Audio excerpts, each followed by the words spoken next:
time. Don't say I never told you. Go, get out of my mind. I refuse to be your soldier. Waste my time. Don't say I never told you. Go, get out of my mind. I refuse to be your soldier. Waste my time. Don't say I never told you.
Chicken.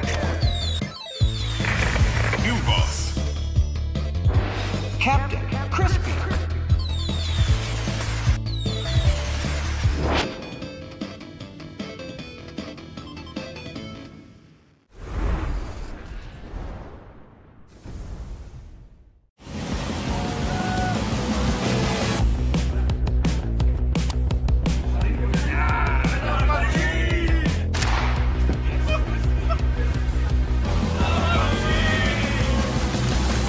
About these events like the PUBG Hot Drop 2025 that we just had is simply just meeting all of these amazing people.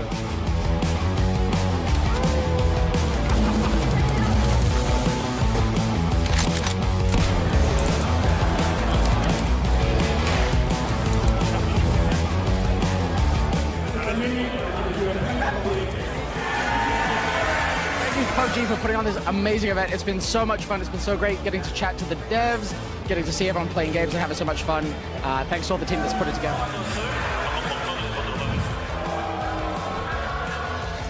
It's great to be here. I can only say to other PUBG players, come here next year.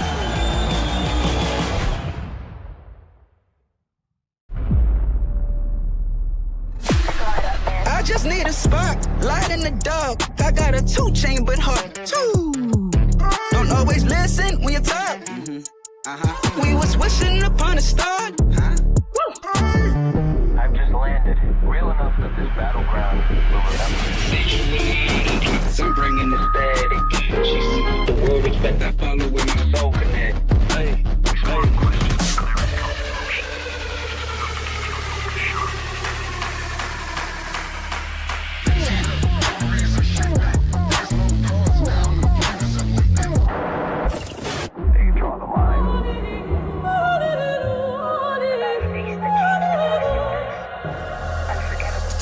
in a storm, I still come aiming, I pressure and rain. Whoa. No fear, every step I claim, feel strong, I think I change.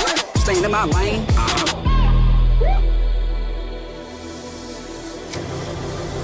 내가 선택한 플레이. 정해진 룰은 없어. 내가 정해. 그게 바로 G-Dragon. Battlegrounds.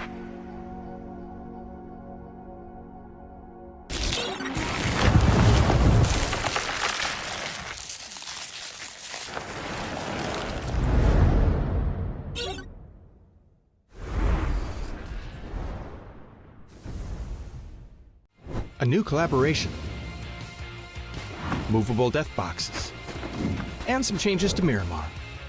All this and more as we dive into the update 37.2 patch report. First up, the desert's about to heat up again with a visit from the iconic artist G-Dragon. You'll be able to find an emote stage on the starting island. Special G-Dragon map decor such as a decked out gas station and fan room, and other themed visuals such as planes, blue chip towers, and care packages. And be sure to head over to the G-Dragon truck stop to immerse yourself in the recreated Power music video set.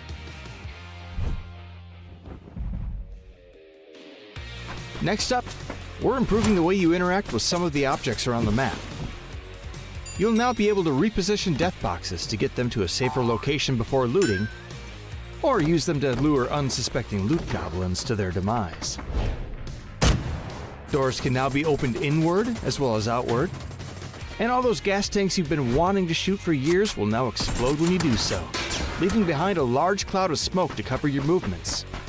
More details on where you can see these changes in the patch notes.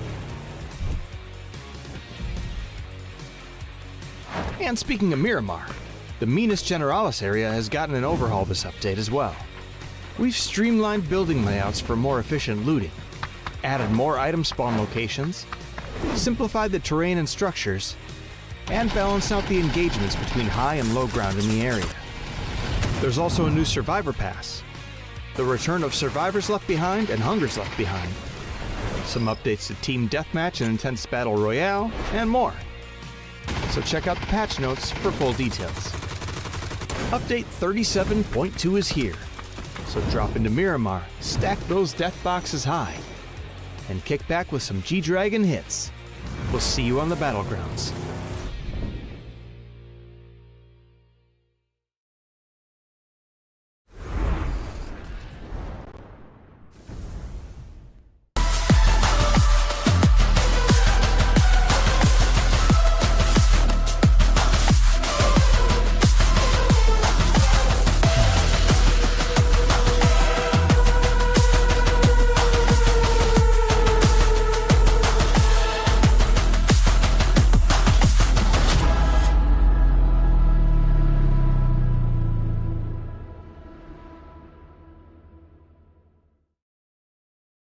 Welcome everyone to day 2 of PAS 6 Last Chance Qualifier. My name is Cameron Davis, joined by Matrim and Porosaurus, and we are here to see not just who will be qualifying to the grand finals, our next set of 8, but who will be going home. It is a double elimination double elimination format. We finally see who will fall victim to that. Guys, it's been a great time so far, but Poro, how have you been? Nice to have you joining us this weekend. What's up, man? It's good to be here. This is a very important day for several of these teams, obviously for every team if you want to make it to the PAS finals and still have a shot at making it PGS, but it's maybe a little bit bigger for some of these teams than others, but we'll talk about that as we go. Yeah, I mean, there are a lot of things on the line, a lot of different areas, different levels of stakes involved here. Matrim, you were here with us yesterday. Anything you're excited, especially today, to see following up on? I mean, cusp position fights are always going to be one of the more interesting things to keep an eye on.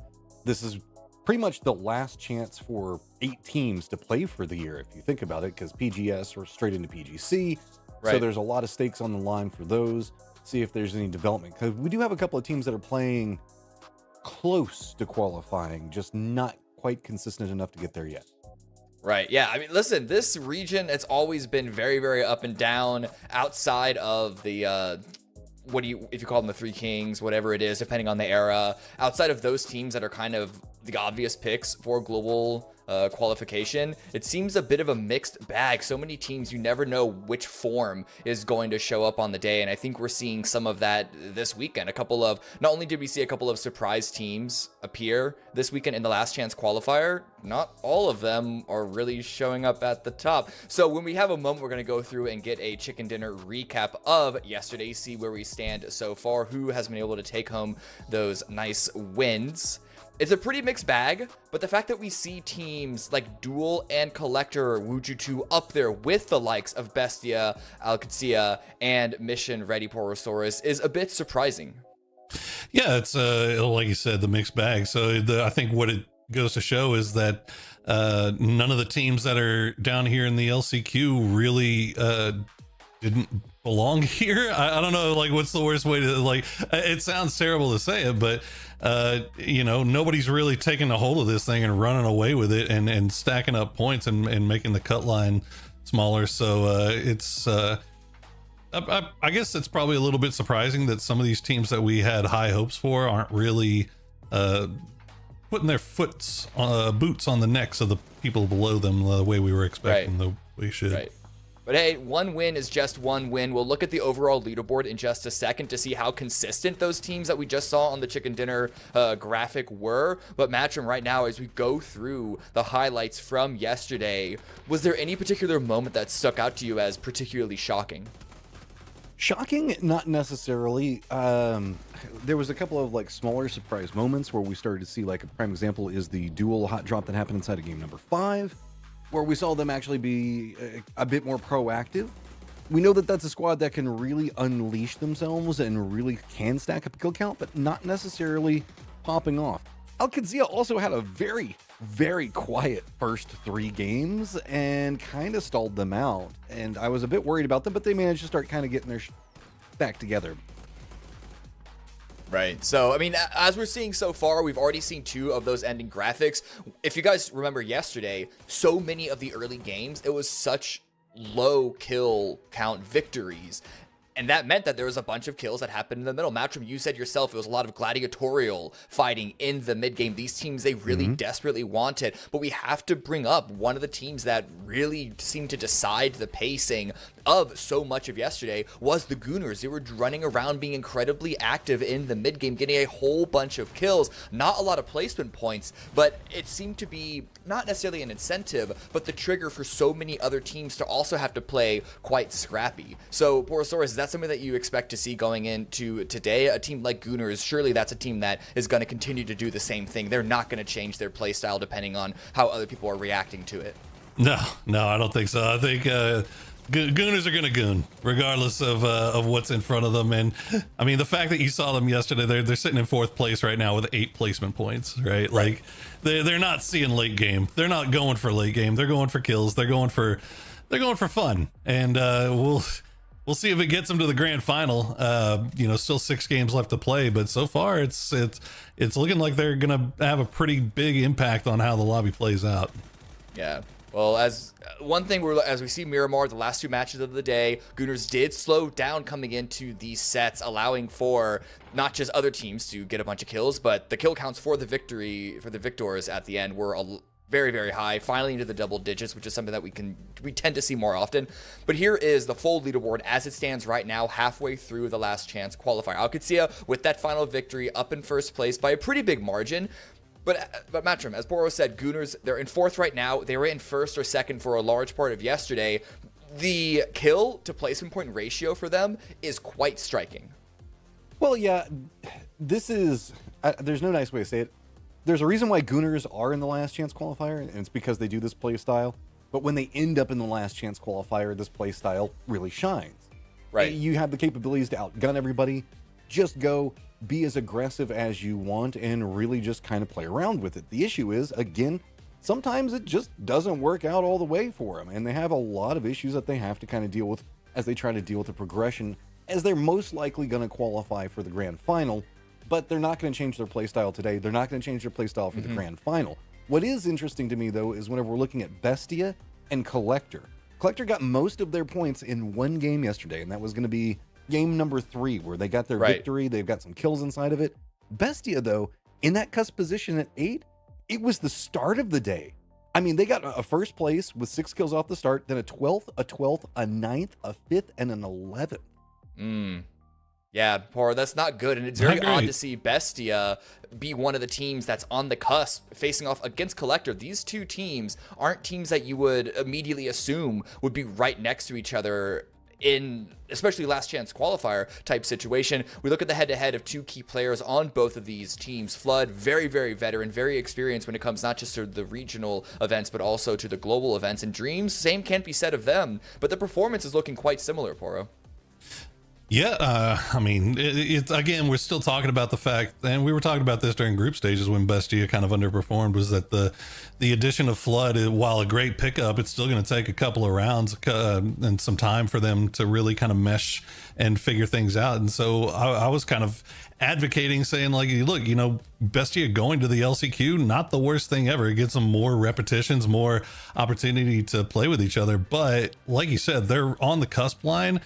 And when it comes to what's really important here, or obviously priority is making PAS grand final, but next thing up is PGS points. And right now, Bestia is sitting in 2nd overall.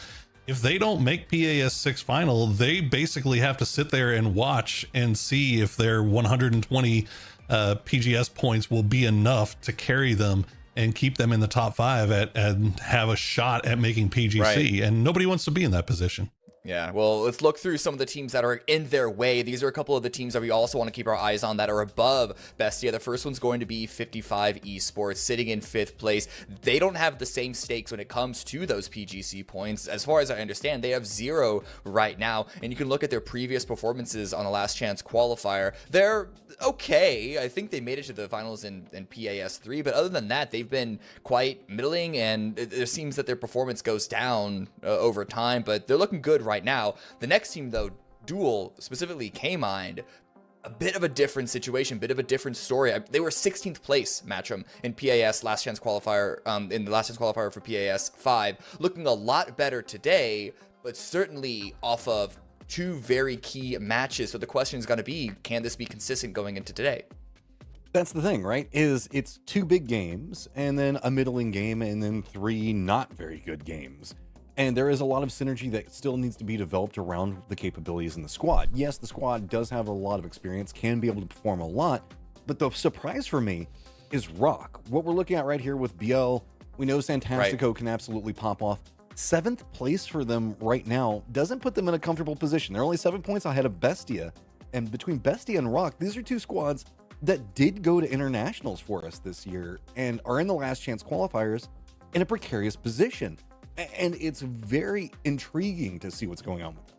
Yeah, it is. Absolutely. These are very, very fair points. As we look over the map schedule for today, it is going to be the same thing as yesterday in terms of schedule. We are back to starting on Miramar, though, to end on Erangel. But as everyone takes these notes down, they know when they need to be back here for their favorite maps. Pora, I want to go back to you, though, because your conversation around Bestia and their PGC points, the same thing can be said for Rock. Matchroom just brought it up. The fact that these are two teams that have been to global events are sitting on the cusp of not even making it to the finals of PAS puts their PGS qualification into jeopardy, puts their PGC point qualification into jeopardy. That's one of them is wild enough, but two of them, that's a shocker. Yeah, no, it's particularly frustrating in the case of Rock, because that's a team that we saw, you know, obviously they qualified for PGS 7 and 8, and in PGS 7 very forgettable, but they turned things around in PGS 8, started finding their groove, and then EWC they started finding their groove. So it's you see Rock kind of progressing at that international stage and really starting to figure things out a little bit more. But now obviously the wheels slipping here today, and not making that PAS grand final would be disastrous. And you know, I don't know if they'll have enough in terms of PGS points. I know they don't have enough in terms of PGC points. If they can get there to 9 and 10, that would be a good thing for themselves, obviously, but also for the region if they can continue finding that what do we call it, the progress going in the right direction when it comes to international lobbies. Because right now the only PGC team that we've got looking good is Falcons, and other than that, the Americas is kind of shy in the top 8. Yeah, it's been a bit frustrating, to be honest. Top 10 even, really. The revolving door of teams going in and out. Like, what we really want is we want our whole region to be good, but for that to be on a global stage, but for that to happen, we need the same teams to constantly be going and not teams missing out. And it'd be nice. We need that like solid stack up there beyond just the Falcons. We thought we had that last year with TSM and the previous Falcons roster, and the fact that we still haven't really stabilized through the roster shifts, I think has been a bit frustrating. So hopefully that can get finalized. Yeah. I was gonna say, even whenever we're looking at it with Rock and Bestia, Mission Ready and Alcadzia also fall into that same category of expectations. Yeah. And the fact that you have so many of them in the last chance qualifiers, I don't know inherently what's going on. But Rock specifically, and this is not to harp on them or say anything bad, we do see the circle pop. This is a squad that really only made one change, and that was in the coaching position, and that shouldn't have that massive of an effect in play style. And after coming through and what we saw Santastico do at EWC, the fact that they are in 7th place in a last chance qualifier just dumbfounds me. I don't understand what is going on inside the team. Right. It's very strange because, it is a different game. It is an entirely different beast. Playing the style that you would play in a global event is not how you necessarily want to approach a regional event. It's different teams that you're up against. It's different tempo. It's different pacing. It's different a lot of stuff, right? But this is PUBG, Poro. At the end of the day, you just need to outshoot your opponent and you win, right? Just click heads better than everyone else, and that should be easy enough to qualify to the finals at the very least. Yeah, just click heads, guys. Come on, it's LCQ. Look, if you want to be taken seriously as a team and a player, you got to at least be able to make the grand finals at least once or twice during the year. You know, we've got plenty of also rans that are littering the fields of the dead. So we need to see some of these teams, especially if you're going to be a team like Rock and Bestia and putting in these international performances. You know, expectations come with those, but you know what? Pressure is a privilege, Matchroom, and that pressure is on all of these teams here as they try to decide who's going to be making it to our grand final. And you know who else has pressure? You guys watching at home, because you see that waiting for next code? We're going to be giving out a ton of them. So make sure you keep the game open so that way you can type in as many of these codes as you're going to pop up. There is a lot of G-Coin on the table for watching this live. So make sure that you guys are typing them away. And no, we're not going to read every single one of them because there's just way too many. Come on. I'm not reading a single one. Listen, I feel a bit hurt. I feel like Matt is coming for my job right now. So instead of fighting back and stealing yours, I am going to take a step away and let you guys take over the rest of this game as action seems like it's going to start to pop off anytime soon. I'll see you guys for map number 2. Okay, man. Thank you. Take it easy, Cam. Kick back, relax.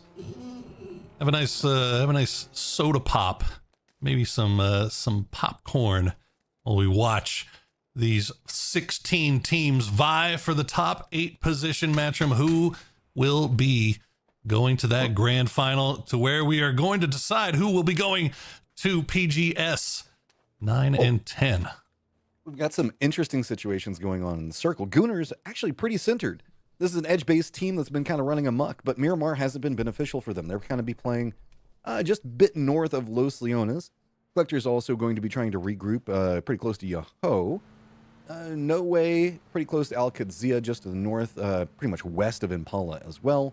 This has got the potential for a Los Leones area finish, but also an Impala Fields finish. Or we could get a nice little crazy shift and head over into Graveyard, but a lot of points lined up as Pest Control going to be taking the shots into Yoho as they roll by, and it's just going to be a continuation of driving through the fields, but good retaliation shots from the other members from Yoho.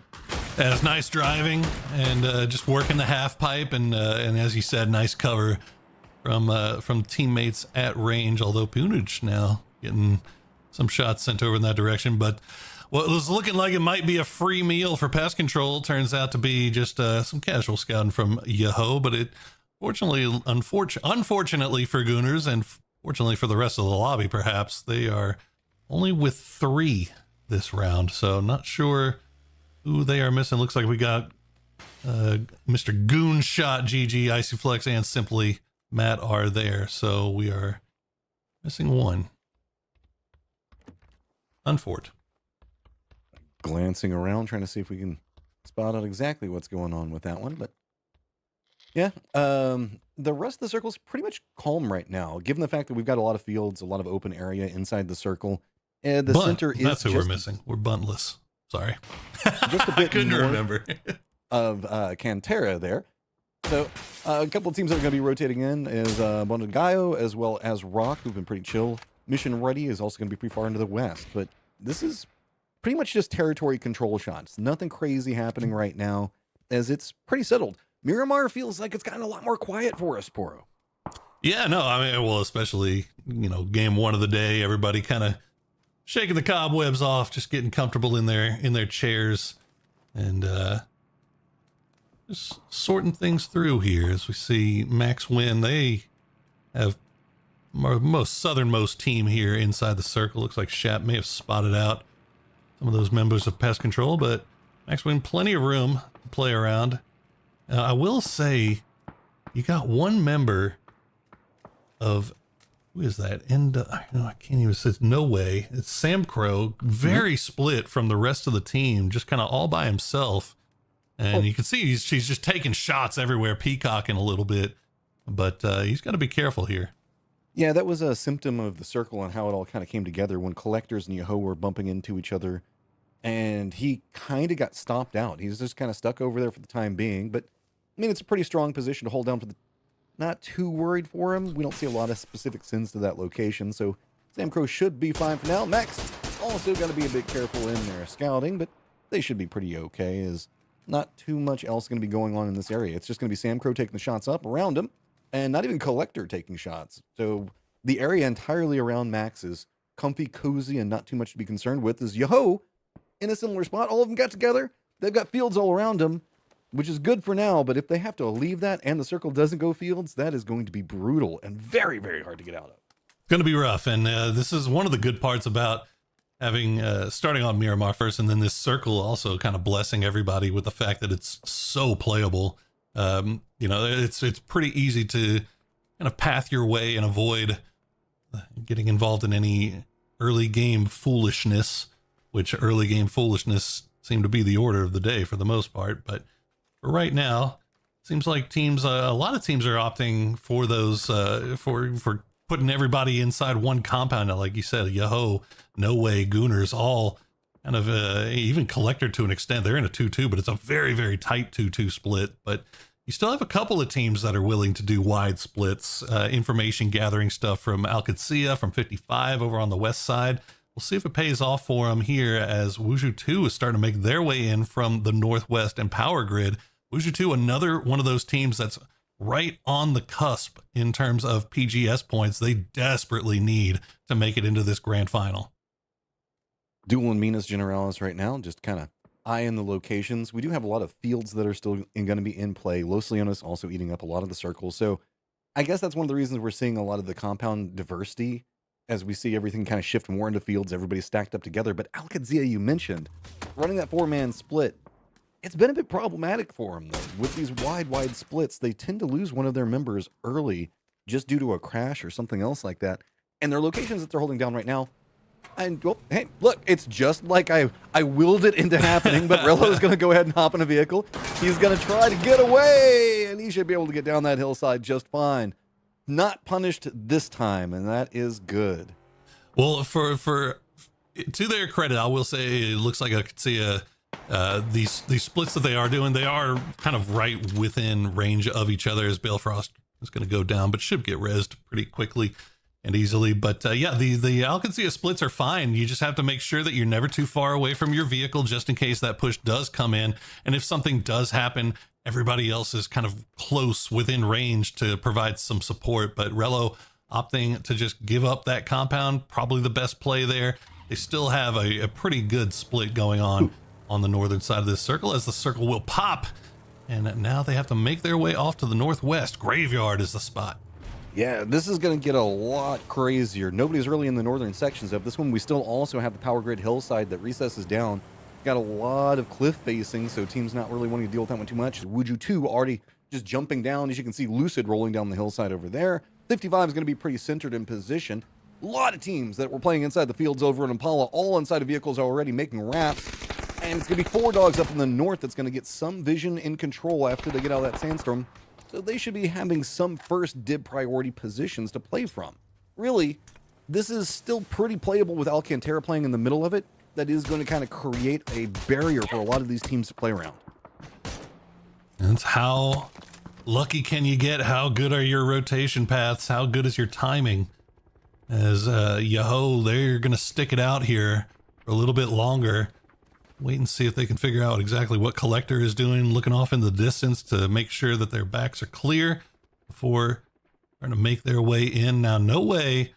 They got Sam Crow back, and they're now doing a 2-2 split, but they're still content kind of holding on to that spot that they were on that southwestern or southeastern side rather of Alcantara. Mission Ready International, meanwhile, still big wide split over on that western side. They've spotted out Rock, and there's a lot of real estate over on that western edge, Matt, for them to play around.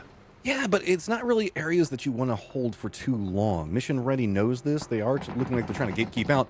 Gaio's going to be rolling right in the middle of all of Duel. Just no fear for the time being. A couple of shots going to be coming out at them, but they should be fine in the first section of the gauntlet. Here's the second. There's still one more at the tail end of it, and looks like they're trying to regroup the last 2 members that did already manage to make it safely through. So, do manage to get by pretty much unscathed. Just took a little bit of damage here or there. Yahoo does get spotted out. Belfrost is going to go down. Not even going to... Looks like they were thinking about going back, trying to see if they can pick him up. This is right on the edge of the zone, so no way doing a good job on control, and still have themselves pretty close to pest control. So Yahoo, while they have managed to make it to the road, their pathing isn't done just quite yet. And this is why No Way held on to that area, despite the fact that it is kind of close to the edge.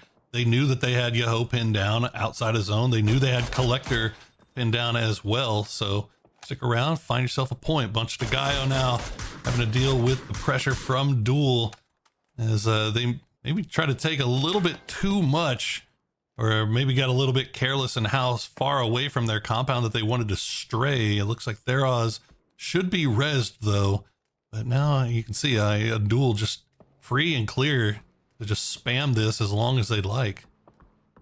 But not necessarily sitting the best on economy for the stage already. You can see IQ only has 77 bullets work with for as many at this point in the game. That's kind of surprising. There should still be plenty of loot around to try to get in a better situation, so I don't think that that's too big of a problem. Issue is, whenever I'm looking at this, if this continues to go to north, it's going to be pretty open, probably one of the harder areas to play from. Bestie is going to go ahead and call an emergency pickup, trying to time that out for whenever the circle does collapse. New Way trying to regroup, but they're going to have to be dealing with Pest Control's positioning. Circle does lean a bit north, but not too scary yet as Joshi read that perfectly. Sam Crow just can never find a place to find his home. Unfortunate there for No Way, as they just got their other members back here. They have the long building. They've got 3 members down, but Sam Crow, as you said, getting caught out in no man's land by Joshi. Just unfortunate timing as Karam and Joshi continue to play that edge. You can see BattleX and Grizz off to the south, looking in that direction as well, but they've got Gooners off to the west, and they are all looking over in this direction, seeing if they can find any angles onto this. But right now, I think Pest Control realizes No Way is going to have to move, so they can just hold this angle for as long as they want and then just catch them when they come out. Yeah, I mean, both teams inherently have to move. Pest Control does have the inside track to the circle, so they can continue to try to gatekeep in this area if they'd like to. It's just a matter of how much of the commitment that they want. Grizz does get spotted out, but Garam does get Vinny in retaliation for it. So it looks like this is just going to be a firm committal in hold. That longhouse, nothing that you really want to push, but it looks like Pest Control kind of just dancing around the outside of it, seeing how much harassment that they can get, seeing if they can also deny out any attempts to go for a res onto Vinny. Yeah, for right now, no reason really for Pest Control to pull away from this, as Vinny does get flushed out. Lopes, nice grenade will find Grizz and get Joshi as well. BattleX gets caught out by the rock, and Lopez keeping things going here for No Way, as things starting to fall apart a little bit here for Pest Control. Yeah, this very wide separated split areas that they were trying to hold down was pretty good for the time being, but Karam just gets spotted in the car. He's going to go down. No Way making a lot of use of this longhouse right now, just peeking every single angle. Vox also finding some friends. Yahoo just getting all across the different sides of the hill. Peeks back and forth. Vox wants to see if they can finish it out. Pest Control does go down. Mission Ready International's Vox does go down as well. And Yahoo finds themselves in a position saying the same thing that so many have said before. Why the hell is Vox here by himself out in the middle of nowhere on a rat pattern? The rest of his team is already inside zone. So Mission Ready International, it's like they'll at least pick up 1 kill off of that. And Shimboy should be able to heal up, but Yahoo now in a little bit of a spot of bother, as it were, trying to find a way in from this western side. They're going to have to follow where Rock is right now. Yeah, and that's what's interesting about that. Mission Ready was trying to hold out both of these teams, so try to run through it, and Rock does use that opportunity. Bestia having to deal with Bondigayo and Duel all stacked up on top of each other. This is the fight for the center of the circle. So Bestia has managed to find a way to squeak through and hold down the points for now. Franks is going to be able to be a bit further south. Circle does pop back over into the east. Minas General is still a section of it. Alcantara just on the outskirts. Graveyard has sections of it inside, but that western front, that hillside coming down out of those hills where we saw Rock trying to go from, where Max is at right now, it's just going to be so hard to navigate this one. So Mission Ready trying to hold down, take the shots at Rock as they roll by, but Rock's doing a great job on finding the lowest sections to deny any sight lines and kind of sneak this one through. This is kind of old school bread and butter stuff for Rock. They made their name early on by just being able to avoid fights early on and just use good rotation paths, get them 4 up into the late game. As you see, Alcancia running into Collector. That's going to be Roth collecting a few points for himself and his boys. Cowboy is knocked. I'm not sure if he's in a resable location just yet. You can see Gooners starting to get a little active as well as they start to make their way on foot from the south side. Hey, the Gooners aren't in the center of the circle anymore, so now they can finally start playing edge. Doing the wraps, getting the kills that they want. They are going to be closest to 55, but there's going to be a field in Alcantara around the max. Also doing a bit of a wrap of their own. Looks like they're going to be opting into going more into that southwestern area, and that's going to put them pretty close to DM as well as Mission Ready. Mission Ready kind of hears what's rolling on the hillsides ahead of them, but Max doesn't have too many options. They're going to have to cut down, and if they get gate kept on this angle, they're going to be forced into an entirely different pathing. Wuju 2 also still wanting to deal with Rock in this close range reposition that they managed to pull out. Seifu, first peek, will not win that one. RBN will take it with a 3 HP left. Souls will just spam the flashes. It looks like he's expecting the wrap to come from that side of the hill, but it's just not there. Wushu 2 maybe a little bit split. They've left sneak attack in Graveyard with that high ground, and now he's starting to take the shots and at least force them back, as Hero is going to get spotted out. If you haven't seen Hero, do not be surprised to see him with VSS in hand. He has been, the ultimate purveyor of the angry bees. Gooners now finding their firefighting. Got 3 members up, but Goonshot does not care. You just got to kill everybody around you. As long as you can get a 2-for-1 every single time, who cares if you're outnumbered? Max, though, in a world of trouble, sends it down next to 55. This is a very open area. Do have 2 members very close, but 55's in a 2-2 split for the time being. That means the chap is just kind of trapped in this spot. He needs to firefight his way out of it. Does spat out. Nade's going to go a bit too far. I think he should be safe-ish. Maybe Take not. some damage off of it, going for the repeat. 55 will allow him to stay in here for a while. It might be a utility issue for 55. They've been staying in this 2-2 split since C1 essentially, so they've gotten a little bit of circle luck, and now they've just got a neighbor that they would prefer to get rid of. We'll see if they get a little bit more luck here. Unfortunately, no, they will not. The circle will pop off to the north, and that conglomerate of teams up there in the north, they've been sharing space for a while now, but you know how it is around that area of Minas Generalis. It's just so hard to find angles on things. Yep, we got DM coming alive now, starting to make their push.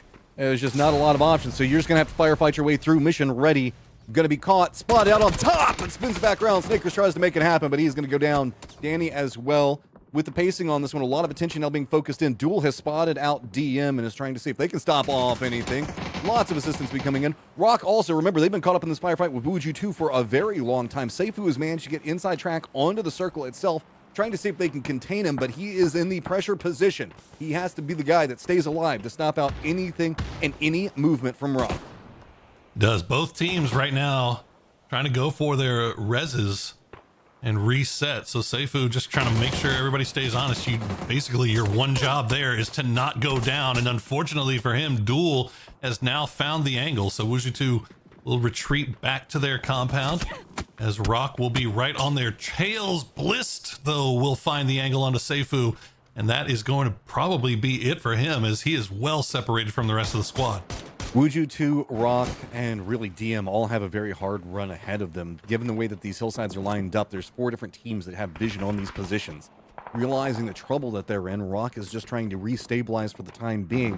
They've got some safety. Wuju 2 has realized they can't stay there. They've got to go. DM doing the same thing. They're running right into Al-Qazia's position. Good spray coming out off the start just to finish that one out. I mean, Merlot had nowhere that they could go, so no big surprise on that. Gooners, though, did hear it, and looks like they're moving to be pretty aggressive on QAD. It's going to be difficult for them to push that, though, so they have to be careful. We'll see how 55 makes their way in. They have actually put themselves in between the zone and Rock, so Biel looks like he is going to go down. As now K-Mind and the rest of Duel, they're starting to flex out a little bit more, get a little bit more aggressive, especially this Wooly and K-Mind side of the 2-2 split. Trying to see if they can find any angle. 700 damage already for K-Mind. Only 1 kill so far, though, as the Duel using the most of their position here. Is farming the control area, but Rock, man, they just cannot get away from Wuju 2. Duel continuing the harassment on one side. RBN wants to see if he can get some points back in retaliation. Last guy up for his squad, sitting on 2 kills right now. Remember, they are in 7th place. This is not a position you want to go out early. But there's going to be 55 hearing the firefight back behind him. That puts RBN in a pinched point with Duel on another side of it. He is very, very scared where he's going to be playing from. Realizing he's just got to go for the play if he can. Goes for the peeks around. He's just juking up. You can see he wants to look that direction, but he just can't. It's just too pinched down, while 55 is entirely locked down on a different angle. That's the only good news for RBN right now, is that 55 is getting pinned down by Duel, but it looks like Wuju 2, they're going to go ahead and double up and finish him off, so Rock will go down in 9th place, but they do collect a couple of points for themselves, so not a complete goose egg just yet, but Wuju 2, they are going to have to make their way into this new zone as it is centered up once again. It looks like Al-Qadsia and Duel really the only 2 teams in here, and Gooners, they suffer the consequence. I told you that Al-Qadsia spot was going to be really hard for them to push. Now Al-Qadsia will clean it up and collect 7 kills now. Starting to get a lead on that board away from everybody. New target's going to be approaching 55. No real angles of approach that are safe. Big sprays coming out, but not getting a lot out of it other than RC. But that said, 55 has to run right into Duel, so that's its own problem. Duel holding this angle has made it to where nobody else can approach over here. Benefit, though, Nobody else can wrap over here unless you go for a long wrap. Up into the northwest is where everything is popping off. We're going to have dogs that have to make an approach. While we have a very split 2 members from Gaio. Prince already inside the circle. Frank's not quite in there. Wuju 2 is going to be running in right back behind Bestia. And everybody's going to be having to walk into these sight lines the Duel has set up. Let's see what Bestia does here. As they're in vehicles, and unfortunately Prince had that Panzerfaust ready to go, and he's got the MP5 as well, but he will go down. The Flood. But Flood, the last player left alive, only just barely. As Bestia, that is not the game that they wanted. It was looking good. They had 4 alive all the way to the end until they had to make a move, and the Panzerfaust rears its head once again. And Dogs made it the smart choice. They shifted just right along the Minas Generalis roadside, snuck into the circle, avoided the Duel sightlines. They are now 6 points back behind Bestia to get into that top 8. Let's not forget about the fact that Wuju's 2, they still need to make a path into the circle. So Wuju 2 is going to have a very hard push in front of them, right into the waiting arms of Duel's positioning. Dogs should start to get some vision on this as well. Al-Qadsiya in control of the south, entirely comfortable. They're just willing to let everybody else fight up on the top. Yeah, you see Lucid go down there. IQ just has them dead to rights. And credit to Duel, you brought it up earlier that the concern might be how much ammo and everything that they're able to hold on to, given that they've been in this position for so long. But IQ just holding on to that to those bullets as long as he can, using them wisely. Lucid does get finished off, and Sneak Attack does go down, and Wuju 2 going out in 4th place. So not a bad first game for Wuju 2, considering how rough those circles were for them. Look at the way that we can see Qadsiya now rotating over into the east. Realize the fact that they don't want to approach on the angles that Duel's going to be holding down so strongly. Instead, they've left 1 member back in Roth to be a bit of a distraction. The other 3 members have shifted very far over into the east, maybe get a bit more of their loot situation back under control, get a couple of good buildings that are over there. And then they also have a bit of a dip on that side that they can play from. On the opposing front of that, Roth still has a couple of pathing options, but none of them are really too good. Dogs is in kind of the pinched point for the time being, though, as they do have 1 compound that's still going to be in the circle. That's about it. And there's not a lot of good angles for them to leave from, as now they're going to have Qadsiya on one side and Duel on the other. Now, things will slow down here, you have to imagine, for at least a little bit. As looks like 4 Dogs Vorpal has been spotted out. Roth just doing a little quick repair job over here on the south. 11 kills for Al-Qadsiya.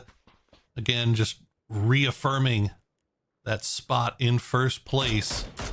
As 4 Dogs right there on the cut line, you could see how big a win here would be for them. Put them above 8th place, give them a shot at making this grand final, but it's going to be a hard road ahead for them, as Duel and Al-Qadsiya both have pretty good angles and everybody's looking over towards them. They are the feast that both squads are wanting to just nom into right now, and Dogs right there in that position trying so hard. If they can just manage to survive, if they can wipe one of these squads, that'll give them enough points to kind of creep their way into the top 8, just with the placement points and the kills. But these are 2 very strong squads. We've seen Duel coming alive the last couple games on Miramar, and it's going to be Al-Qadsiya, who's just been on an absolute tear. IQ does spot out D, slows this down just a bit more. Al-Qadsiya doesn't want to make the firm committal up the hillside. Cowboy's going to be back behind it, and yep, that's going to be a quick flush onto him. How do we handle it from this point forward? It's just going to be Rello all isolated by himself, but he has faith in his firepower, gets the knock onto it. Does he have the idea where the other one is? Does manage to line in. Rello's not done. Sitting on 5 kills. He wants to get the res as well. It was looking like Al-Qadsiya might have been in shambles there, trying to make their cross across the road, and Duel just picking them apart. But Rello with the big plays or the solo as Ice Tech, nice grenade though. 4 Dogs not going down just yet. If he can confirm those points would be absolutely huge for them. Okay, what can you do? He's got to go for the peek around. Roth's still playing pretty far back, and that's going to be just a hit and run. Take some damage on it. Roth's on one right now, man. Why does the Mini do so much damage in everybody else's hands except for mine? I'll never understand. But Duel's just seeing all this play out, and then mostly they're just probably irritated that the kill points are not going into their pocket. They are perfectly set here for what should be a game 1 win, as they know exactly where Roth is. They know exactly where Ice Tech is. Wooly just peeking them with the K9. Dude, you can see the top part of the Duel split. Those two really want to go after the last member of Dogs. With the way the circle's popped, they know that Ice Tech is going to have to leave. They're going to go for sneaky angles, and Loeb's going to be able to find it, so that's another point secured. First and second on the leaderboard right now, still alive. Pretty big gap between them now. As Roth oh my goodness. tries to go for something crazy. He is inside the circle, but it's 4v1 back up against the blue zone and not a lot to work with. Can the miracle happen? As I don't know, Duel's been playing very, very clean. Yeah, Roth just doesn't have too much he can go for, so looks like he's just trapped in position. The other member is chasing him down. Of course, K-Mine wants to be the guy that gets it. Runs right into the smoke, spots out the rock. Here's the footsteps, peeks back behind, and there you go. Loebs, though, is actually the one that manages to pick it away.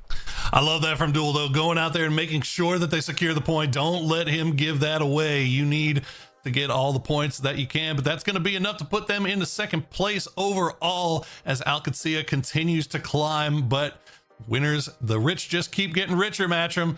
Duel get the first win here on day number 2. Yeah, with Alcacia having a massive kill count into second. Talking about nobody has really kind of come through. I think your exact quote was, and put their foot on the throat of the competitors. I think that this game is going to be the one that feels like it's going to be starting it off. It's too dark in here. I got to turn the lights on so you can see me properly. But yeah, no, it looks like, if Alcacia continues this trajectory, or if Duel even continues doing this, we've seen what happens when you get those point sponges up at the top. It makes that cut line a little bit more low and makes things more interesting at that 8th, 9th place area. So we'll have to see what we're looking like when we see the overall leaderboard, what that cut line is looking like.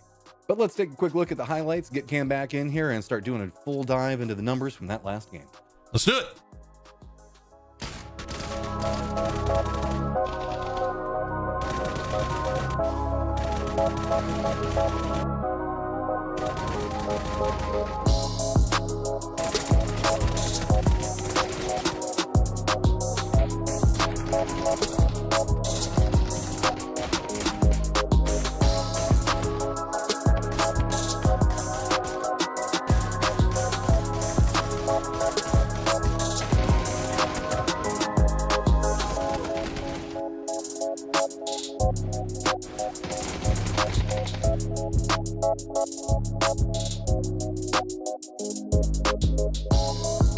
Welcome back, everyone. Game 7 of this weekend's Best of 12 series is over, and Miramar is looking quite consistent now. Duel and Alcacia were the two that got the chicken dinners on the 2 Miramars yesterday, and those are the top 2 today, Poro. So, I think you said it, one of you said it, it was established, that this is we might be seeing the actual top of the leaderboard start to tear pretty far ahead now. Alcacia a good number of points. Duel putting themselves in a solid second place position at this point. And I'm muted on Discord. Audience heard me. I'm sure you made some amazing points right there. I just don't know what they were. Audience heard me. Doesn't matter. Let's just go. I was making really good points. I was attributing it to you. Let's look at the results. It's fine. We'll let that happen. Let that slide. Let's look at the overall match results and see just how much work everyone did. 19 points apiece matching between Duel and Alcacia, but 4 Dogs in third. That's good to see. This is a squad and 4 Dogs that I was seeing yesterday. I had some hopes for them coming into this one. They were pretty consistent. Yeah, they had a 13th and a 15th, but they also had a 5th, a 6th, a 7th, and a 6th. So not necessarily a top competitor, but you could see that they were starting to find their legs, really starting to find their way to make sure to start being more consistent. Now moving into that position where they're in a 3rd place, they managed to pick up 5 kills. This is a great game for them, but also terrible for everybody else that's on the cusp for it.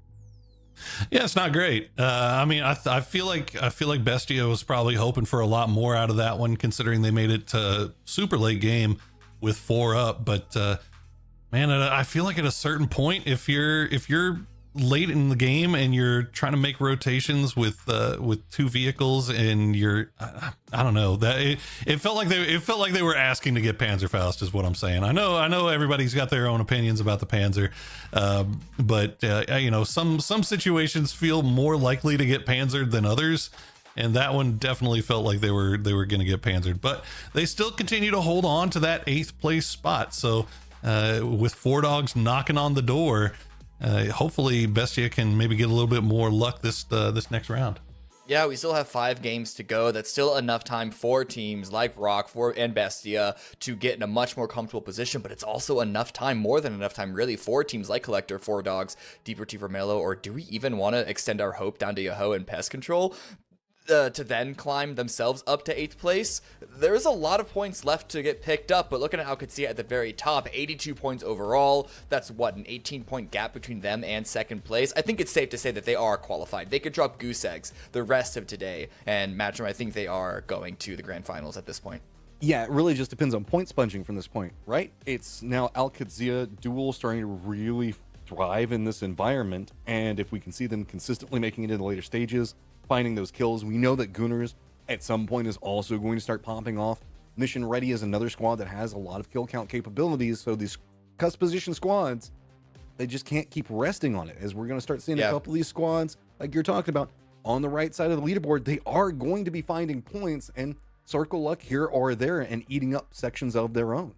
Yeah. Now, Poro, Rock Esports, I know you already talked about Bestia, how, you know, people might have some thoughts about their mid-game rotation. Big open field, you know, it is what it is, right? But Rock Esports, they looked like they were in a good position. They were doing what their playstyle tends to be successful with, right? Where they lay low during the early to mid-game, then they start to get onto fights. I look away what feels like maybe 10 seconds, and then it's just RBN left. And yeah, sure, they salvage a couple of points in that game, but this isn't really giving me a lot of confidence still that Rock Esports is going to be the team that is able to dig deep into their experience and their previous performances to be confident going into the grand finals if they even make it that far. Yeah, I mean, it was a good position, and they were looking good until the circle just kind of hard shifted away east, and they found themselves kind of out in no man's land with a couple other teams right next to them. So, you know, I don't fault them too badly for that one. The one thing I am concerned for Rock and for Bestia kind of hovering around that cut line, Alcatsia, Mission Ready Alliance, Duel, all these teams at the top, they would stand to benefit a lot if Bestia and Rock did not make it to the grand final. This is true. I also a lot. I do have 2 cents I want to throw in on the Rock rotation as well, though, real fast. They were comfy, but they were in the power grid hillside, and in that circle, there was only like this much of it that was inside. You know, just the hillside as it comes down, and that making a rotation into that area, knowing that you're having to come down that hillside. We saw a lot of the teams that just tried to do that got really battered. And yeah, Rock did manage to sneak through it, but that macro control on that side feels like it was a little bit lost. We know that that's a very brutal point to try to rotate from, and they did get away from it, but it immediately put them on the back foot. And whenever I see teams that play to that hillside, knowing the fact that they're probably going to have to go east, I always just feel like they don't know how they're going to manage to get into the circle after that. And it's a very terrifying area to play from. And so I feel like while Rock did manage to get in, it is what cost them there, as they came in so late with so little information. Right, but this is okay. This is where I look at teams like Bestia and Rock with the experience, with the firepower that we know is on that squad. We should be able to have higher expectations of them regardless of their position. Where, yeah, sure, maybe they wouldn't be able to win a game from an unfortunate spot, right? But the best teams in the world, the ones that, you know, we want to have a puncher's chance come global events especially, should be able to make something out of nothing. And at the moment, I don't think it's really been shown that Rock or Bestia have been able to do that so far in this specific event. We've seen them do it previously, just not here, which is why I think it's a bit uncomfortable and unfortunate. Thankfully, though, Boro, this plane path is looking really, really good. 2 nice plane paths in a row on Miramar. Really good opening circle the previous game as well. So no real Hail Marys being thrown at these teams thus far. Yeah. And I mean, hey, look, I'd make the argument that the best teams in the world also have, 3-point games from time to time. But the problem for Rock is that they've kind of collected too many of those in a row, right? We need to see it turn around here at some point. And again, they're doing what they need to do to stay above the cut line, right? Like, we just need to see them. We would prefer to see them kind of show a little bit more of what we've seen in the past, but maybe this game will be the one that does it. Who knows? They got a good circle for it. They do. Yeah, I mean, they have a good start with it, so there is some potential. It's just, I don't know. Again, how do you go from MVP status with Santastico to just struggling in an LCQ? It's mind-boggling. EWC MVP right there, wasn't it? Yeah. I believe so, if I remember correctly.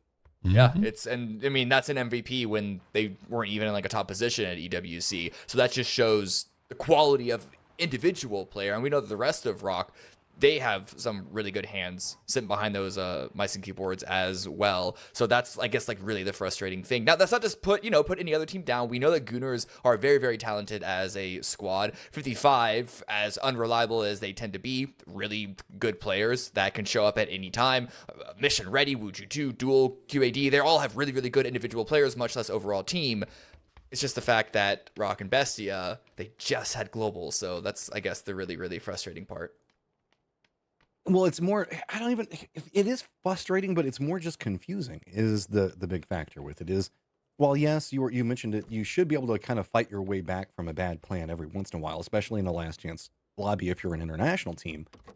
It's the symptom of the fact of even being here to begin with and being in the cusp position. And yeah, like you're saying, Poro, as well, they are doing enough, both of these squads, to stay in the top 8, but that's not enough. If you're in a last chance qualifier after being an international team, you shouldn't be doing just enough to be there. Right now, QAD and Duel, they want an international. They want to qualify. They want to have an opportunity. They're using this, and they're starting to find more and more consistency in their placement. I say that, it's QAD and Duel, so they're probably going to go out in like 15th and 16th. But it's, I don't know. That's what's getting me is it's not, I just don't understand what's happening in their decision making, because while you can fight yourself out of a bad situation, you at least have to get into a situation stable enough to be able to fight your way to begin with. And it feels like that's what they're not finding. Yeah, but again, like I have a hard time doing the hand wringing, because look, 116 or 18 point game and we're not talking about it anymore. Right, like it's all back. Everything's well and good, and we're back in the grand finals. So, and I mean, we've seen the best teams. We've seen Twisted Minds in a last chance qualifier. Like it happens sometimes, but it's just what it's going to take. You got to get that first game right. You got to get that game to get the ball rolling back in the right direction. And right now Rock is chasing it like that first game. They circle shifting away from him. It is what it is. It's going to happen. So, you really just kind of, you don't want to put yourself in a situation where you're hoping that maybe you get a little bit of circle luck and you get a good compound and you're able to just kind of put together a big game to hang your hat on and start getting the thing rolling in the right direction. But I feel like a lot of the best teams, that's exactly what happens. So it is what it is. Yeah, it is. So I am seeing a lot of consolidation of teams in the middle of the zone. No fights have really started off just yet, but we have the Gooners here, and you never know when they're going to pull the trigger. Rock Esports, one of the teams that we're focusing on right now, also overlooking Mission Ready. So I'm going to let you to take over. I'm going to go watch the games from afar, and I'll see you guys as we prepare for Tago. How far? Pretty far. Okay. All right. Just wanted to be sure. So Rock's positioning is pretty good for this setup. They do have a couple of friends in Wuju 2 that are going to be wrapping in back behind it, but Wuju 2's got their own friends that they're watching in 55. Well, one member of 55 is the other member have already kind of gone down to the south and are closer to Max. That's the Chumasera situation, right? It's very vertical over here, and there's a lot of very weird hillsides that you have to go. Well, I got to tell you that the other members of 55 had probably one of the weirder e-pickups that I think I've seen. I don't think I've seen before a team drop from an e-pickup right as a sandstorm was on top of them. They had no way to scout and look and see what was underneath them and where they were dropping. So they basically try to split up and spread out as long as they can, try to stay in the air as long as they could. And fortunately for that, I mean, the compound that they were going for was completely empty, but there was no way that they could know that. And so like they're sticking around a little bit longer, and I think they might be looking for vehicles as well. So ends up being all well and good for 55 in the end, but that was interesting. Have you ever had to pick up through a sandstorm?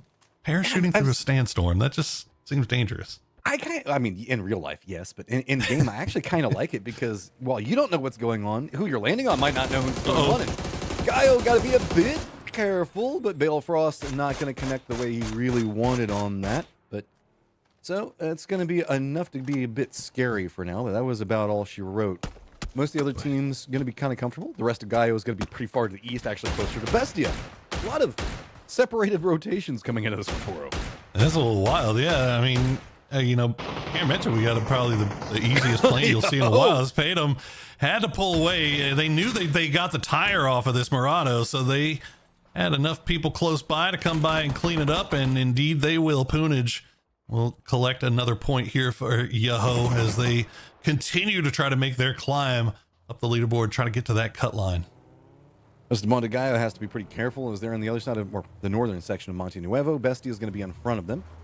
Four Dogs and Alcadzia, the only teams that are really not yet quite inside the circle. Yeah, that car in particular, that one. We don't like that one. Nope, not a fan.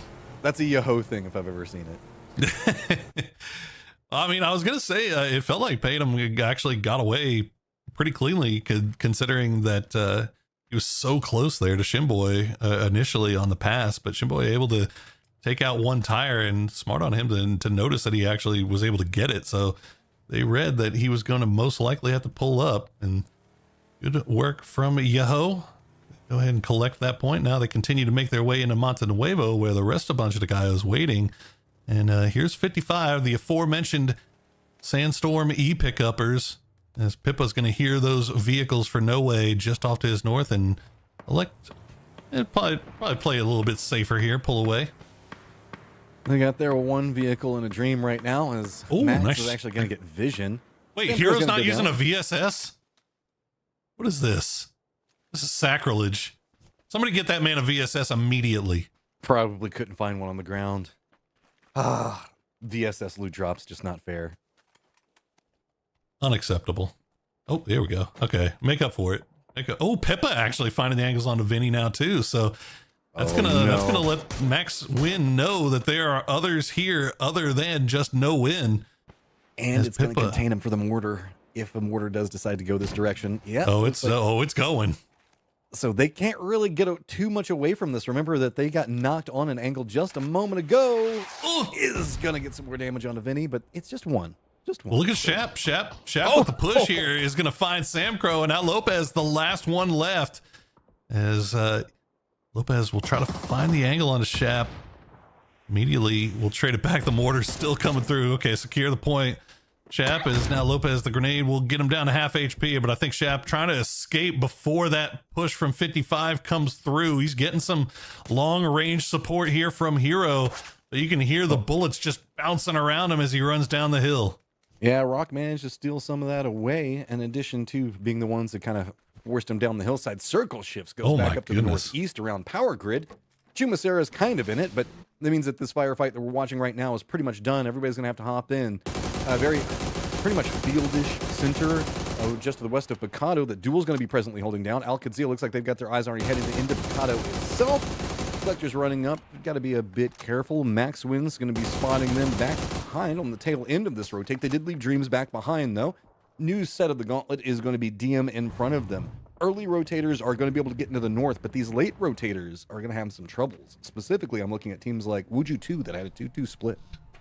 Yeah, the south side is looking pretty ugly. Is a number of teams also trying to make it in from the north. It looks like Yahoo and Four Dogs will do a little bit of casual jousting. Bunch of the Gaio not sticking around for it. They're going to make their way into Power Grid. Bestia already up there. They've got people on foot, although Flood's still moving. You can see Poonage just taking long-range shots with that 6X M16, and it's at least going to force Four Dogs to continue wrapping down to the south, so that might be good for Rock.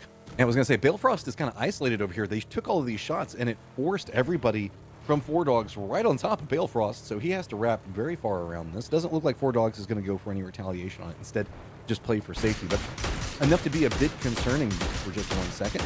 Max Wynn still playing around Chumasera in that high ground, going to do some harassment. Very bold pickup here from Collector, considering how many teams are down here on the south. They are going to get absolutely lit up like a Christmas tree if they hop in that parachute, but we'll see. Bestia still has that high ground. Shots over towards Bizzler is mission ready. Find themselves inside the zone, and they've got a pretty good spot to play as well, just outside of Picado on that western edge. Duel about as dead center as you're going to get right now, is the low ground here has already been occupied, and what looked like it was going to be a very crowded north side here, Matt, around Power Grid. It ended up just being a bunch of the guy on Bestia. Yeah, and it's just kind of how the way that the set of the circle is configured. Everybody was so far down in the south to start with. It doesn't look like anybody's going to be taking that emergency pickup that was set. Instead, going to go for some vehicles. Maybe just had one person, I think, that got a start of a pick on it, but then pulled off. I don't know. Only one looks like they got some airtime. But Collector's now pretty... Immediately decided the better of it. Yeah, there's probably the smarter call on it. Loeb's going to be pretty far out. The last one up for No Way. And it's kind of calm inside the circle itself right now. We're sitting at 58 alive, but the way that the circle sits is it's pretty much in a valley, right? We've got the Power Grid northern section, then we got Chumasera hillside. So everybody's got some type of vision, but not really clean vision. And nobody has really had to get close enough to do some, I guess, close range scrapping or crash into anybody. Yep, there is the potential of that with Four Dogs and Yoho still in harassment with each other, but Yoho's running a 2-2 split right now. So I think that the pinch on that just means that Four Dogs is going to stop off on their compound, and that's going to be all she wrote. See Bestia wide split up here on the Power Grid. Now, I said before that there was a surprisingly low amount of teams up here, but it looks like Wuju 2 and 55 starting to make their way in. Wuju 2 actually going to stop down and spray 55, force them to continue wrapping, and DraftKings had angles on that for a second, but I guess lost them as the circle will center up over Picado. Yeah, Al-Qadsia duel beneficiaries of that. Gunner's right on the edge of it, but just look, this is going to be pretty open on the western side of it, so it looks like most people are just going to try to brute force, not wanting to go into the Power Grid. Means that Mission Ready is just going to try to steal this one away. Yoho's still just trying to hold back the Dogs for the time being. Dogs don't have too many more options, but they're forced down to the south. That's going to put them in line with Rock. Gunner's going to go ahead and regroup. That's going to open a bit more position for Rock to be playing from. DM is actually coming in from the southern section. Might collapse in around where Rock's going to be at. So everybody's just taking shots, but not getting anything out of it. I don't know if that was, I think that was Lucid. But he was just doing a little groundhog in there, a little peeking up out of every seat, swapping and peeking, and just, you know, giving Duel something to shoot at there. You check in with Pest Control on the south side. Gooners, again, just 4 deep, or well, are they still 4 up? I think they have. Yeah, Bunt now has arrived, so 4 deep inside the compound is Dogs. Try to find a dip to play. Souls with the spray will find Ice Tech. And Rock will collect another one as Dogs just not finding anywhere to play here. It's just the continuation from that firefight with Yoho. Dogs just have to continue in their vehicle along this pathing. It is a bit safer over here. They're going to pass by DM, Collector as well. And remember, Collector's been kind of harassed out. Benefit, though, is while they're crossing, Gooners are really caught up shooting at Collectors. So instead, Dogs just kind of sneak through, but they got way too close to Gooners. Gooners now starting to unload on them. That one vehicle not doing them too well, but they're starting to get close enough. They can see Picado. They can see open compounds. They managed to brave through and don't crash into anything too hard, or that vehicle's going to explode. Oh my God, we finally found a spot where we're not getting shot at for 2 seconds. Let's take it. This is home now. This is where we live. So they will survive just a little bit longer. Yoho, they have this western edge. Wuju 2 on the hills just off to their north. No angle there. Is Shinboy gonna go ahead and do everybody a service by taking out the gas station? Gotta shoot at something sometimes, right? Keep yourself entertained. We have a squad that is down in the hotel in Picado. I haven't seen that in a long, long time. Pest Control holding that point right now, and it's just nature of the beast in the circle. Strong position to play for the time being, so it's them and Alcancia kind of exchanging a couple of shots. So the way that we can kind of look at this is the Power Grid hillside is going to be its own contained fights. Picado has the potential to be its own.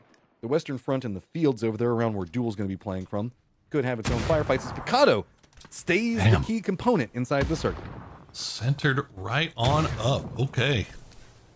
All those years of hot dropping casino about to come in handy for everybody, as Alcancia already on the move, trying to reposition where they're going to want to play, as they're just picking the best spot of Picado. As you see every team just sending it right on in. Gooners getting involved here as Deportivo trying to find a spot just in a ditch on the outside. Collector just trying to survive as they do eventually take out 4 dogs. So that's it.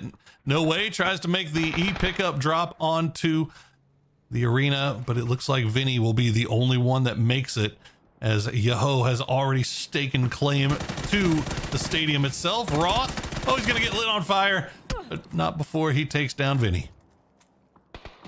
So with all the crashes, that means the fact that we now have mission ready, holding down one section. Deportivo is still trying to contest up against the Gooners. The Gooners getting the better positioning for the time being. DM down to just 2 members, low on life, set inside the smokes. LRB trying to see if he can get anybody on the Gooners down, but just doesn't have vision between the smokes, the rotate, and really that tree. There's not a lot that he can find. The rest of the Gooners going to be bunt at the tail end of it. Collectors are playing a bit further to the southeast of this, but don't have too much they can put in. Ollie with those shots has revealed his position. It's just going to be a matter of how badly do the Gooners want it. And apparently they wanted that one really bad, as that was a lot of explosions right on top of that corpse. It was unfortunate as Ali tried to send the grenades in. He takes out his own guy, but does not get any of the Gooners. Andrew is still hiding out in the smoke as long as he is able to. 21 HP on Isoflex, but Andrea will spot out simply, as Bunt now going to go down as well. The demon, the smoke monster. Andrew finding success here, and now Pest Control has an angle as well. Gooners' best intentions and pushes are starting to go awry. They should be able to get the res on the Bunt. How strong does Ali want to go after this one? More smokes just to kind of restabilize the situation should be okay. A couple of small skirmishes that are happening over to the east, as it does look like 55 are going to come back in. Ali just, I mean, he can't really do too much. If he runs in, it's just going to get punished. And that was a ton of bullets. Blue Zone Nade's going to go ahead and finish it out. Gooner's going to get control over that area. Duel also has some friends in Wuju 2 and Rock that have gotten pretty close. Collector's taking the shots, and it's going to be Duel rotating through. Rock just says, I'm a bit tired of chasing the circle, so let's just go into the center. And they're going to find themselves pretty free for it, but they don't really have to jump out of their vehicle too fast. It's pretty protected. Yeah, you could say that. We got a tank. Why not just drive right in the middle of the city? They're going to see if they can get... Oh, no, D! You thought that there wouldn't be a Panzerfaust in the middle of the city. You thought wrong. D collecting another 4 points for Alcancia as their lead grows ever larger. Oh, that was a bit arrogant to just slow roll it and then park it directly in front of one of the doors. And just sit in there. Like, did they think... I'm wondering if maybe they thought that they could pull it into the doors of casino and just drive it inside the casino itself, but unfortunately it wasn't happening. It didn't go that way at Wuju 2. Now having to deal with the tail end of Duel. Remember, Duel's been holding this down for a while, but there was a lot of people that have been making crashes over here. K-Mind, IQ, the last 2 up. And that is everything in the kitchen sink from K-Mind going around that corner trying to bounce him in. He did manage to get the knock onto one and the flush onto another, so does manage to get the utility to work out in their favor. Sneak attack just holding a sneaky angle, but gets red. Instant pop back off as Gooners do trying to make their way to Picado as well. Wow. Almost thought he was going to pull that off. Well, Gooners do get eliminated. They were lit up by basically every single team that had an angle onto the south side, that southern road coming into Picado. As they see Bestia, they have not committed just yet. They still are hanging out on the north side. They're going to hear the vehicles, a bunch of Dagayo driving past, but you can hear the bullets pinging around them. They can't really afford to just free peek this. So they've got the north pretty much in the high ground, but Picado is spicy right now. Gaio just can't even really afford to go in after it. Instead, they're just going to kind of spatter themselves across this hillside, but Max is going to be very close. Gaio actually rotates back into Pest Control's line, rolls in, but Pest Control is in a bit of damage control of their own as they tried to make a cross and got instantly punished.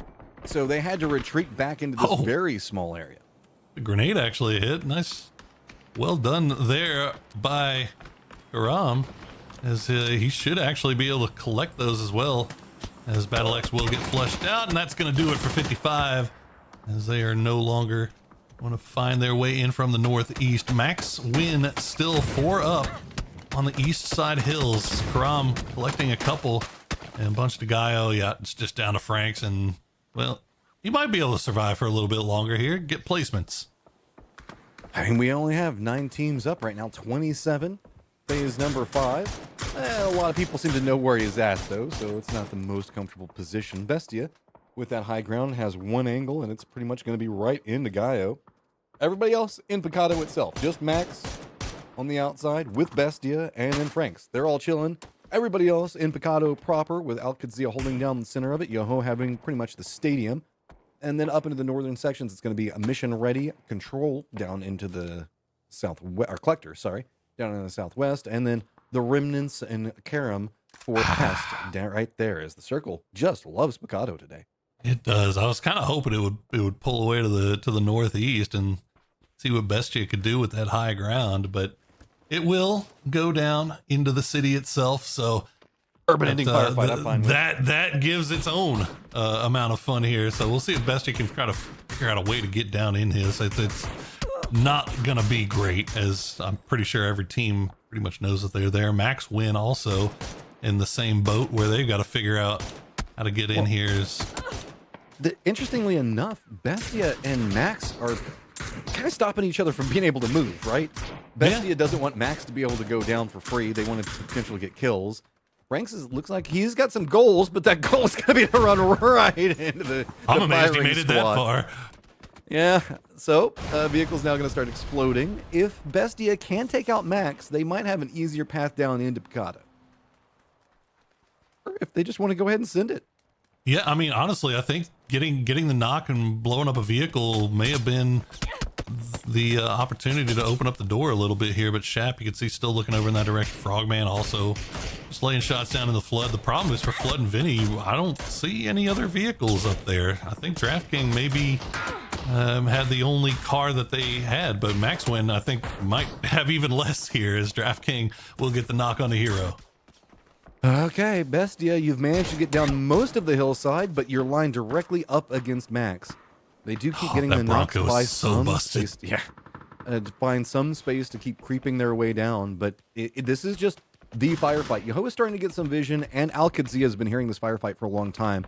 Mission ready, you can see everybody's defended in. Since this firefight has been going on so long between Max and Bestia, both squads are just now the linchpins for where everybody is going to be looking. You can see Alcadzia has a BRDM of their own. That was pretty much the only end outcome for that Bronco, as I'll slowly roll in, as Bestia just continuing to. They're just trading with Max here, and they're trading knocks, trading revives. Eventually, they're just gonna have to get into the worst spots. Yeah, there you go. Dunzo. Bestia will be the first one to go out, so at least Max wins that battle. Kind of. The question is, can they get down the hillside too? I mean, it's not even like Max killed them. They were just the ones that got shot second, is what it's feeling like for the time being. Hero down. Blue zone back behind him. I mean, you gotta love the fact that they're not just giving up. They're trying to creep their way forward. A lot of smokes down. They're getting close to the safe zone. If they can make it to that wall, there is safety to be had, and then the victory is somewhat, I mean, the moral victory, but Teknosh down. Here's the throwables from Alcadzia, because why not? And can they get to the walls? They managed to get one to the wall. No, don't lean any further to the right. Don't peek. Oh, Frogman. No, you're not out healing that, my guy. Oh, good. Oh, yeah. And there you go. Hey, a valiant effort on the part of Max Win to try to make it in there. So, new team that has to try to do the exact same thing, but a little bit easier. is going to be Collector. Down to the south, Mission Ready also has one of their members that are not inside the circle, but they can regroup. That should be fine. Collector does have the buildings that they can kind of dance around in Picado, so they should be kind of safe. This Pest is going to slow still down, has yeah. one of their members up, though. Don't forget about that. Yeah, that's probably the only person we can even look at right now, because I don't think anybody else is going to even see each other until the late game. We're just going to have a full 4v4v4v4 to finish things off. Most likely is, I mean, Collector and Alcancia know that Karam is there. Well, we also do have Mission Ready that has to cross the road to Stadium next to Yoho. Do they? Most likely. Not yet. But that's the potential firefight, right? Is everything else is kind of comfy for the time being. Oh, actually, Aaron, is he sneaking over there? He's doing his best. Let's see how many smokes he's got. But yeah, mission Ready. They don't have to leave just yet. They've got vehicles still, so that might be helpful. But I mean, you could see Yoho. They're not even looking towards the south. They are just full eyes on to Mission Ready. As Snaker's actually going to get knocked from Rello. Rello, I don't even know how he got that angle, but the briefest angles, and he gets that knock, and good utility will get him low, but not enough to get the knocks.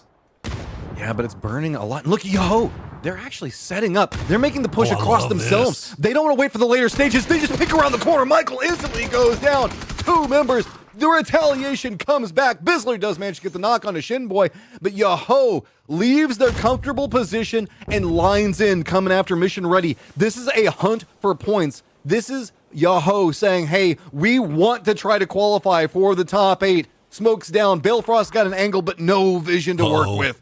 Oh no, they're stacked up pretty close. Okay, it's not gonna pull.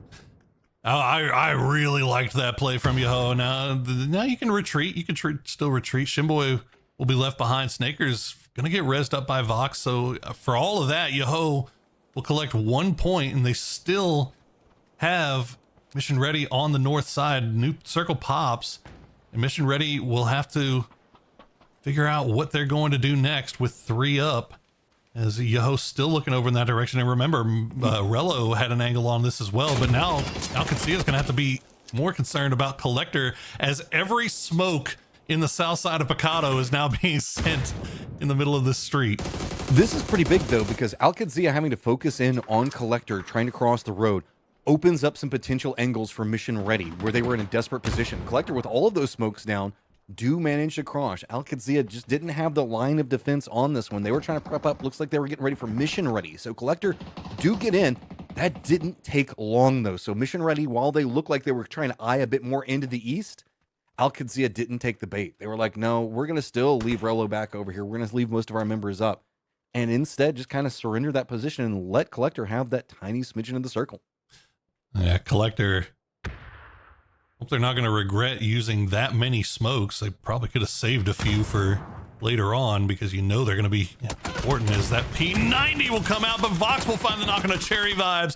2 knocked here for Yoho, and you can see Yoho is sent scrambling. Shinboy and Poonage, the last 2 remaining left alive. Snakers will make his way in. He's going to try to go for the spray, but no, Poonage will win that 1v1, and Yoho, with 9 kills, should be able to get back up to full strength.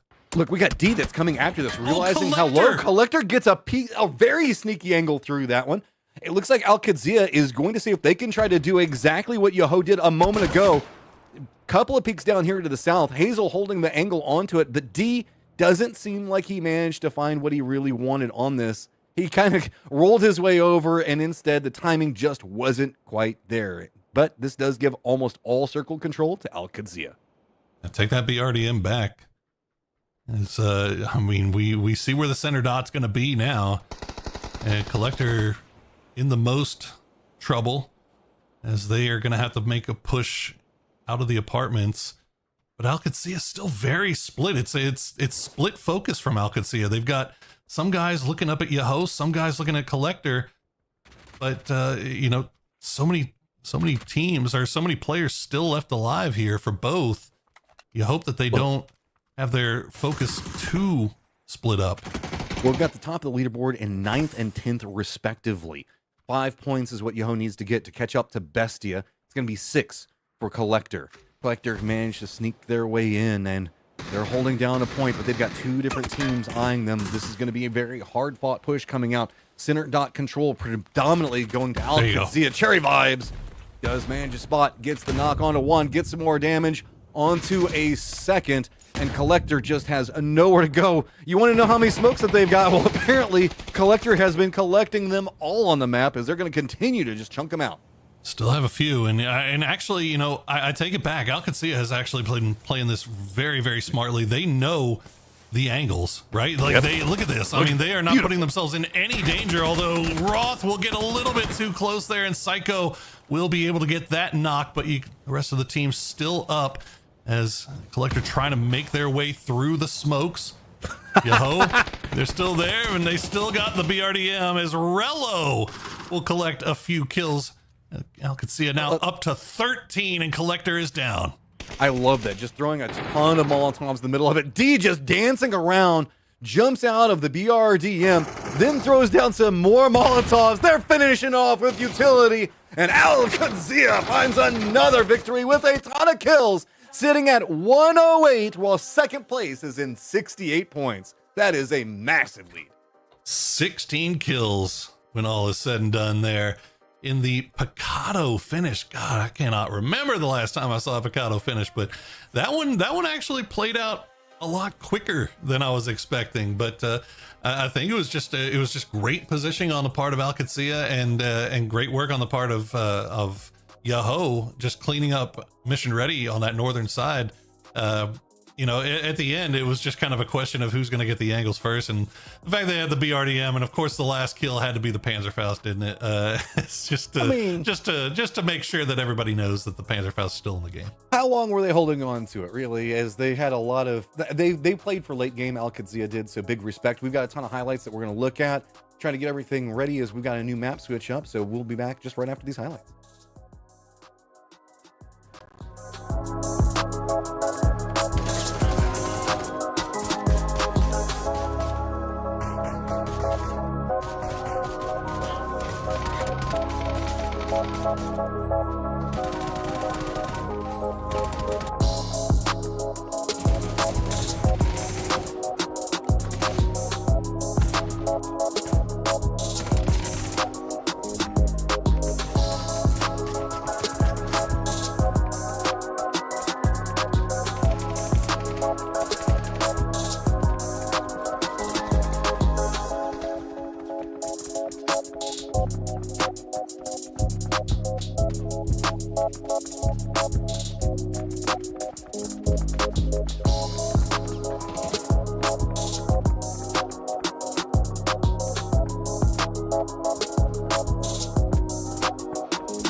D's nuts. I mean, just jumping out of the BRDM right into the face of that Yahoo member to take him down. That was after the Panzer play. I mean, Alcazia are running away with this entire last chance qualifier. Huge number of kill points every single time.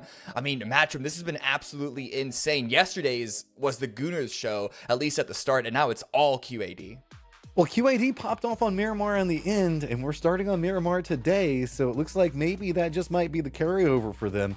Don't know specifically on that one, but I really want to talk to the Alcazia guys because I want to know what comms were like at the tail end of that game whenever people are just jumping out of BRDMs and Molotovs are everywhere. Yeah, it must have been absolutely wild, but they held on to their position in Picado very, very intelligently and very effectively. But poor source, as we look at the match results, really good scoreline for Yahoo and Collector, which are both frightening for teams like ROC, like Bestia, who both got just like 2 and 3 points each. Yeah, and I mean, it's made even worse by the fact that, as we said, Alcazia just keeps on sponging up points. Right. So that cut line is very, very makeable for those teams like Yahoo. I mean, remember at the beginning of this game, they were sitting on like 20 something. The one big game, 16-point game, and they're right back in the mix. And so we'll have to see what the overall leaderboard looks like. Yeah, and it's really hard to kind of do that mental calculation because Alcazia are taking so many points. I want to see what their total kill points looks like. 69, nice. Compared to everyone else. Like, they were only one shy of Gooners.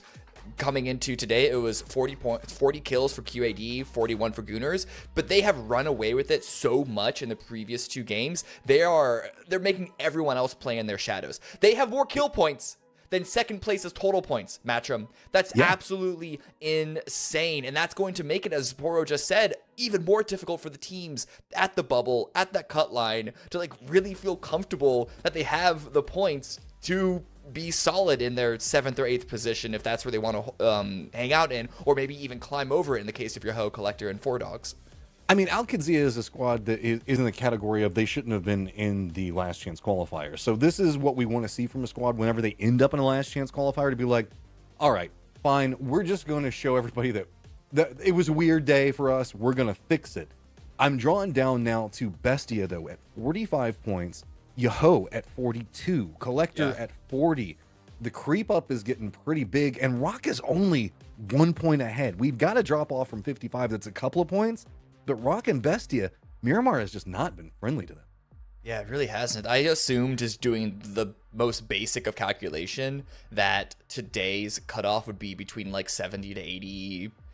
But now it's looking like it might be lower than that, just because of the way that things are falling, the way that it's ping-ponging around who's grabbing all the points. Now, Poro, as we prepare to go into Tego in a couple of minutes' time, do you think this map switch-up is going to make a change? Like, just for example, Gooners fell off during Miramar. I kind of expect them to get activated again. Do we think there's going to be something introduced on Tego that's going to kind of give these teams at the cutoff race a bit of extra juice? You hope so. I mean, you only got 4 games, right? You're running out of time. So, right. I think a lot of the teams use that map switch up as a kind of a refresh time. So you just gonna, okay, shake it off. If we had a bad couple of first games, let's try to reset during these middle maps, and hopefully, the teams that are having a little bit of a slow start can kind of find their footing on Tego and Rondo and get themselves prepared, because going into those final 2 games, it's always like this. It seems there's going to be so much movement, and it's going to be so close. So you'd prefer to kind of have your spot set in stone before getting into those final 2 games. Yeah, absolutely. Well, as much as these teams are getting ready for Tego, we have to get ready for Tego as well. We're going to throw it to a break. We'll be back in a few short minutes as we enter the 9th match of the Last Chance Qualifier. See you then.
About these events like the PUBG Hot Drop 2025 that we just had is simply just meeting all of these amazing people.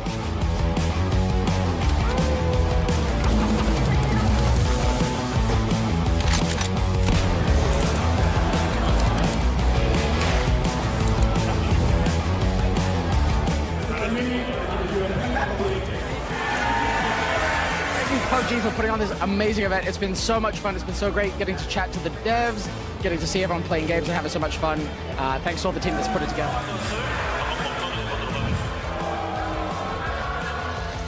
It's great to be here. I can only say to other PUBG players, come here next year.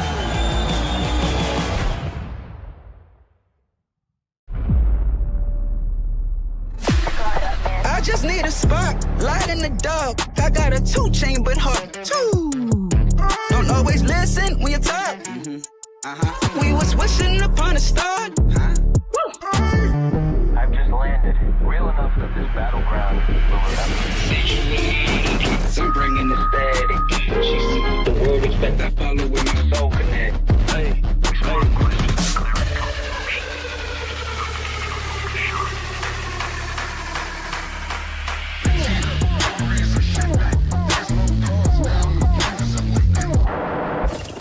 They draw the line.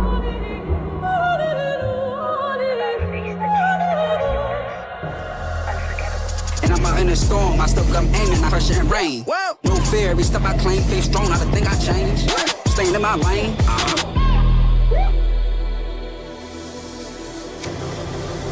내가 선택한 플레이. 정해진 룰은 없어. 내가 정해. 그게 바로 G-Dragon. Battlegrounds.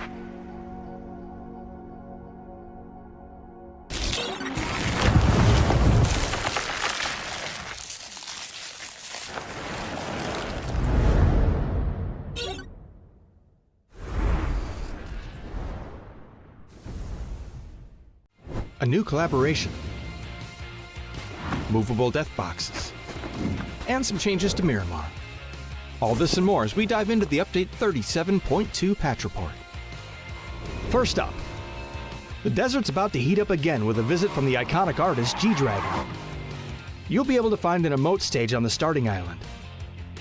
Special G-Dragon map decor such as a decked out gas station and fan room, and other themed visuals such as planes, blue chip towers, and care packages. And be sure to head over to the G-Dragon truck stop to immerse yourself in the recreated Power music video set.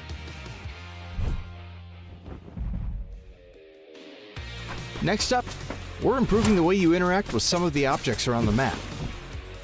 You'll now be able to reposition death boxes to get them to a safer location before looting, or use them to lure unsuspecting loot goblins to their demise. Doors can now be opened inward as well as outward, and all those gas tanks you've been wanting to shoot for years will now explode when you do so, leaving behind a large cloud of smoke to cover your movements. More details on where you can see these changes in the patch notes. And speaking of Miramar, the Minas Generalis area has gotten an overhaul this update as well. We've streamlined building layouts for more efficient looting, added more item spawn locations, simplified the terrain and structures, and balanced out the engagements between high and low ground in the area. There's also a new Survivor Pass, the return of Survivors Left Behind and Hungers Left Behind, some updates to Team Deathmatch and Intense Battle Royale, and more. So check out the patch notes for full details. Update 37.2 is here, so drop into Miramar, stack those death boxes high, and kick back with some G-Dragon hits. We'll see you on the Battlegrounds.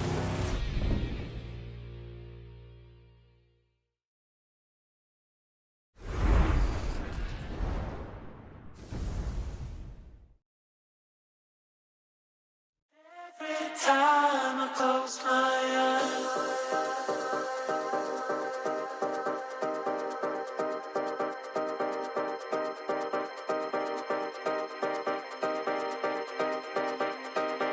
every time I close my eyes,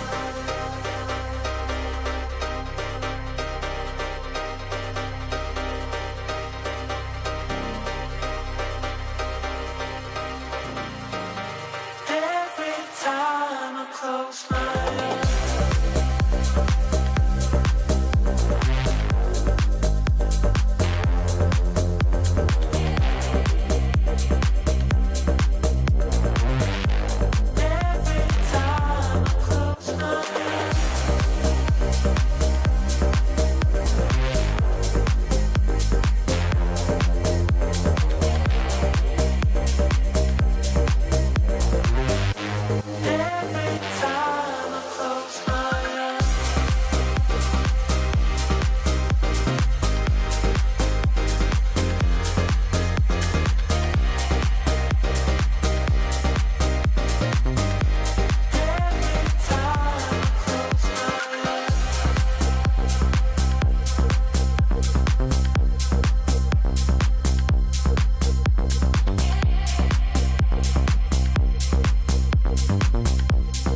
Welcome back, everyone. We are heading into what feels like the 11th hour here at PAS 6 Last Chance Qualifier.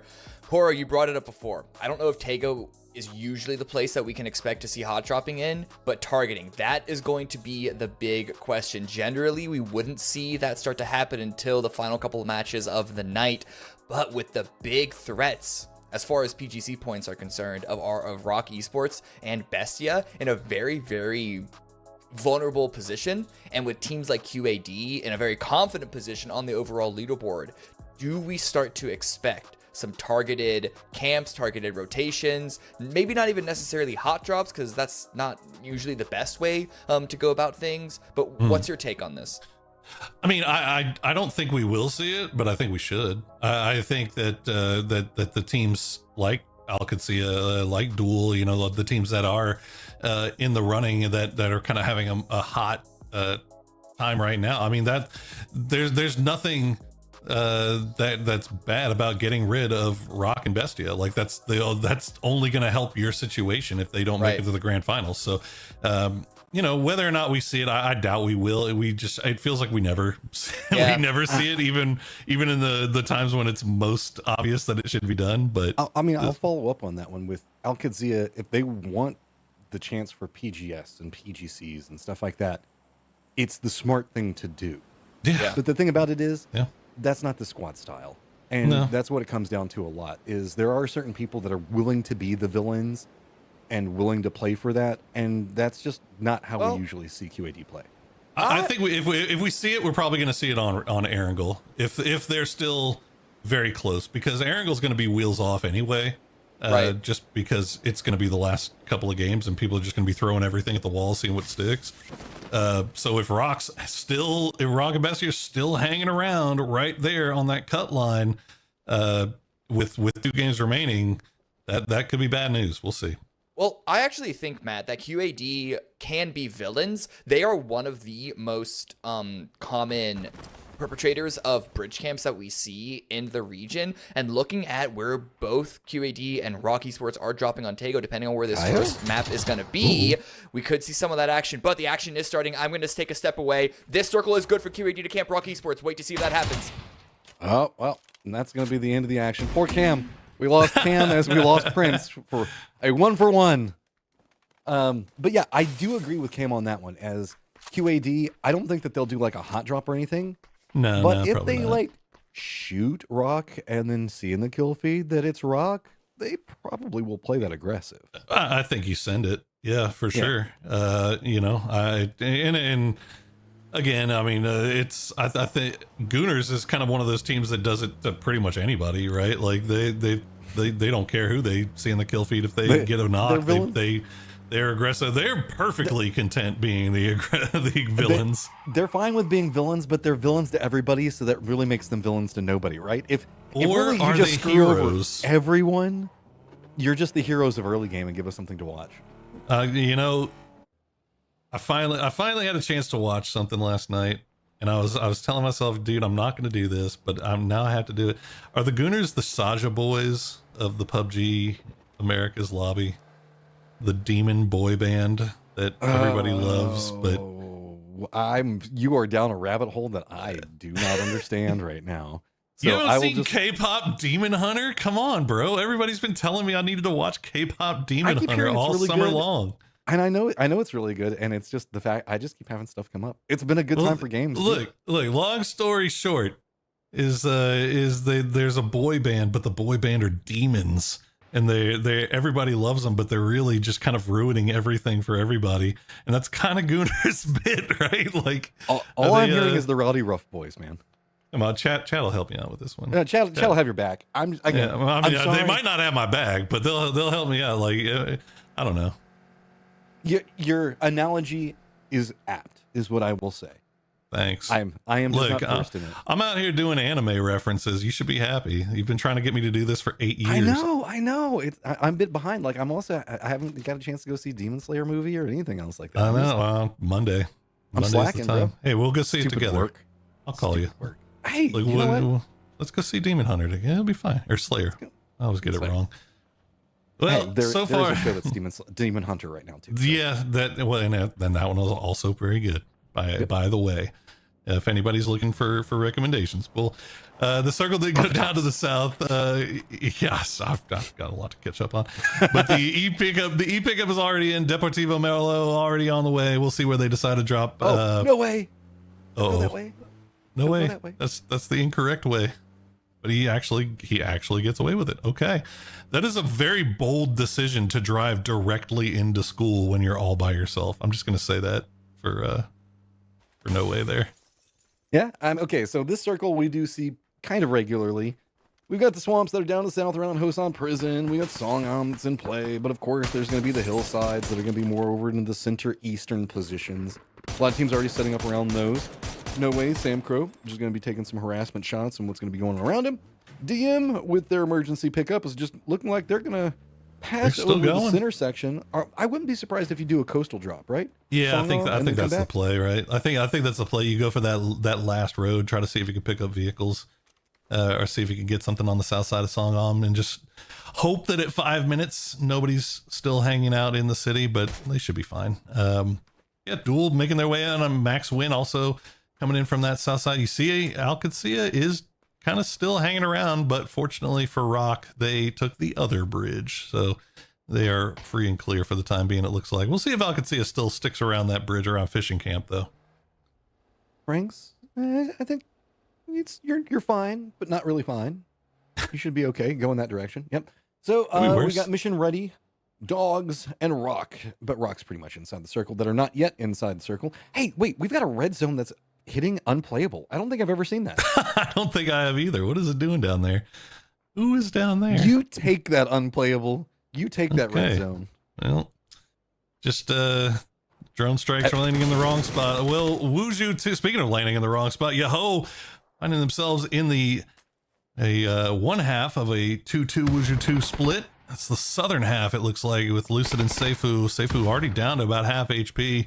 Just trading utility. Looks like Sneak Attack and +1 are coming over here to engage in the defense a little bit longer, while Yahoo Shinboy is sticking around, man. It looks like they want this. Get your points, man. You got to get what you can. Yahoo, we saw it last game. They're in 9th. Just 3 points will put them past Bestia. Wuju 2, they're presently sitting in 4th, and they've been on a bit of a slide so far. Haven't had their big games yet. Lucid, though, with this high ground, should be able to get some interesting angles, but he doesn't want to overpeak. He doesn't know where everybody else is. Finally manage to spot, gets the knock. So, lots of explosions, but it's still just Yahoo trying to find the kills and the angles, man. Well, and now the second duel from Yahoo is arriving, but it's so late. The timing was just really off on that, and yeah, Wuju 2 doesn't even take a knock. Yahoo gets annihilated, and they're sitting in 9th place, and they get a big goose egg off of this one. Lucid just looks right back over to No Way and Sam Crow like nothing happened. So that's I mean, I respect Yahoo for trying something. That I can understand what they were going for. It was off though. Something the timing, I don't know. I don't know. It felt like if Shimbo, if they were going to do it, then, you know, kind of stick around the walls and play it slow and wait for the backup to arrive. But they ended up getting involved a little bit early, and backup arrived very, very late and just got absolutely lit up like a Christmas tree. So I don't know. Go back to the drawing board, get ready for Rondo. I just feel bad for the Gooners. They keep getting circles, man. How do you kill everybody on the edge if you're already inside the circle? Look, hey, they'll take circles in C1, all right? Like it's when you they just don't want to be in center circle when it comes to like C6, right? Like, I mean, they want to. That's when they really want to be trolling around the outside, seeing what they can pick up. It does feel like they're playing more circle than they normally do right now, which is intriguing. Collector is going to be the new team that's trying to contest up against Bestia's position. Bestia and Rock still just 1 point apart from each other, with Collector just 5 points behind that. Dogs, who keep drawing my attention, they make smart choices, but it's just sometimes they put themselves in, I guess, too many options around them to kill them. And it's been a tail end of rotations. Their last team really it's coming in is going to be mission ready with Has Vox in play. A good couple 100 meters away from the rest of his team, but who would have thought? Yeah. Yeah, no, that's Vox always pretty plays with the team. Yeah, pretty typical at this point to see them. But hey, it works out for him. Bestia probably the happiest at all of this. and sitting in dead center. Great compound, little high ground to work around as well. And we'll see if they get a little circle favor and fortune as the game continues. But everybody already in, and looks like mission ready and Four Dogs the last two to arrive. So been a very slow early game. All these games really just been very kind of slow and relaxed through C1. We haven't really see the wheels start coming off of this thing just yet. No real hyper aggression coming out. It's not Erangel. Erangel is our new aggressive map, and I don't know how or when it happened, but I love it. Erangel has just turned into a bloodbath in the early mid game. Yeah. Oh, dude. Again, if this is the way it's going to keep going, it kind of translated over from international. We do have Collector that is calling an emergency pickup with a couple of seconds to spare to see if they maybe get something crazy. Red Zone also did pop, and it's going to be right in the center of the circle on top of Bestio, Gaio, and a little bit of No Way. Let's see if Sold's spotted out Four Dogs there. As they're just definitely getting backfilled as the, oh yeah, there you go. Hard shift down to the southwest. And all of a sudden, Deportivo Merlot feeling pretty happy about things. Bestia already on the move. And now the question comes, do you wrap west? Do you wrap south? You already got a number of teams heading south. Alcacia going to be one of the first to go west. And you can see 55 Four Dogs already in the works as well. Collector, they've got the high guy. And they've got somebody up there. And they've also got that E pickup. But yeah, they've got two in the glider, two in the E pickup as Deportivo trying to protect their school as best they can. Oh no. Gaio, the worst timing, just decides to brazenly run through the red zone, and it's going to come at a punishment. I think they get rezzed. I think they get rezzed. I don't think anybody was close enough to see it. I think Joshy is about the closest one. That is the first time I've seen people get knocked by red zone here. And yeah, Joshy, you can see off in the distance. Put him in the car. Oh, get him in there. Theros is low. No, Joshy! Oh, no. Well, we know who the villain is. Joshy runs away. Okay, Dogs, you had to make the run right next to Rock, and a ton of other people. Collector's also going to be kind of rotating. Looks like they're doing their emergency pickup around this same area. So this is getting pretty dicey over here, but Rock finding some kills, can keep control over this area, and Dogs on the hunt for their positioning. Hey, yep, seeing people even drop from the sky, Solds. Yeah, Collector dropping from the sky makes things a little bit interesting here for Rock, as you can see Solds instantly going back to that hard cover. Can't stick around and wait to try to get the spray through the smoke as Vorpal will get spotted by RBN. But Bliss, where are you going? They didn't, I guess Solds with a good reposition, and they just had no idea where he went. I mean, I guess that's a good setup. Solds shifted over to the compound after taking shots on the outside of it, knives it out, realizes where they're probably going to go, and Rock with this really wide That's split. huge for Rock. Does find Dogs, gets them stop breathing on their neck. Max just gonna roll right through Bestia. Yo. No cares in the world, and Flood almost gets hit by the car. Is dead. Oh, no. Teknosh hits him with some bullets. Mime runs around the corner though, chases him down. And Hero's gonna go down as well. It's down to just one player for Max Win. As Flood is slowly bleeding out, I don't think he's gonna get flushed. Shap, the last one left alive, but they know exactly where he is. Spray from Trap King gets him down to half HP. Maybe the follow-up grenade. No, Shap not gonna stick around and find out. Yeah, this is interesting because we still have Gooners right next to this as well. Sure do. So this is right in the center, 55 just to the southeast of position. DM, Ali, you can see kind of eyeing what's going on over here, hearing all the firefighting, seeing if he wants to get involved. 50 alive at this stage as most are inside the circle pretty comfortably. There's a couple of small movements, but it's really just Shap trying to dance around and hope that nobody else comes after him. And Bestia really can't go too crazy after him because I think that they're a bit afraid of the moving factors on the outside of the compound. Yeah. I mean, they hear the shots, right? Like you hear Deportivo taking shots down in here. Gooner's actually going to take a knock there as Vinny, the second Vinny steps out, he gets lit up by Simply Matthias. So right off the bat, Bestia will have to reset once again as it looks like Greg Shot should get back on his feet. I'm sorry, Goon Shot should get back on his feet here shortly. I mean, both are okay, right? I do love the fact that he renamed himself for it. A lot of utility coming out. This does feel like Gooners want to continue the pressure on this as they haven't really gone too Goonery. Instead, they're just going to try to start going after it. Shap's doing a good job on staying alive, has put Bestia into this awkward spot, but this is just odd because now 55 Carrick gets vision onto Bunt, gets the knock. That is going to stall out Gooners yet again, and Vinny even goes down to the blue zone nade from Bunt. And then 55 is going to have to be careful as well. Oh, is backfilling a Shack. Will find the knock on a Mime, and all of a sudden, Bestia, as hard as they were working to get over here and clear out this last guy is not going down easy. Now they have to stay alive through some more. I mean, look at the mini-map. You just see how many teams there, how many shots are being taken. Every angle is dangerous right now. And Gooners are making the cross, man. They're pushing it. They do not care. Mime is the last one up for Bestia, just brute forcing their way through all of the secondary firefighting that's happening. 55 to the north, 55 to the south, DM to the north. No cares. Gooners just starting to be more goonery by the second. And it's going to be Mime trying to commit into a res, but look at how much damage is coming onto the Gooners for this. Finally getting close, but is it going to be enough attrition damage to stack up that Bestia can start to rally a defense? At least he got Flood back on his feet and he got healed up. Shap 2K also there as well. So Gooners can't be too cavalier with how they push in. They know exactly where these guys are. They still have a little bit of util left. That's a good grenade. Gonna get Flood down low, but you can see off in the distance, 55 still has that high ground that they can take shots.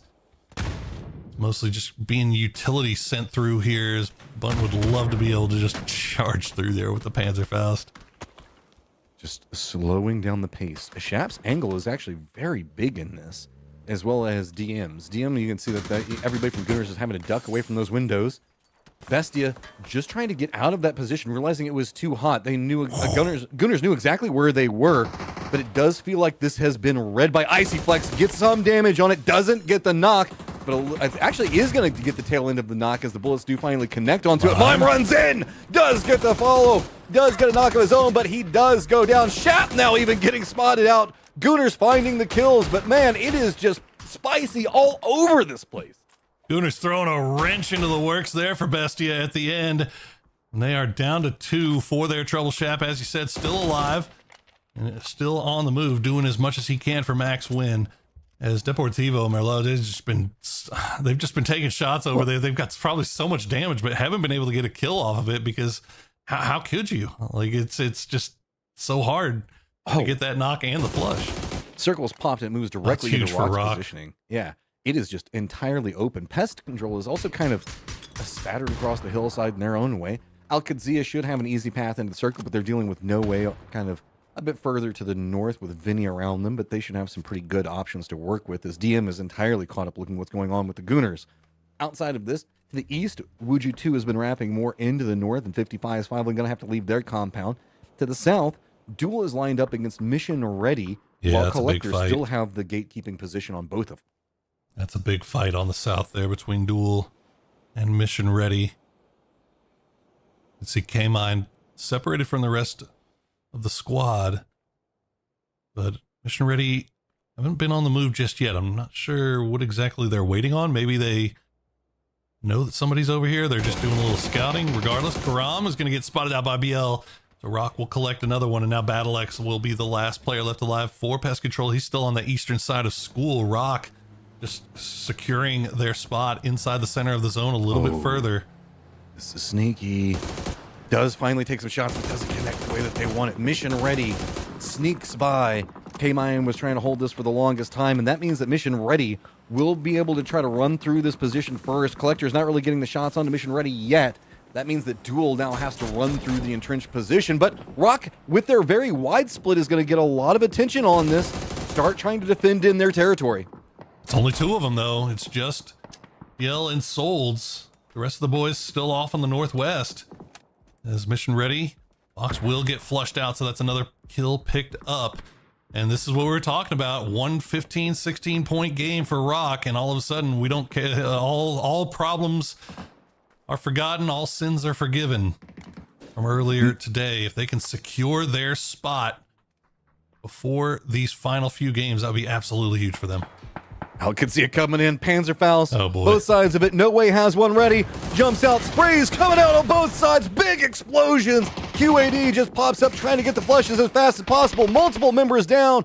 Roth taking a lot of damage. Meanwhile, back in the compound, you can see it's going to be Gooners looking back up at 55 who have managed to get along that hillside. So Gooners, odd team out in rotate. They don't have to go yet, but DM still run on top of them. Roth managed to get his health back up into position. No way, still up on top, but Rock wants to see if they can chase after it as well. No, actually, Rock just leaving. Oh, man. Lopez was the last player left alive for No Way. I kind of wanted to see him do a little bit more here. Given the rest of his team, he knew, you should have known that there was so many knocks here on Alcacea, and yeah, that's going to be another one. The good grenade could be enough to finish them off. It's not going to fall. Roth will dance around in the smokes, try to survive. Lopez now pushing through and trying to get rid of Alcacea, but he gets distracted here by Danny.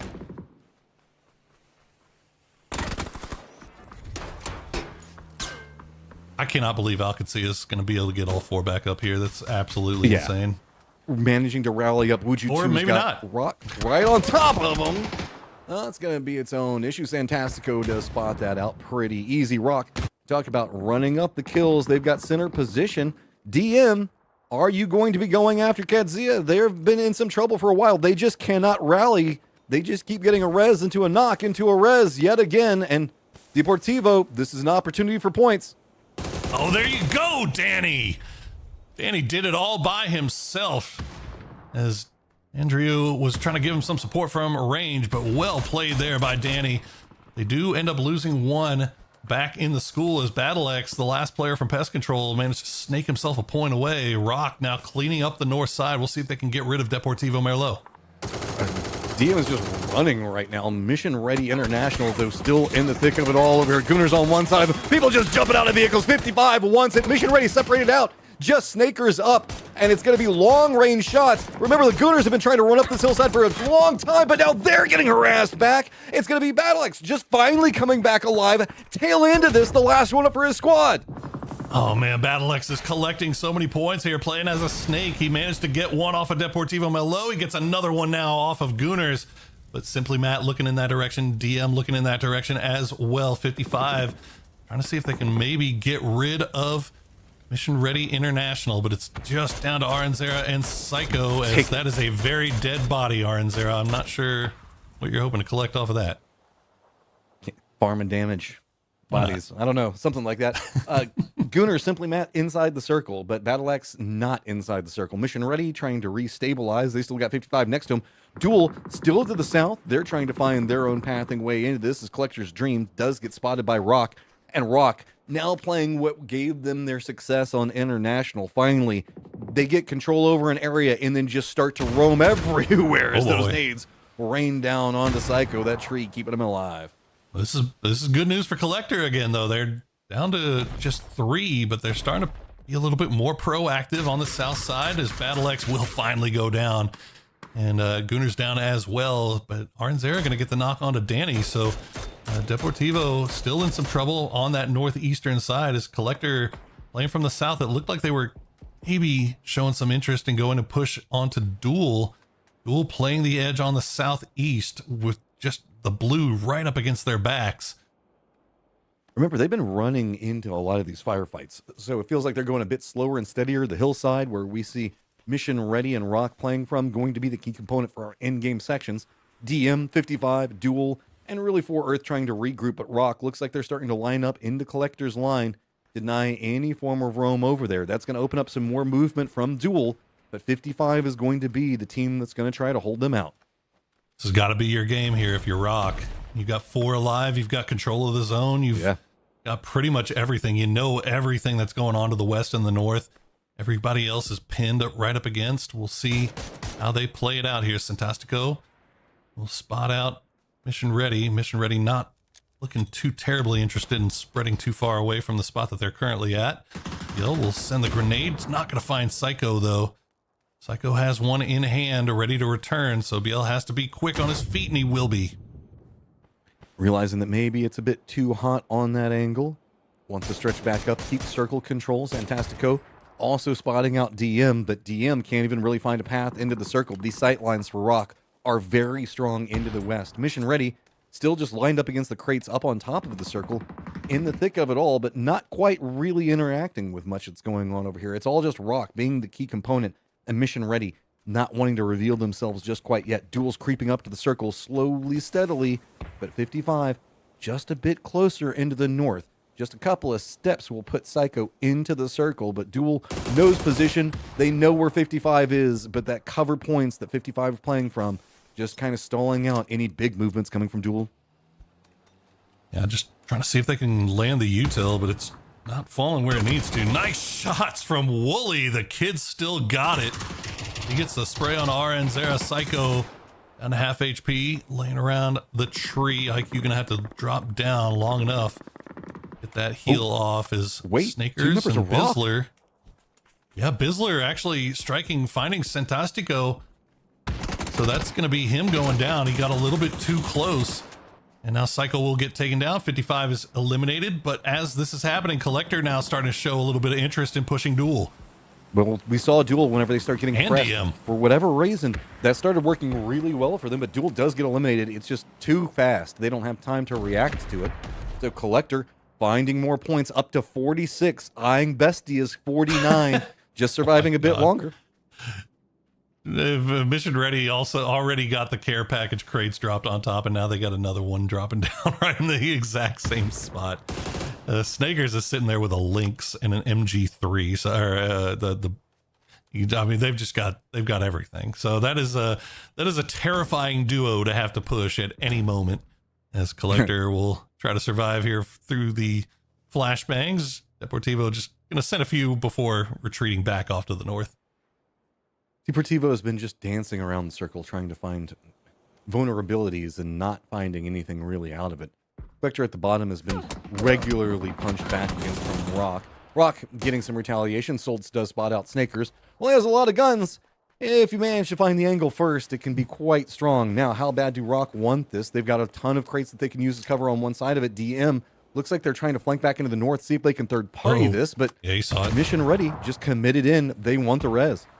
And lucky for them, too, because they're going to be able to get... Oh, nice grenade from Solds, though, will re-knock Snakers. The res did come through, but Rock having to reposition after spotting out Deportivo. Danny just spraying over in that direction. Solds desperately wants to get rid of Mission Ready as quickly as possible. The blue zone grenade's just not falling yet. You can see he's creeping around. He's going to spot him just at the last minute. We'll get one. Bizzler is so low. And Snakers knocked yet again. He's going to be bleeding out fast. Solds does go down. That's going to be Zello that spots him from DM. Rock starting to have too many threats to deal with. That's allowing Collector to also creep up from back behind them into that southwestern area, starting to take shots into RBN. He's got to peek back around after this. He's managed to stop it out and slow it down, but the cost is now 4 Earth is just brazenly running right into the middle of it. Danny's just running right after RBN. Deportivo sitting at 8 kills right now. They're starting to get some momentum in these firefights. They've got a control area to play from, and Rock is playing on the back foot. They had to retreat. Hazel's position just coming in at the worst possible time. And he will finish off Rock in the end, but a great game for Rock. They managed to collect 9 kills and move themselves even more clear of that cut line. Hazel will retreat, survive a little bit longer. Somehow, Mission Ready International still alive throughout all of this, and Bizzler will find the angle onto Danny. And remember, this is 2 guys that, I mean, you can see what Bizzler is holding on to. He's got 2 flashbangs, and that's it. But Snakers, only 28 rounds in that MG. And they can just keep, there's probably armors and stuff like that they could keep rotating from. So even all of those knocks on Snakers, you can see that his armor and everything else still in good position. They aren't playing this afraid. This is a squad that realized that they've got the angles to control on this one and starting to get more, like, just Bizzler running down into it. No fear coming out from him.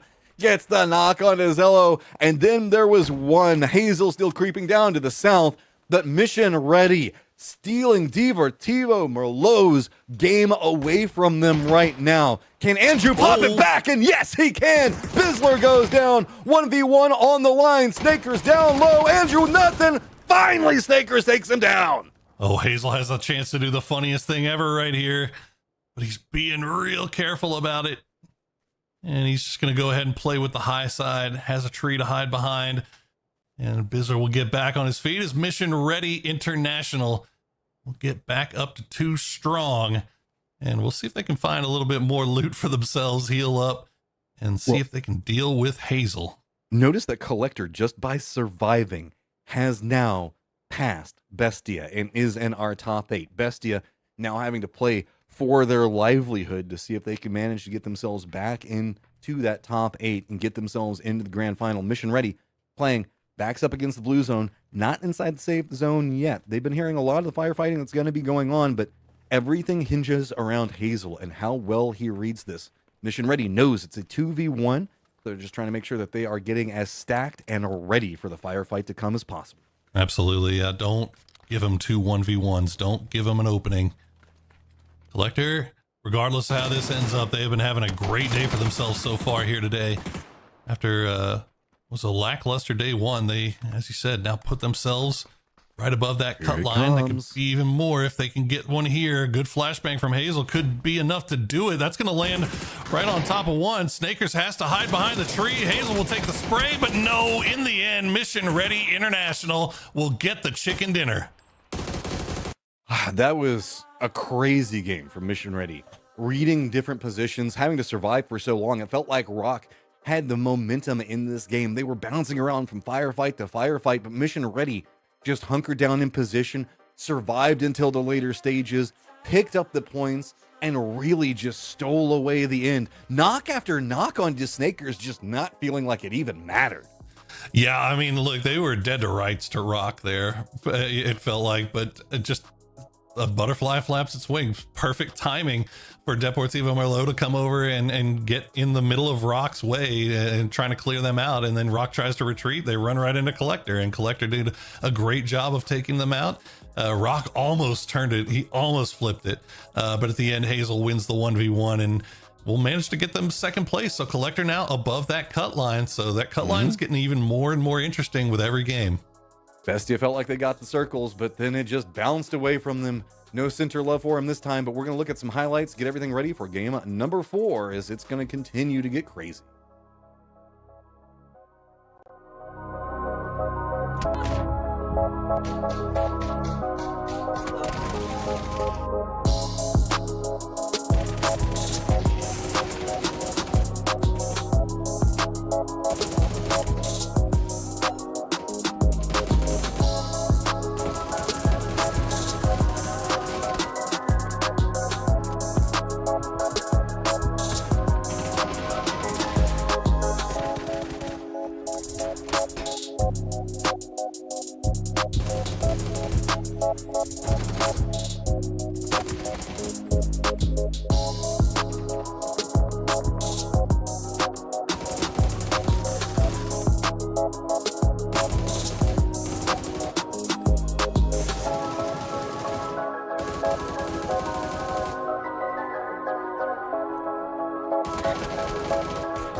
Miramar might have been the QAD show, but, well, the turns have tabled this time around. There's a bit more of a mix-up there in the points grab. Good on Rock Esports. Get a couple of points themselves, get themselves in a much more comfortable position. Still 7th, but more comfortable 7th.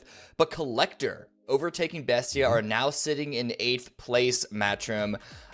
I mean, I will say, I think Hazel had a missed opportunity there, letting the revive come in when it was, I think, a pretty clear 1v1. But still, ignoring all that, second place, good number of points, but man, the number of kill points of Deportivo Mello and Rock Esports. Collector are down in 4th. I mean, that's Collector is a newer team. They've got some learning to do. That's one of those things that you just gotta kind of have to go take on the teeth and go, okay, didn't get what we wanted out of that one.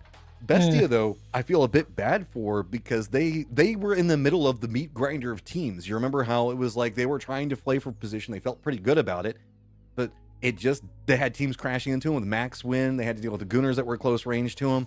And it's just, they couldn't really rally that back together the way that they wanted to. And while they did pick up 4 points, it's not going to be enough to Collector's 11. Yeah, well, we can't count them out yet, right? We're going to see what the overall leaderboard looks like. We're going to see how close that cut position is. But Poro, this is, unlike Rock Esports Bestia, we saw some good moments out of them. Yeah, like they might have gotten overwhelmed. I saw some really good moves by Mime that sort of harken back to old sort of wild card Mime. 49 points compared to Collector's 51. It's going to be a tough run. I kind of have to have faith, though, Poro, for the experience of these Bestia players. But with only 3 matches left, it's kind of scary. Yeah, I mean, I'm not giving them too much for that last one. I mean, they got their compound got crashed by Max Win randomly, and then they just got stuck in there getting shot at from every direction. Deportivo had angles on it, so that one's kind of a wash. You just say, okay, well, that sucks, let's go next. But it's down to 3 games, right? And Collector is not showing themselves to be slowing down, so there's definitely some pressure there on the Bestia, especially when you got Yahoo right on your heels as well. And now you see Rock kind of getting clear a little bit of that cut line. All of a sudden, the amount of spots that you really have that are within reach are starting to go pretty slim. Yeah, let's keep this screen up a little bit if we can. I want to kind of delve a little deeper into that, though, about which teams are in threat/opportunity range of that cutoff point. Because Rock Esports, 7th place, it's an 8-point gap between them and Collector. Like, how safe should they be feeling? And then there's Bestia at 49, but then Yahoo, 7 points behind them. Deportivo Melo, one further point behind that. Matcham, how wide are we kind of expanding this current bubble, as we usually call it, as we head into the final 3 matches of today? What I look for is who are actually catalyst teams. Who are the teams that are going to try to make something happen to try to usurp that difference, right? Collector does feel like they're trying to do that right now. Yahoo is another squad that, while it did come at a cost to them, they were trying to do the same thing. Deportivo Merlot did manage to play very well inside that last game, pick up a couple of kills. And 4Dogs we've also been seeing being very proactive. So there's a lot of inside of this area that's got a lot going on for them. So whenever we look at that, who's been seeing the bigger successes? Deportivo got a very good game in the last one. Yahoo had a pretty weak game, but was proactive. Bestia got a wash game. So all of these guys are capable of making the climb. But if anything, my mind kind of goes over to the left side. 55 was being very proactive. Rock, it felt like they had the game under control, but it slipped away. And so while that only gives them an 8-point lead over Collector, Bestia can have a pop-off game, Yahoo can have a pop-off game, and Deportivo Merlot potentially can have another pop-off game. So I wouldn't even feel comfortable with Rock's position or 55's in the slightest. Yeah, I mean, Boro, do you agree with that? Part of me wants to say that 55 kind of should be safe, but I don't know. Do you feel the same way, or do you think that they also need to be, obviously you want to be cautious, but should they be even worried? I'm worried for them. I haven't really seen anything. The only reason 55 is still in the spot that they're at right now is they've gotten a lot of circle luck today. Right. And they've been in compounds kind of towards the center. Like, I haven't really seen a lot from them.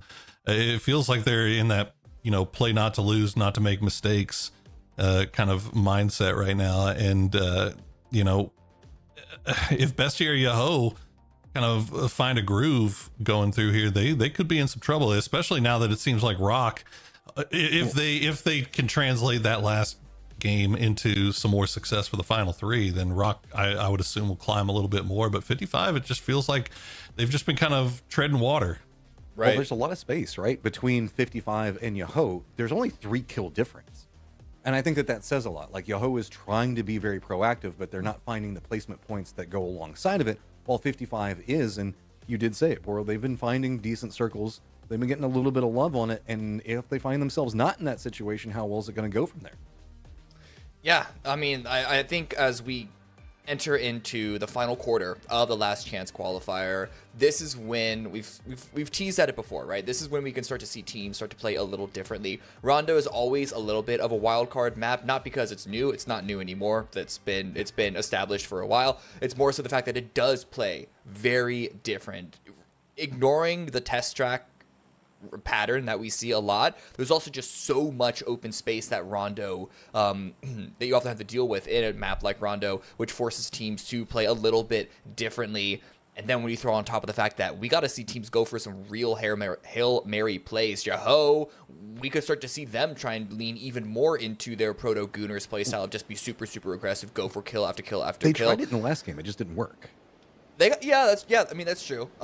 They got 0 points last game, but as you said, they have a huge number of kill points, especially relative to their placement points. So it's something that they definitely are already teasing with, and that's something that we're familiar with this team historically, just that squad. It's not the exact same as they've been over the years, but it's definitely a play style from that like Shimboy core, Shimboy Punaj core that we have. I'm not seeing any hot drops though. That's what I was kind of keeping my eye out for. We might see something happen at Dancing, but that doesn't seem to be the case.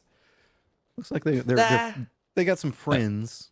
Yeah, but that's basically 2 different drop spots. That's Hazel tracking Neox, is right? just stealing a vehicle. So Yeah. Interesting northern circle though. Yeah, far north circle there. What's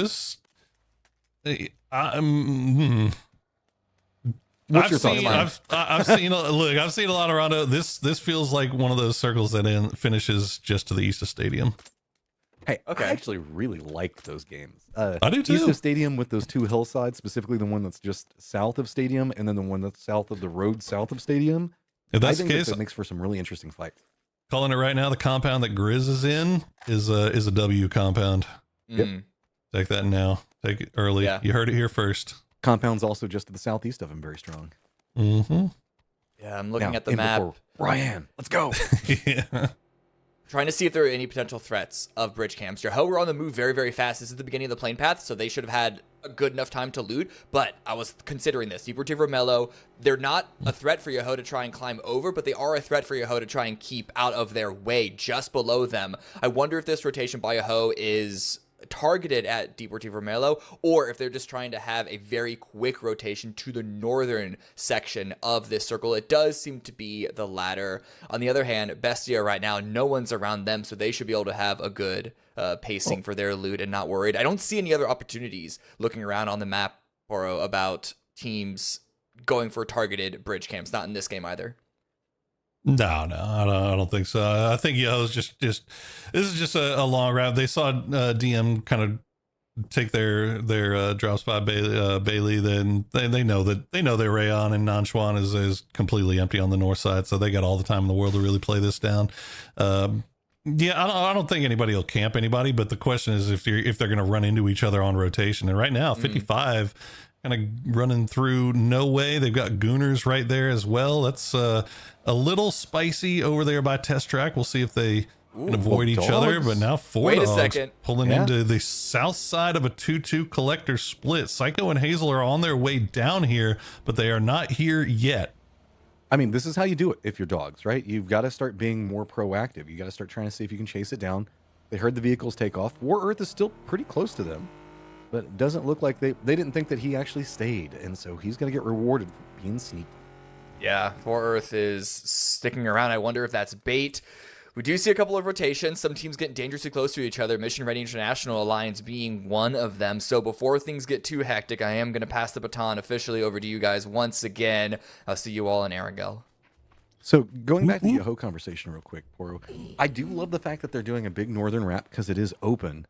But at the same time, I also really enjoyed seeing them try to be more proactive at the start of the game, like making the crash and everything. It didn't work out for them.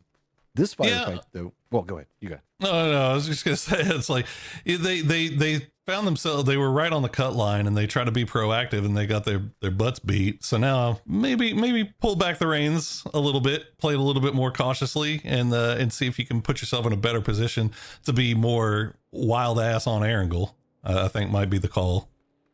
This almost could have brewed into something scary as Bestia was way too close to mission ready. Looks like they are going to be rotating together. Everybody in 4 different vehicles from Bestia going to be wrapping pretty close to mission ready. But mission ready, are they going to tail in this? It does look like they might. Is this a concerted trap? Are they going to be trying to chase this down? Or are they just trying to wrap alongside them and use them as a human shield? I can't quite tell. The tail end of this is actually going to be Flood, and they're coming out gun swinging. Snakers has got goals. This does look like this is going after Bestia, but The Rock comes in at the bad time. The rest of mission ready kind of rolling through. This is a full commit. No fear, just chasing down Bestia. Oh, Lost him. Matt got so excited, I think we lost his voice. Well, Snakers is going to get taken down by Mime, so they do end up getting a 1-1 trade for it. But yeah, this is what we're going to expect to see from Mission Ready for the next few games, being a little bit more active, starting to hunt down points, hunt down teams. Unfortunately for Bestia, this is the last thing on Earth that they needed right now, as Flood will just throw the grenade and try to dip on out with 21 HP. I mean, mission accomplished, right? Hey. It's just... No, I didn't go anywhere. You're just too used to casting with Toby. Something cool happened, so I did Oh, my no. part. I was going to let you do the other side. No, your voice just cut out, and then you were gone. You left. You left me. I was all by myself. Well, is the fight still sticking around? So I'll let you finish it out. Is Michael? Can he survive? Draft King gets the first one, but now he's getting flanked from the side. Box is down. Michael, Draft King, what are you even shooting at? Okay. Mission not accomplished. No. That is the exact opposite thing that you wanted to have happen. Is now Bestia back in our top 8.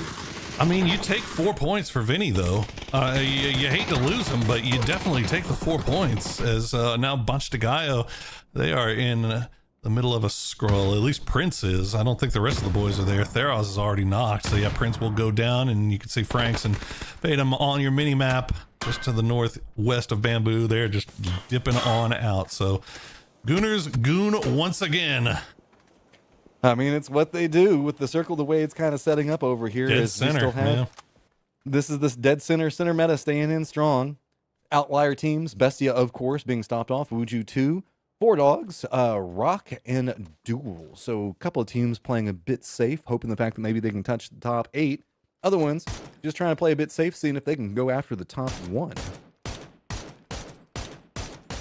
Pippa would have loved to get that point for 55, but it will go into the pocket of Bunt as 55 continues to hold their 2-2. But yeah, you can see just how many teams are cramming right on top of each other. Nobody wants to be north of the river. Really, Yahoo and I guess Wuju 2 still the only teams north of this river, as Bestia will be able to get their knocked player back.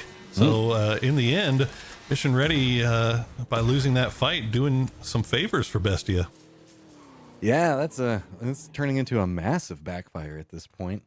And so we'll have to see. Bestia is coming into the circle a bit late. So that is also the thing about these kind of chase downs. They are throwing off the timing for a lot of stuff. This is kind of a circle we do see pretty regularly. We were talking about our favorite compounds and stuff like that as it goes. And the feature components are still there. So Bestia is coming into a centered meta position very late, and Bestia likes to be in the center of the circle very early. Well, all said and done, the 4 points, obviously they need more. They definitely need more off of this, but they, as you said, coming in super late into this zone, especially knowing what we know, which is that it is just compacted around Bamboo, around Stadium. Vinny will be doing a little bit of scouting, it looks like, for Bestia, as he will be arriving. Now, will he survive getting past the stadium, as Ali RV on top, looking off in the distance, seeing if anybody's coming from the north? And yep, you can see the tracers already firing through the air. So if you're a Bestia or Rock fan, the things that you're kind of keeping an eye on right now is Collector, Yahoo, and DM. DM with stadium control, if the circle goes that way, is really, really big. Collector is playing very far into the east, so an easter shift, very big for them. Yahoo, the only team that's north of the river. So circles, if it stays centered, it kind of keeps everything equalized. But if we see a hard shift in one of those directions, Bestia's life is going to get a little bit more difficult. The only benefit to them is if it does go east, and Collector, who they just passed, is also in the east alongside them. So where are we headed? Who's going to get the love? Is it going to stay north? And it does go down into stadium area. I mean, I could have told you this. I swear, man, every single time. And the compound that I said, the one just south of Stadium, looks like Alcacea is starting to creep over in that direction. But that compound is the God compound. You will win from that compound. So Alcacea, the rich get a little bit richer here as Rello will arrive to it to start things off. And the only thing that's different about this one than what we normally see with circles that kind of end up in this area is that the south side, the south of the road, that runs kind of west-east to Stadium is a lot. It's not as much stuff in there this time as Rocco. That you don't want to lose BL that early. That sucks. We are also seeing it being a bit more eastern inlay. So whenever we have to remember that there is the river that's up there. We're in phase number 2, so that's kind of a factor. We might see this lean more east than we normally see this in-game circle. As Montegaio's got some goals with pest control very, very close, dancing around the outside of it, but don't have any vulnerabilities that they manage to find. Just the 2 members up, seeing if they can breach into the compound, but it is very, very scary. Pest control still has the 4, but reinforcements are now starting to arrive. Seeing if they can hold in. BattleX does hold. He does finally go down. Franks does get the shots off, but Franks just has to retreat. It's a plethora of players running in after him, and there is no angles that are safe. But that said, there were so many opportunities that were just kind of, they missed him where he was going to be at. They finally do collapse in, so Pest Control do take out Montegaio. Yeah, it's you hate to say for a bunch of guys. It's just been, that's been their whole tournament so far. Really is. I mean, it's just Circle 2. They were down to 2, and they had to scrap around here. But now Yahoo, yeah, they hear all this going on. They didn't see too many. No, I don't think they saw the knocks and the kill feed, but they know that these guys are here. And we already saw Yahoo be a little bit proactive when it came to pushing earlier, but Poonage will get picked out at range as Karam is hanging out on top with the Car9. I mean, respect to Karam. The only reason I said oh no is because Poonage was trying to set up there to open up a pathing for his team. They're wanting to try to qualify, and Karam just stopped it dead in his tracks, not going to allow it to happen. So Yahoo, they try to be aggressive again. They try to take destiny into their own hands for the second time. And now it's going to be Wuju 2 joining in on the punishment. Looks like they were trying to go for a C4 play, and it just didn't work out for him in the end. As Joshi just spraying through, almost gets some cherry vibes. The last one left up, and Grizz will finish him off as Pest Control says, thank you. More kills going over to us here. And that's bad news for you. Okay, are we doing this now? Wuju 2? I mean, the compound of death, doom, and destruction. This is getting scary because Pest Control is at 6 kills right now. They've stepped up next to DM's positioning. Yahoo is very close to them on the board. So with Joshi down, Wuju 2 got to be careful, as it is going to be DM that gets involved in this one. It's just a party that just keeps on going, and it does look like Wuju 2 is starting to take more control over this finally. There you go. Good flashbang. We'll finish them off, and at the end of the day, Pest Control, they could hold off 2, but they couldn't hold off all 3. Deportivo, Merlot, meanwhile, with that high ground, will manage to shark away 1 point, and they'll keep eyes on that, but it looks like Wuju 2, they've got the compound, so we know it's not really worth sticking around here anymore, as the new circle has popped, and we have to leave the stadium. Okay, so we did kind of go a bit more centered in this one. Shocked, I know. Everyone is. Collector playing over into the east right now. Kind of keeping an eye on how these moving factors are. Bestia is very far into the north. Looks like they were trying to wrap a bit longer along this line. They're going to get denied out a bit as they're going to spot out DM rotating over there. No Way is pretty centered up for the time point being, but Rock's just going to make a send, and they're going to be going next to Alcazia of all teams. The guys that are playing with more points than anybody else and no cares in the world, and that's going to be scary for Rock. Yes, indeed. Keep it alive for now, and they've got the BRDM, so RBM just slow cruising around the hillside as Roth will try to send a Panzerfaust into the shack. Won't find home. Syntastico is still dancing around. Keep those smokes cycled as the grenade from Solds will find Roth. Alcazia in a little bit of hurt right now. Their Southern 2-2 duo will be finished off by Rock. Rock now starting to climb up 6th place, buying more and more space away from everything that's going to be going on. Alcazia still sitting at 112, so well, they did lose 2. It's not the end of the world. The big factor for it, though, with Rock getting into a safer position, we now have to start looking at seeing what's going on with 55. 55 is playing very close to the eastern side of this. Other side of Bamboo, really, on the east points. Collector's going to was pretty close to them, but now had to kind of run off. Rock still just kind of hunkering down in position. They are going to get shot at a lot, but this is safer than it feels. It doesn't feel good. It doesn't feel super safe, but it's definitely safer than you think it is. Yeah, this is what I was kind of keeping an eye on. Bestia did a long wrap, and they have just now arrived from the north. And Deportivo, they've taken their time leaving stadium. See Ali still taking shots as the blue zone has not yet arrived, but Bestia is going to take the hillside. Mime going to be the first one to arrive, and he's trying to find.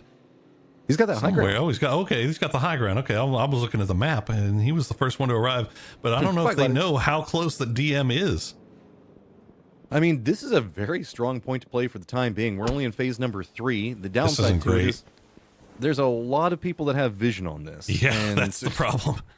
Well, you have to remember, Bestia's also coming into this with no information at all. So getting this high ground and stealing it with the glider, even if you do potentially end up losing Mime, you're going to get an idea on where most of the teams are kind of fortifying at and who's playing dips, which is what they desperately need to know to stay alive.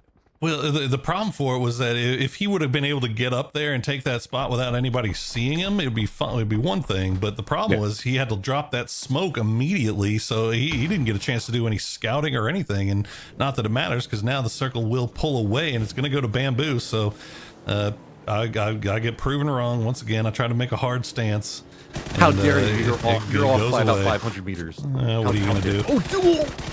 Oh, that is not the way you run in. And 55, a squad that wants points really, really badly. Just getting them hand-delivered to them. Collector do pick up a couple of those. Bestia is rolling right in through Wuju, too. It's coming at a pretty big cost. Multiple members. Well, they still have Flood down right now, but DraftKings is going to go with it. It's just getting crazy. No way is going to be coming in back behind this one. Bestia cannot stop. Let's not forget the Gooners are over here as well. Bestia's just got to run forward. QAD's up in front of this as well. Where are you even going to go, Bestia? That's not the turn to take. There is a full-on Panzerfaust ready to go, but doesn't really connect.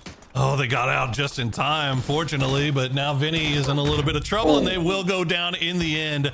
I don't know how DraftKings did not manage to get either of those kills.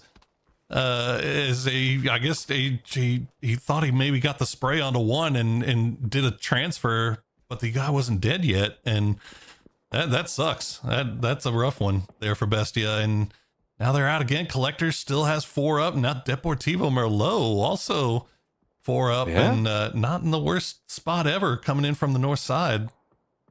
No Way is dancing around, thinking maybe they could take some shots into him, but doesn't end up doing it. Bamboo is just firmly Gunner. Why do I keep saying Gunner? Gooners control. So they're feeling pretty confident in that. Collectors, they have a compound down in southeast. No real friends around them, but let's not forget about the dogs. While they are still pretty far behind everybody else on touching that top 8, they've got the compound to the south. Yeah, it's going to be interesting to know the way these next few minutes play out, because like you said, everybody's just got so much room around them. Nobody is really pressed to be on top of each other, so it's just going to be a bunch of long range shot taking for the time being, as Alcacea defend their rock a little bit longer. No Way looks like they found at least Vinny has found an angle on the Deportivo. This is a bit scary. Vinny is still playing pretty far back. He's going to have to regroup as the blue zone comes in, so that's going to open up more for Deportivo. Deportivo is going to have to deal with Gooners very close. Alcacea and their rock, oddly enough, also get a crate, but don't go for the crate because it's a bit too far away from the rock. It's probably going to be scary. Never been a more bait crate than the one that makes you want to walk away from your rock. Just come out here. Come on, I've got all the good stuff. Got the really good stuff. If you just leave your cover for 2 seconds, it'll be great. I'll be fine. Yeah, I mean, if don't worry anything, about it does provide them some cover from Collector's angle. So, cool. Maybe. There's a little bit of a hill in between them. Collector actually, which is good because that gives Collector a place to rotate to now that they're outside of the zone. 4 Dogs, meanwhile, they just get to continue hanging out inside their little schoolyard. Rock still have 3 up. But I'm gonna. What's No Way gonna do? What's Deportivo gonna do? Deportivo, they stand to gain a lot here if they can pull off a big late game here. Well, for me, it's Collector. Collector has the inside position to get to that hillside that you're talking about. But you have to assume that 55 also probably want that. Deportivo might make a wraparound for it as well. Gooners are Gooners, so they could go for the hillside, but they could also just go for the rock that QAD is at. You never know. So Collectors get this hill very early, but is anybody else going to contest it? And with them getting into this position at the right timing, they should be able to defend up against 55. And if they can pick up kills or at least force 55 into the Gooners line, while they aren't Well, finding take those tires, necessarily yeah. kill points, they are going to be finding some potential placement points after this. Max actually looks like they're just going to go ahead and send it right into the Gunner. And they might have caught him at a good time because Deportivo is doing the exact same thing on the other side. Simply Matt will spray through. They'll only get Danny off of Deportivo, so Gunners getting their attention taken in two different directions as Max, D, another good grenade. D has been on top of it with the util today as technology. Now Deportivo has arrived as well. Rello, the last one left alive, he's going to dodge around the flames as Deportivo will finish off Max Win. Ali RV going to push it with the Panzer and he will secure it. Deportivo, they have earned the rock. So they get position 4 now, but Gooners look like they're eyeing at 55, using all the distraction. They're going to hop in their vehicles. They're going to cut across right into Collector's path. Can Collectors defend in? They're just going for sprays. Hazel taking a lot of damage, down to 1 HP. Nade's going to be right next to him. That's going to be enough to finish him off, get the knock onto him. The rest of Collector kind of looking down into it, but it looks like 55 do manage to make landfall. The rest of Collector all just separated out. 4 Earth, the only other one at the rock. Psycho's trying to see if he's got the angles to provide enough. Rock still having to contend up against No Way on the other side of this, but it looks like they're starting to rally. Sam Crow, the last one up for his squad over here. While RBN and Rock are dealing with this, 4 Dogs are leaving their compound to come and try to get involved in this as well. As you see the BRDM just driving around, trying to take out Sam Crow. Sam Crow dancing around as long as he can, but eventually he will get taken down by a goon shot as No Way will get eliminated in 7th place. Souls, only 4 rounds left in the Dragunov as Rock will survive on that southwestern side. Okay, so updates as we're looking at it. We did see 55 rally defend in point. Gooners eyeing Rock where DM is going to be at. Dogs still holding down into the south as the circle has popped. It does favor the positions that they're playing from. Oh no! And now Collector just trying to hold this as much as they can. The 4 Earth shot does get 2, but they need more. They've got to make sure that they hold this point. They are presently tied up with Bestia. Can they secure anything else? Aranzera doesn't want to go too much further than this, just throwing out the utility. No, he says, never mind. It's me and teammate. Pippa running in. Cover shows off, and Pippa puts it down. Cleanly done by 55. That is what we wanted to see. A Psycho should be resible here. They'll just recycle the smokes once again. Collector, they had the right idea. They had a nice split, but 55 just took such a long time coming down there. And eventually, like, Collector just had the blue zone on top of them. They had multiple angles onto 55. They just could not get rid of them. And at the end, 55 keeps 3 alive. So I said I was wanting to see a little bit more good stuff coming out from 55. That is the best that I've seen them be so far here today, that fight against Collector. Looking through, 4 members up for the Dogs, but also 3 members still up for the Gooners, and the Gooners at 9 kills. We're off of Miramar, so the Gooners are coming back into form yet again. Hillside belongs to 55. Rock with the team. No way to really get into the circle very comfortably, except for their BRDM. Is it going to be enough to protect? Have enough Panzerfausts been used as everybody's been fighting not against Rock, but for the Rock that we saw QAD using earlier? So many rocks in PUBG. Well, 4 Dogs, rockety rock. 4 Dogs, they looked like they were going to creep over there and try to take off, try to attack Rock while they were in the middle of a fight, but they end up staying inside their compound, and it looks like it'll pay off for them as the compound just remains inside the zone. They've just been hanging out on the south. Unfortunately, it's only good enough for 1 kill. This Ice Tech, that is a long range Panzer, my dude. Maybe you hold on to that one and wait a little bit longer. Vorpal just gonna just send AK bullets into them. See if they can get rid of that BRDM. The good grenade might be enough, but it's gonna be a little bit short for Vorpal. Oh man, Solds just read that.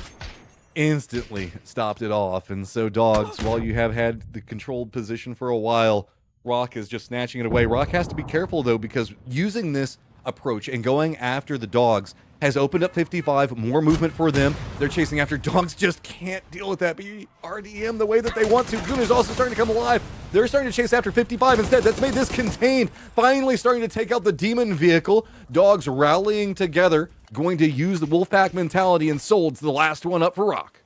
RBN just being an absolute problem with that thing, and 4 Dogs, they will lose 1, but now they got to try to get rid of Sold. Sold's looking off in the distance. Meanwhile, Bunt, being the tip of the spear, is pushed right onto the hillside of 55. And he knows exactly where they are. He's going to spot out Pippa. Big spray will get the first knock. He's going to spot out Psycho, but can't get the second to follow it up. Oh, the crates. The crate bait comes real there for Pippa, and he does go down at the cost for it. But Greg shot gets pounced back from behind. Simply Matt, though, does get flush onto one, and it's just gotten messy over here. The circle does pop. It leaves the compound that we saw the dogs playing from, so Gooners now in the center of the circle. 55, though, playing up to the north and to the east. But they do have Psycho down. It is just RN Zera up into the north. Did manage to backstab into what was going on with the Gooners positioning, but he's got to be careful. The dogs now can make a move of their own, but they are going to have to deal with Solds right up on top of them if they're not careful. And this is...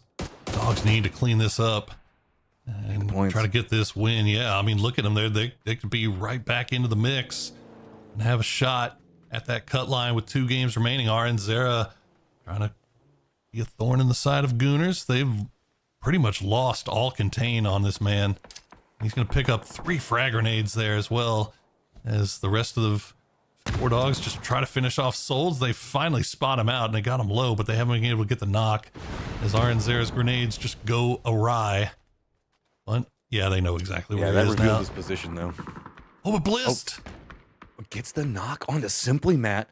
Are they going to try to get the flush onto it? And they are going to find it. Now, Bunt, who wanted to play this aggressive, has to pull away from it. Instead, playing for safety.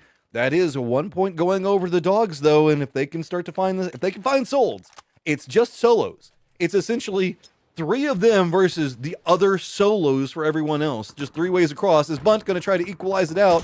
He doesn't want to overpeak, so he steps back away. Yeah, they take out Solds, so that is the big thorn removed. And now 4 dogs can just try to clean this up. Ice Tech will get the close position. They know RN Zera's at the rock, but the problem is Bunt. He has had this hillside that he has been able to work around. They have no idea where he could be. But they will keep track of RN Zera. That's Blist's job. Just stay at this rock, keep eyes on that rock. And RN Zera, for his part, he's just going to stay there as long as he can. Well, remember, the 4 dogs came into this pretty late. They don't know exactly where everybody's going to be positioned in. They can make some assumptions with the smokes and everything else like that, so that's why Blist is focused in on this. But they probably have no idea where Bunt has been repositioning from. RN Zera is going to be the only one that has any idea on that, so 4 dogs, while they know that they have the numbers advantage, they don't want to throw this opportunity away. This is a big pressure game for a squad that is pretty new, and they've got to be pretty careful with it. Bunt takes damage, tries to juke out, and he does go down. RN Zera versus the 3 dogs. Absolutely huge game from 55 here. 8 kills. They're not going to get the win, but at the end of the day, they probably secured their spot in this grand final just off of this show here. RN Zera is going to spot out Blist and get another point as well. So 4 dogs, be clean with this.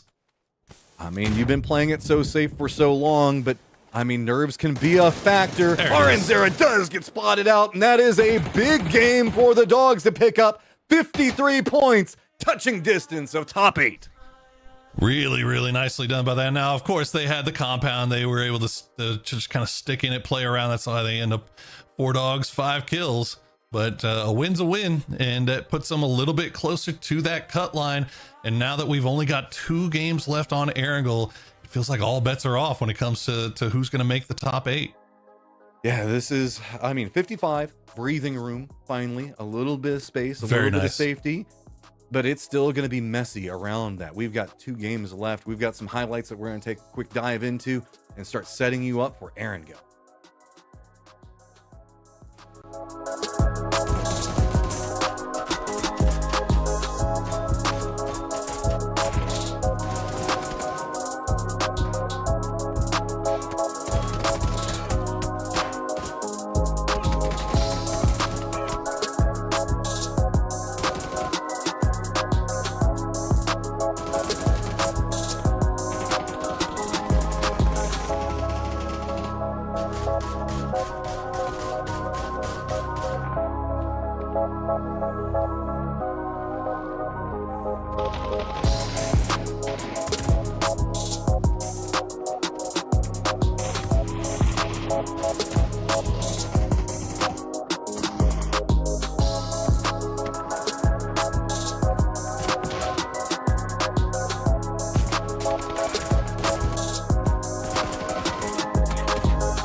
While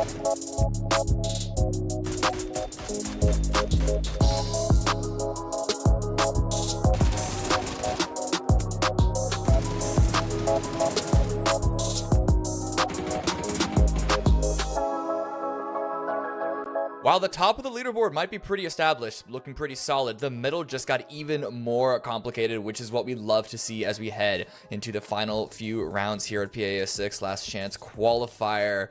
Matchroom, for that fight south of Bamboo Rock, as chaotic as that was, I couldn't even keep track of what was going on. I'm sure it was even more difficult for the teams involved there. And so for anyone to climb out of that with any semblance of sort of healthy standing at any points has got to be wild. Well, Gooners actually played it slow, which was the big benefit for them. I mean, the fight around the rock was pretty simple. Roll in with a Panzerfaust, shoot somebody with a Panzerfaust, hope that you can take out the rest of them. Oh no, there's another team. They have a Panzerfaust, so you lose 2 of your members, and then just repeat the cycle a couple of times. Gooners coming into that pretty late, it really allowed them to kind of swoop in and get some really good positioning. That's not something I'm used to saying about the Gooners. Playing passive around Bamboo, then being the last team to go after a firefight. Huh. Yeah, they played it well, and as we look at the match leaderboard, Poro, as we said, like a lot of those teams that are on that cutoff point got a good number of points. Not only 4 dogs with the win, low kills, but a win nonetheless. Also, Deeper 2 for Mellow, 55, putting themselves more comfortable. Like this center section of the overall leaderboard, once we get to it, has got to be looking very, very tight. Yeah, that was a huge game for 55 and another huge game for Rock. So I think Rock is these last 2 games have kind of put themselves into that secure spot. You would have to imagine at this point being 20 points clear, or roughly almost 20 points clear of ninth. But yeah, 4 dogs now 3 points removed from the cut line. I mean, it's just, it goes to show like one good game. That's all it really takes. And Yoho just kind of continues their fall down the leaderboard. And now with 2 games remaining, they've got a lot of work left to do. Hey, as we know, one chicken dinner can get anyone back into the mix. We got to get an extra special team set up for the last 2 Erangelos because of how important it is. So we're going to go to a break, make sure that everything is looking fine and dandy. We'll see you all in a few minutes. Every time I close my eyes,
getting to that moment, guys. Only 2 maps left, and it's Erangel, which, as we all know, can be, often is, the most chaotic map that we have. So when it comes to a high probability of at least one, if not both games, both first circles being Sosnovka relevant, if not fully military island circles, this is when, Poro, this is when we expect to see the targeting, the harassment, whether incidental or personal. This is when things are really going to go off the rails. Yeah, I mean, this is why you hope that you've kind of secured your spot in the top 8 before these final 2 games, because nobody wants to be going in these final 2 with anything on the line, really. But unfortunately for some of our teams right at the cut line, that is exactly the spot that they are in. But I think if you're Collector, I think you're happy. I mean, you had a rough day yesterday, and so far so good today. And the fact that you're even in the conversation for that top 8, I don't think a lot of people were expecting. So really well played by them, and we'll see if they can bring it home. Well, I do have good news, guys. The What's way that? that the plane path is here on Erangel, Sosnovka Island, unless it is some freak accident of just south, Why would should you not be even say that? consideration. I know. Yeah, Why would you you're even right. say it? But now I'm worried about Kameshki and Georgiapol, because if it's not Sosnovka, this map just loves to throw things in a complete tailspin whenever it has the opportunity to do so. It's not even really the circles, though. It's It's the way not. people are playing it. It's just so much more aggressive than it used to be, as people are way more opportunistic, as they cut off different paths, approaches. Even if you end up with just a vanilla circle, it feels like we are still getting very, very aggressive gameplay that's happening. Is that? Surely we're not hot dropping in Lipovka. Okay, no, QAD are going to grab vehicles, steal them from Noe, and then drive down to Milta Power. Okay, for a second there, I thought we'd be fighting over one of the least relevant areas on Erangel. But South We've George seen might it have some before. action. Hey, I really enjoy farming that road that's over there to the east of Lipovka, right along the coast. It's got like 3 things that you can get loot out of, right? What's People happening were in fighting- Razok? People were fighting over Lippo in group stages. Oh, and God. there you go. Now the circle going to go over there as well. Yeah, Razok, that whole Razok schoolhouse Okay. area getting a little bit. Jerry, Oh, dear. why? Yo, Okay. just having the worst early games. So, with the multiple hot drops that we're seeing, not just in Razok, also in Georgiapol, with the terrible circle, I'm just going to preemptively get out of here, because I don't think you guys are going to be spoiled for action in the early game. Seems like it's going to be pretty busy. Seems like it might be pretty busy to start things off. Well, Bacha de Gallo, they will collect 1. Ali RV just trying to survive a little bit longer. He's going to flee into the water. That is the best possible option for him right now. And now No Way continue to hunt down. You said Lippo. They knew that there was somebody dropping around. No Way, what do they got to lose? They've got 17 points. Why not get involved here early on? 17 points, 24 bullets, and Al-Qadsia with nothing to lose. They're like, nah, even if you kill us. Oh, no! The vehicle! Uh-oh. Oh, D. It's gone full turtle. D, is it going to have time for it? And now it's going to hop out, go for the Ceasefire. shots. Tries to juke it around. There's some support How coming is he from still Ross. alive? Oh Can my he God, get it? D. Get the shots in. You got to defend your teammates. D's trying to survive. Cowboy hits it. What? That, there's no way. I would uninstall the game. I'd just uninstall the game. I'm sorry, No Way. I'm not trying to be rude. That's just tilt, man. D That's just cyberbullying. put you on a friggin' poster. He put you in a highlight reel. That is the most ridiculous thing I've ever seen in my life. There's no reason this man should be alive right now. I'm speechless. I don't have anything else I can really say. All right. I love game 5 and 6, man. Yep. Well, Rock wants some points. Bestia, you gotta survive this one. BL wants to line in, trying to go for some tire pops on it. Not quite finding what he wants. Can he get the connections to really get the knocks onto this one? Mime in some trouble. While he's trying to juke it through, he's going to be able to get at least some distance. But going up that hill is getting problematic. He's losing a lot of life. Oh, he pulls away from the hillside. That is the good call. I think if BL sticks on single tap there instead of trying to go for the triple tap, I think he might have actually got something. But oh well, you hope.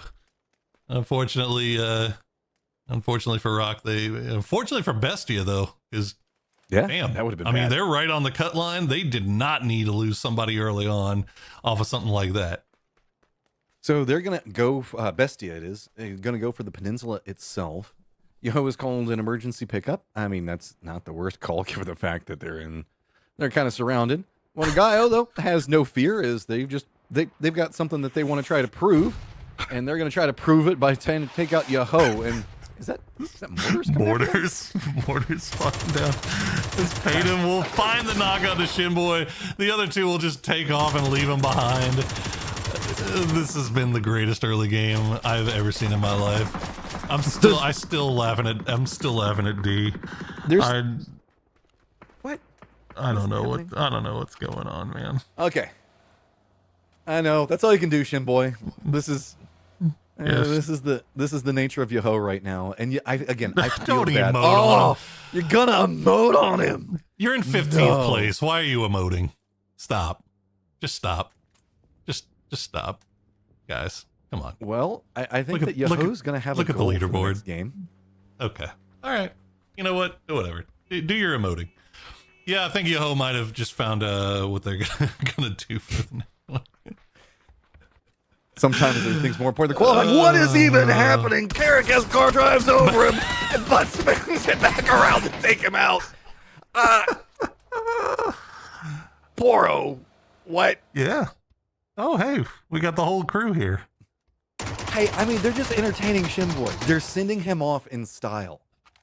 I mean, they could do this. It's not like they were getting points anywhere else. Sorry. I'm sorry. I'm sorry. There's something I get triggered when people way down on the leaderboards try to like style, like talk ass. Like it just bothers me. Like it bothers me to no end. Like if you want to S talk, do better. Be in the top. Be number one. Then you can talk all you want. But what are we doing? Like maybe this is just old man Poro yelling at clouds, screaming at squirrels on the front lawn right now. I know. I realize that. But back in my day, we had respect for our opponents when we played internet games. There was no teabagging or any of that other stuff. That's okay. It's fine. Do what you do, bud. Do whatever you want, Banjinagayo. I don't care. I don't consider it 2BM in this situation either, because they did all start dancing together and playing around with it. Like, if it's just one guy doing like a laugh emote, then okay, you're kind of a jerk. But if you're like your whole team is dancing around and playing, then at a certain point that's just like, what else are we gonna do? You're right. I did get rage baited. I got rage baited. I'm sorry. It'll never happen again.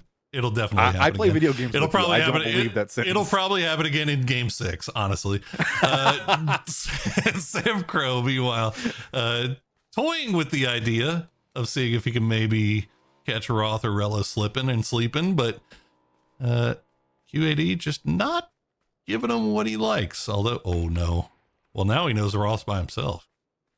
But it is Roth. It's been having a pretty good last chance qualifier. But does he catch him completely unaware? Listen to them footies. Oh. God, Roth, why is he... Now he's looking at the car. No, wait, he got out of the car because now the rest of the No Way is here. They take shots. He's revealed. Oh, I've my never God. been baited so hard in my life. Oh, my God. Okay. All right. Roth goes down. See, Sam Crow didn't, were you not going to dance on him? Rello gets one back. Okay. This is what we're buckled in for. Like, what were you expecting for Game 5? This, exactly this. This is exactly what I was expecting.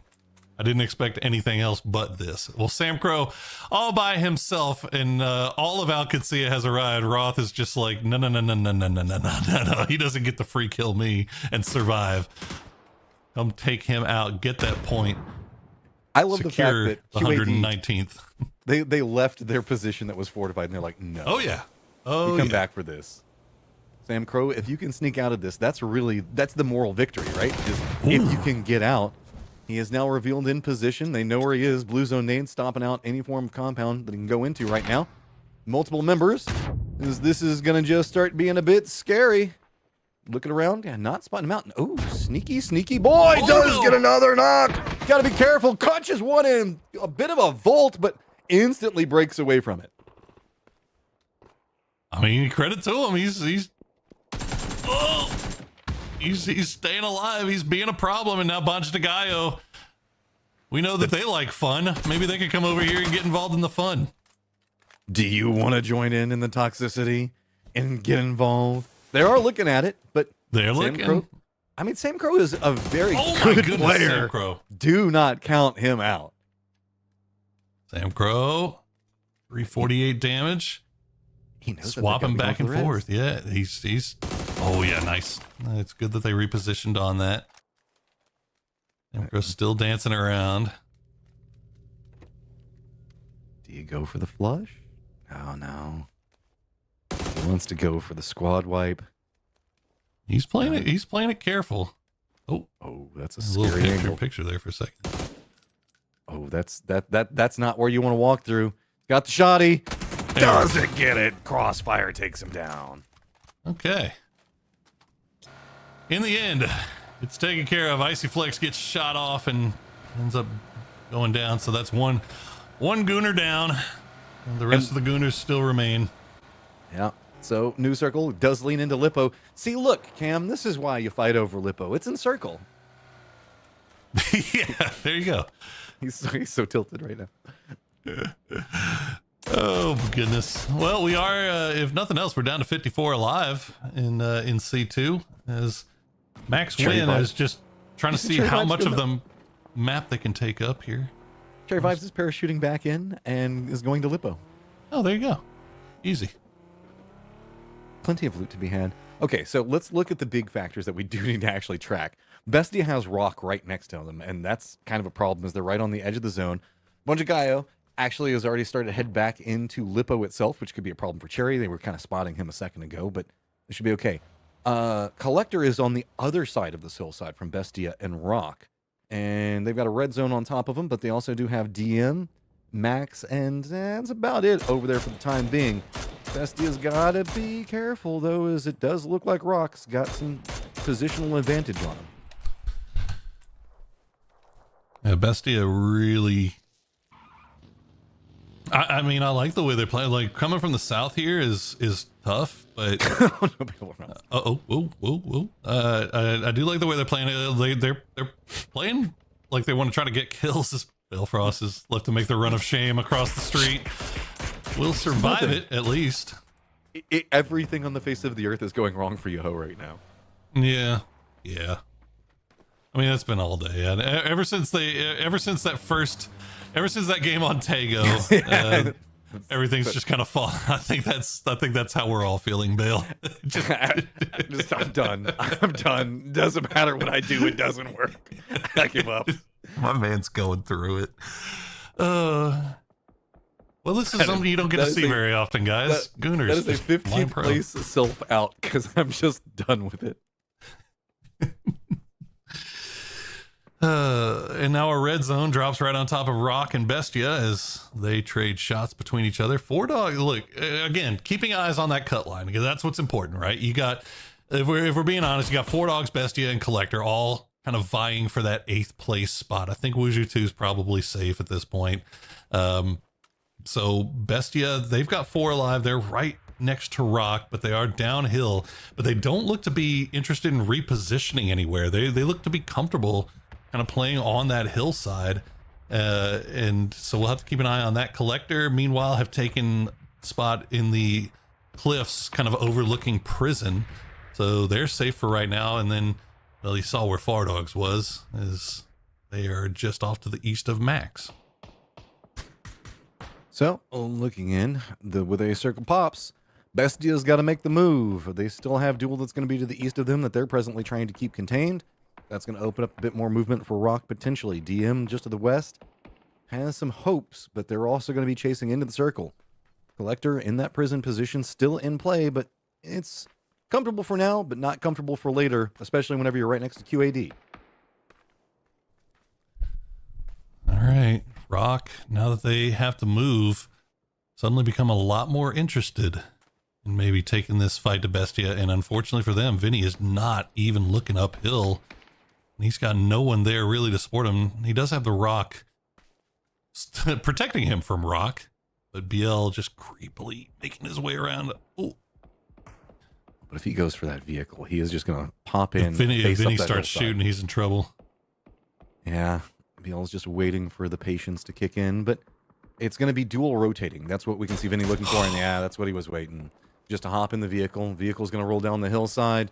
On top of it, Rock, how much more do you want out of it? Mime now looking back up into BL's position, picks him back up in return. Does get the flush almost instantly as well, so Rock not wanting too much more out of that, but Duel spotting out RBN. He's in some trouble. Yep, he's going to go down.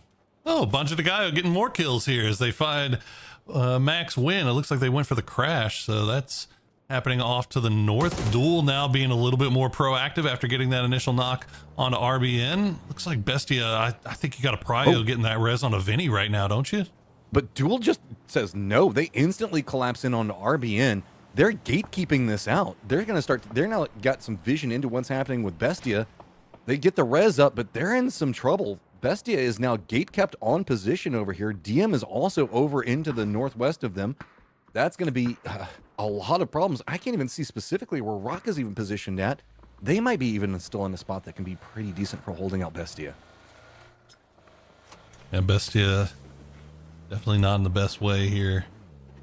I think Rock down to the duo. I think they might just be making the they've just appeared on the western side, so they went for the western wrap. Meanwhile, this is what's left of that crash between Bancho de Gallo and Max Win. Looks like it's a 2v3. Yeah, Bancho de Gallo still has 3 up, and they've got him pinned down. A shot will go down. Hero, though, will get the trade onto Theros, and he will get the flush as well to secure that point for Max Win.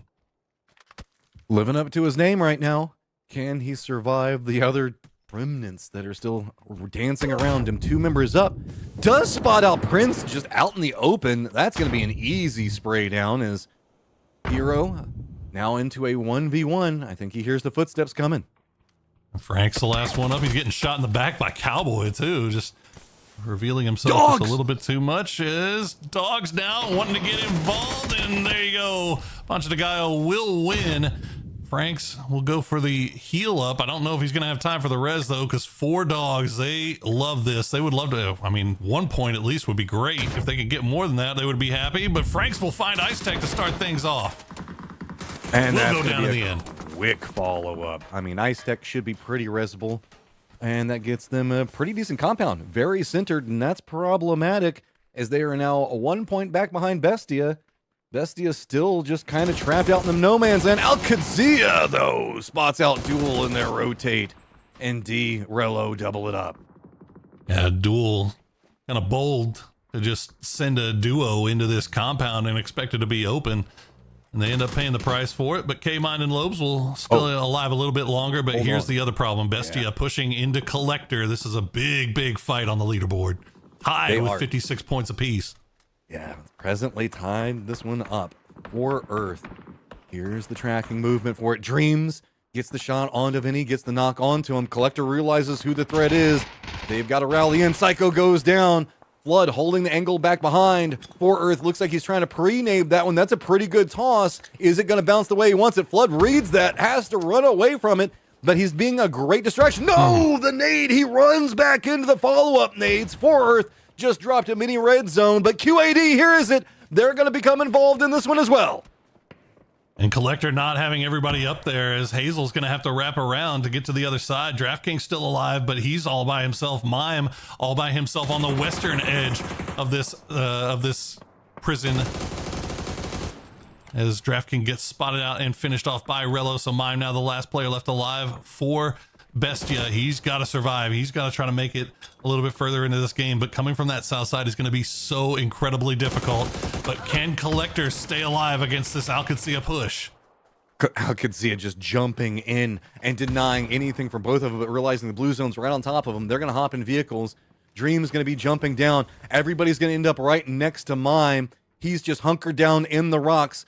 He's got the angles to maybe catch them, realizing, okay, if Al-Qadsia is starting to get out of this, that means that maybe the rest of Collector's doing the same. Goes for the spray. DM taking shots. He does at least manage to get the down onto Dreams, but Ali RV knows exactly where Mime is, the blue zone, doing damage, and Bestia is out. Collector still has 4 Earth up, but just for a moment as he runs right into the same path. And they both get eliminated back to back. And I think they're still tied. That cut line is so close going into our final game, as we still get to see. I mean, there's still a chance here. 4 Dogs could make a run. They've got a compound. They've got all 4 alive. As we see how the rest of this one plays out. Hey, how you going on over there? I mean, Wuju 2, not feeling good, but doing a good job on juking it out. 55. They're just kind of getting picked off as they're roaming into a very open section of the circle. Gooners, Wuju 2, I think even DM was taking shots at him. Anything over in that western area is just rough. There's no other way to say it. Deportivo could make a move here as well. And it's going to be a little rougher for them coming from this south side. They've still got to make their way into the zone. But, I mean, you see the leaderboard. They're not that far removed. So if they can figure out a way to get in here, get a few kills on their way, they could make this a really, really even more interesting final game of the day. As 4 Dogs just kind of, I mean, everybody knows that they're in the compound, so everybody's going to try to be avoiding the line of sight here.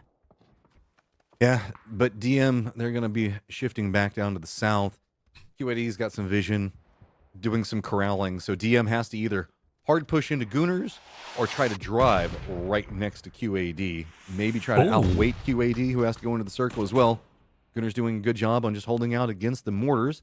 Duel also has Lobes that's going to be over here that might be involved in a bit, but that's going to be Bliss that spotted him out. Pest Control is still alive up into the north, but they're going to be dealing more with what's going to be happening with everything going on with Mission Ready, as it is going to be Rello that spots out Lobes. That should be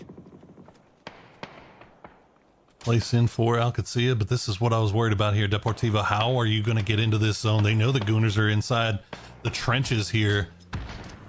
Haven't been able to find any knocks to open things up. But I mean, they're taking their time with this. They want to be really careful. There you go, a nice grenade from Ali. We'll find Bunt. That opens up a little bit of a door here. It's but, so I mean, they're getting hard to push though. Yeah, I mean, Wuju 2 also has an angle on this as well. So, like, if they are going to push, they probably should have done it while they had the smokes. And now Al-Qadsia has gotten involved as well. That nade, how does it bounce? Good toss coming up from Simply Matt. Just demolishes QAD. Now 4 Dogs having to deal with a ton of friends, and it is going to be a quick push down from Pest Control, but 4 Dogs doing a good job on holding it together for the time being. Deportivo Merlot going to be trying to follow in right back behind what's going to be going on with the Gooners, as it is big firefights everywhere, and K-Mine's still alive. For Duel, looks like he's trying to see if he can get involved in the Pest Control 4 Dogs fight. Danny, the last player left alive for Deportivo right here, as Gooners have held strong in these trenches. Bunt and Greg shot the last 2 players up, and they can still move around. They still got a lot of space to move around, but Wuju 2, I mean, you can see they're just kind of taking angles all over here, so nobody can really afford to peek up over the side. Another good grenade from Danny. We'll find Bunt.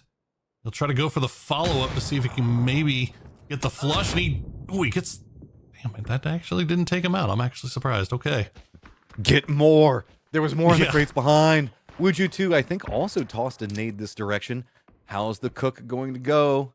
Where's the bounce? I think it's a bit short. It was close enough to do so much damage. Oh, the follow-up! Tries to go. Danny just brazenly runs into their faces and gets it. 7 points, and now at 58 points, chasing up back behind the Dogs, who are now in our top 8. Such a brave play from Danny to keep Deportivo Merlot in this. But now this is asking a lot here. Down to half HP, having to deal with a full 4-man squad of Wuju 2. Can he find any way in here at all? Or at least maybe, just get some smokes, get some utility, slow him down a little bit, and hope that maybe somebody will come and third party him. It looks like Mission Ready actually might be looking down this direction as well. So may open up a little bit of a door here as Pest Control still trying to get rid of 4 dogs. A lot of the lobby right now rooting for Pest Control, hoping that they can take out 4 dogs, but just good defense, even using the bikes just to try to hold doorways, make it a bit harder to deal with. Lucid goes for the peek back around, doesn't spot them out. It's just peek battles back and forth. Grizz goes down, Bliss does manage to spot him, and it's more points potentially lining up. Doesn't get the follow-up knock, but does want to at least get the flush. Deportivo Merlot is also finally eliminated. So here we go. Pest Control out. Dogs finding more kills, sitting at 62 points. They've got some distance away from everybody else trying to get that top 8. Pulled themselves clear, but they're still in a rough spot here as Wuju 2, they're on the south side. They have angles into this, mission ready. They've been kind of slow playing things from Mansion, just nothing really going on up there. And now they have to come alive here in the late game. The dogs, you see, 5 points clear of that cut line. That's it's good, but you'd love to be a little bit more clear, especially considering how wild these games have been. You got to imagine we're going to see the same thing in game number 6 here, and you don't want to have to rely on getting a bunch of points there at the end. Yeah, this is going to be a very hard-fought game, though, with dogs having to defend up against Pest Control. In that push, they had to surrender most of the circle. Mission Ready took it, and Wuju 2 was caught up in that trench warfare that was going on down to the south. So Mission Ready has got a lot of this already on lock, the circle even favoring their position. So there's going to be 4 dogs having to run in, Wuju 2 having to run in, and it's going to be Mission Ready defending. Snakers on one side looking at the dogs, and it's going to be Vox, the rest of the crew looking down at Wuju 2. I mean, if 4 dogs can pull this off, it'll be a miracle. They're outside of zone. They've got 2 teams looking over in that direction. The only thing that they can hope for is if Mission Ready and Wuju 2 start fighting each other. But Wuju 2 looks like they realize that their best hope for points right now is to just kind of stick it around here and wait for 4 dogs to have to leave. And yep, there you go. Bliss is going to get spotted out first. They've got a little bit more space to work from as the compound is right on the edge of the blue zone. So Wuju 2 is still just trying to use that hillside, using the timing of the circles to their favor. But look at this. Mission Ready not going to go ahead and let this just calmly surrender it. Instead, they're starting to stretch down. Bizzler was trying to see if he could maybe sneak in back behind Wuju 2.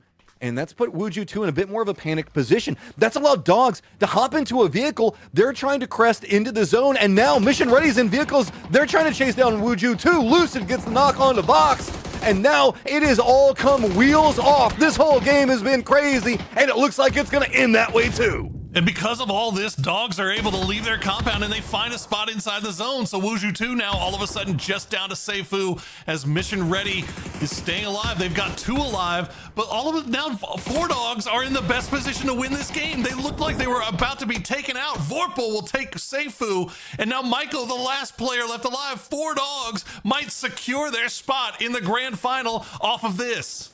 2v1. Michael still alive with the rock. It's everybody crawling over to him. Lucid realizing you can't just rest back on it. You've got to see what you can do. He spotted out a lot of what's going to be happening, running over everybody. Every point matters. He needs as much distance as he can get. Lucid with no fear from anything. Michael just has to watch it. He's got the pan and flings it straight at the BRDM, but it's not going to be enough. He has to run him back into the smokes. And oh no, Lucid knows. Luckily, the turn radius isn't the best. Nades being prepped at range, information being fed over.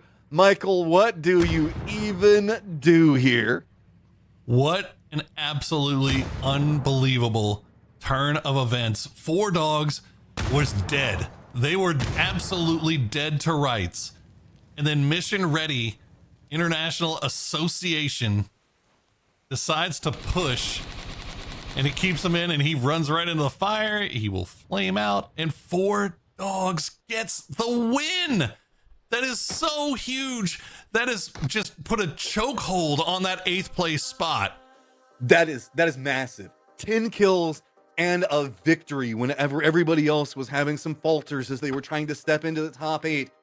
It's gonna get scary because now everybody that wants to be in the top 8, you can't get just a decent game. You've got to get a big game, and you've got to hope that everybody else goes down that maybe can give you something to work with. Look, man, if you don't like that game 5, you don't like America's PUBG, because that is what we're bringing to the table.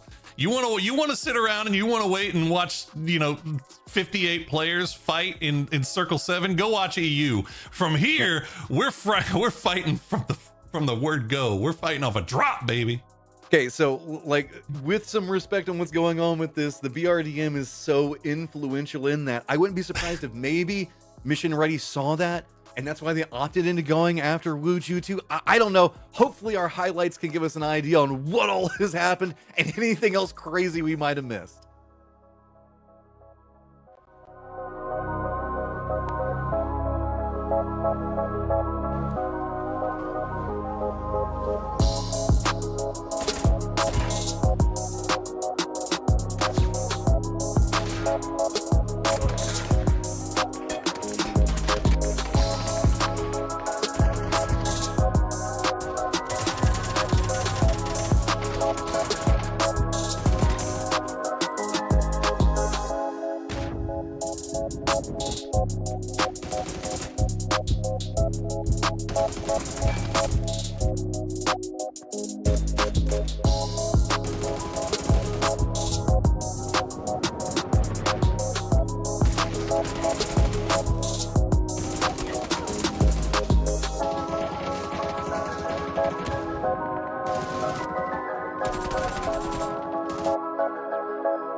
I don't even know where to start with that game. The QAD, no way to start things off, heading into Yahoo, into then the chaos that was actually quite relevant for the cutoff around prison, into Four Dogs. Somehow And you're still missing emotes in that conversation. And emote dances, man. Yeah. The spinning lights. I don't. 15th. No, we got our 12th kill. Let's celebrate. You were right to call that out. But I think you put it most eloquently, Poro, when you said that if you don't like this game, I know it happens rarely, but when it happens, it's spot on. If you don't like this game, you just don't like America's PUBG. Exactly. Hey, you know what? I'll throw another one in here.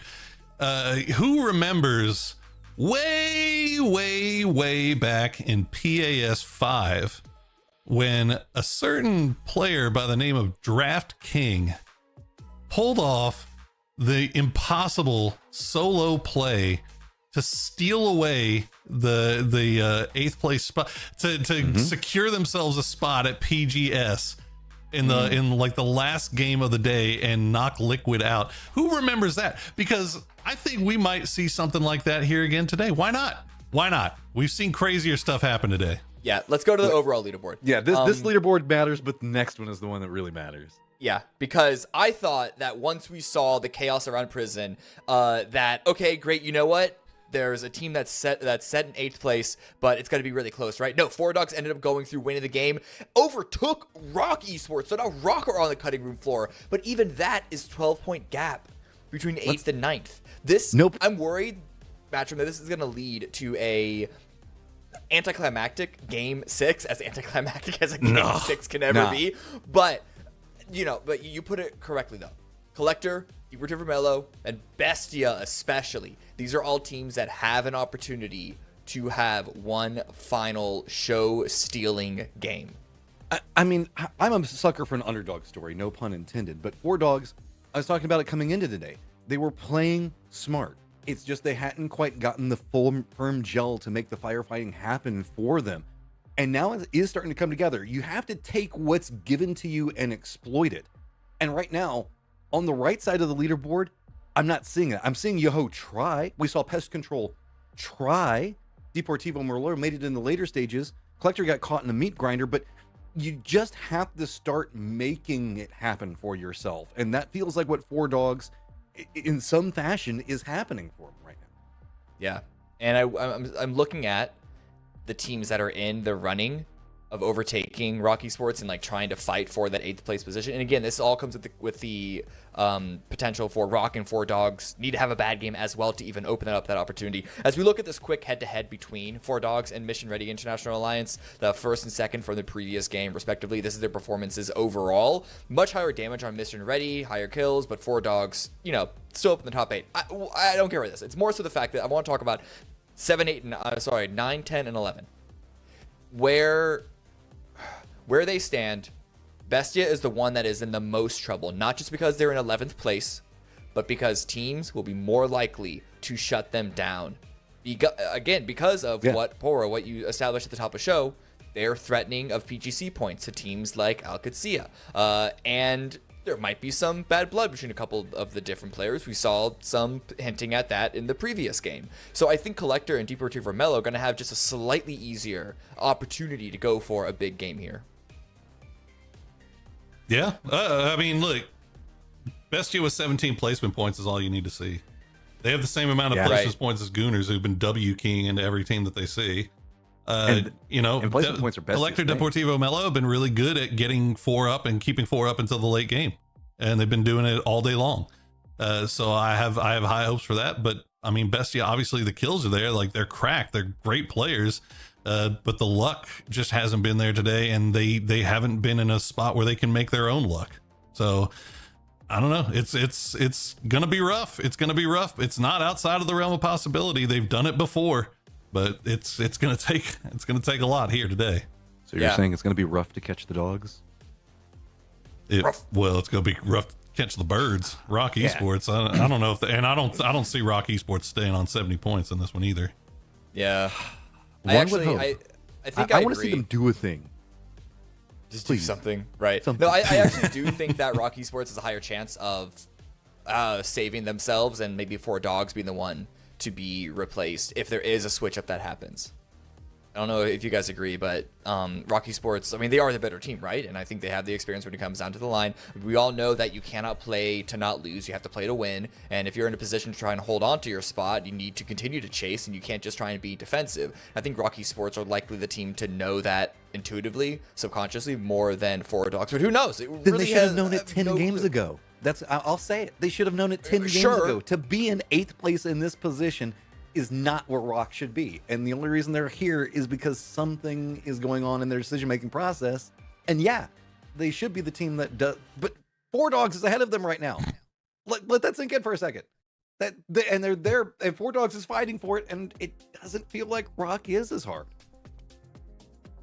I don't know. I mean, but also, I mean, at the end of the day, it doesn't matter because you could be just casually pick-upping to your next spot, and then all of a sudden, Banja Gaio is just going to send 4 at you. Like, you just don't. Hopefully, none of these guys that are in the running have something wild like that happen to them. And I will say, Deportivo Melo and Collector have been really good at avoiding all of that for the most part today. Rock, a little somewhat good. They've been kind of getting to late game pretty good here today, but if it something weird happens, you never know. And I think you're right. Bestia and Rock both kind of have targets on them, so if they do end up getting involved in a scrap and take a knock, and somebody just happens to be driving by, I wouldn't be surprised to see them get involved.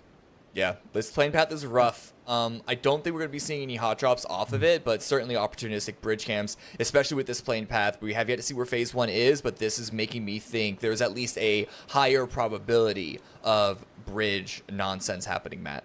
And before everybody comes after me about commenting on Rock or whatever else like that, I love these players. I think that they're great. I'm annoyed that they're even here in the last chance. Qualifier is my problem. I'm sure they're annoyed that they're even here. Yeah, this is a squad that should be playing far better than what's happening, and for them to be even in this cusp position, to be in the danger position, says a lot about whatever could be happening with this plane path. I've got my eyes drawn.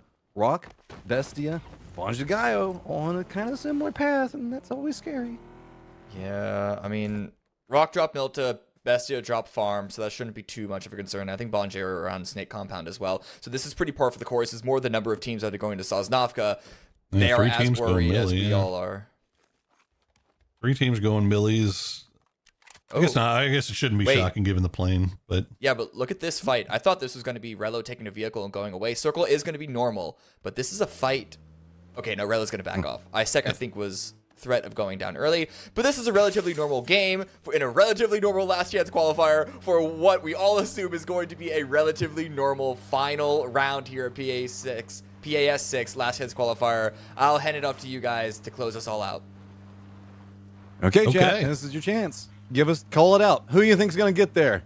Who's got it left in the tank? Is Alcadzia steals something from 4 Dogs after their last game?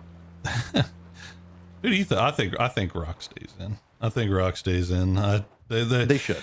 And then once they get to the grand final, I'm expecting to see them in contention for a top spot. No, I not maybe to win the tournament, but at least try to get to PGS. I'm just they've just been too good this year. Like they have, and just off of their firefighting performances, they shouldn't even be close to this position. They should be competing up against a mission ready as well as QAD. So I have no idea what's happening. I'm not gonna run on too hard. Look, bad weekends happen, and sometimes 2 bad weekends in a row happen. But you know that's just life, right? Like you gotta figure out how to find your groove, or otherwise you're just gonna be watching from home. But this is also competition. Yeah, so. It is. All right, a hard game, man. Icy Flex, you in some trouble. You got some friends. They're wanting to come say hi, and are the rest of the Gooners going to come support? Of course they are, because that means that they get a fight early game, and that's what they want. Icy Flex surrenders the building, but now DM better be careful as they're going to have some friends. Zello, though, does take down Icy Flex. Yeah, pest control over in this direction as well. DM will find 2. That's great news for them. Simply Matt going to get locked low. Going to go down, bunt the last player left alive. And he's only got about 20 HP left, as we see Bestia is going to lose Draft King early on. So any hopes that they had at making a late run might be all well and done. Here's bunt will spot out LARV. Why not a Panzer followed up by a shotgun? That is, I'm annoyed by what is happening right here. Gooners, they're fine. They're at 91 points. But DM finding 3, probably 4 at the start puts them at 61 to 62 points, eyeing Rock's position. 4 kills off the start. If you're a Deportivo Merlot fan, this is how you want it to start. And look at that, it's Bancha de Gallo as well that's getting involved with Bestia. And they've got Flood pinned down. They've got actually 2 of them pinned down as Bancha de Gallo. They're going to send everybody. Send the house. I think this is what Flood is shy. Yeah, Mime's not here. That's the only thing. I was worried about whenever I saw them drop. The way Bancha de Gallo played that last game, I was like, they'll do it. They're not afraid. After the dances and everything else like that, they'll try to go after it. That is going to be a quick down and flush to follow up. Ross trying to chase down, but quick jukes coming out from Vinny around the side. Vinny plays it well. Ross goes down, but with this, the defense is starting to settle in a bit more, and Bestia, while not feeling good, is feeling better. Yeah, they lose Draft King. That never feels good, but at least Vinny has to sell out here to try to make sure that Flood doesn't get flushed. They know that they've got the last player. Actually, they don't know where the last player is. Oh, now you hear the C4. You got to get out of there. And no, Payton's going to wait for him, and Vinny goes down. And now it's all down to Mime for Bestia. Not even here. He's playing anchor position away from everything else. So he has the potential to maybe go after some blue chips, but the problem is he's got a lot of different moving factors going on around him. Gooners, you can see this is just turned into a mess, as Pest Control has now decided to come in right back behind DM, and while DM is at 5 kills, they're down to 1 member remaining. That is not the way you want to start your climatic so good until run. It wasn't. Yeah, I know. Pest Control. Riz has that VSS in hand. There's a couple of clues. You see Bunt just driving past. That's about the best news that either of these teams had all day. Okay, so it's all on to Danny TW. How do you handle this? I mean, just holding the hallway. Doesn't have to make any big moves. Doesn't have to do anything crazy. He's got a lot of loot around him. So, yeah, use it and exploit what you can. Doesn't look like the pest control is in too big of a move to try to make anything happen. Quick update, as it does look like a bunch of the guy is just going to go ahead and hold down compound. So Mime is just stuck on top of Potato, and that's going to be where he lives. Yeah. and you know, while we have a little bit of a pause here, just for Bestia going forward, they had a great performance in PAS 5. And as a result, they earned 120 PGS points for the Americas. So they're okay for now, but they are going to be sweating watching those finals. They still have a shot at making PGC. It's not all done just yet. Yeah, it's just hard, as the two teams that we're now trying to hit our top 8 are both coming into this pretty tattered, getting kind of caught in the mix of everything that's been going on Erangel, because I'm still just dumbfounded that Erangel has turned into this. And it is so violent. It is so aggressive, because I'll be honest, Erangel used to be a bit boring sometimes, but not anymore. Now people got goals, and it is the map that people try to make something happen on. And how much more can these two squads manage to make? Oh, well, I dare you to go up those stairs. That's one way to do it. All right. You're gonna hear the ding dings as Danny will try to play the roof and keep himself alive. He's gonna try to that was actually kind of a smart play. He's trying to force pest control outside, and he will end up going down to his own C4. But you know, that was a play. Big bada boom. So I mean, the strategy on it was maybe hoping that somebody had already kind of infiltrated their way up and chased down after him. So pest control sitting at 46. It's not going to be too much more that can happen for them in the top 8. But I mean, it's rallying fights. It's well played. So we're feeling pretty good. Something to note, though, is Collector. I'm wondering if look, can Mime not go for the blue chips? Well, for the longest time, Bunch of Gaia was just sitting on the compound. Though they have just now left.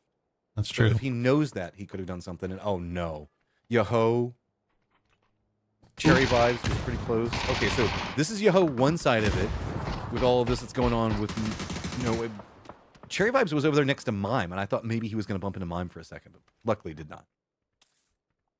We'll see. Cherry's up on Potato. Yeah. I'm going to keep an eye on Mime. I think they have an opportunity, especially considering it's dead center circle, and the compound is just off to the south of him. We'll see if he goes for it, but right now, no way. Trying to give themselves a little bit of something to go out on. Feel good about. Shinboy bleeding out. Looks like they might be able to get that res. Berry Vibes Cherry Vibes rather, coming in from the north, but now he's getting shot from Rock, who's getting involved as well, and he's going to go down. And now Yaho just down to Bale and Poonage.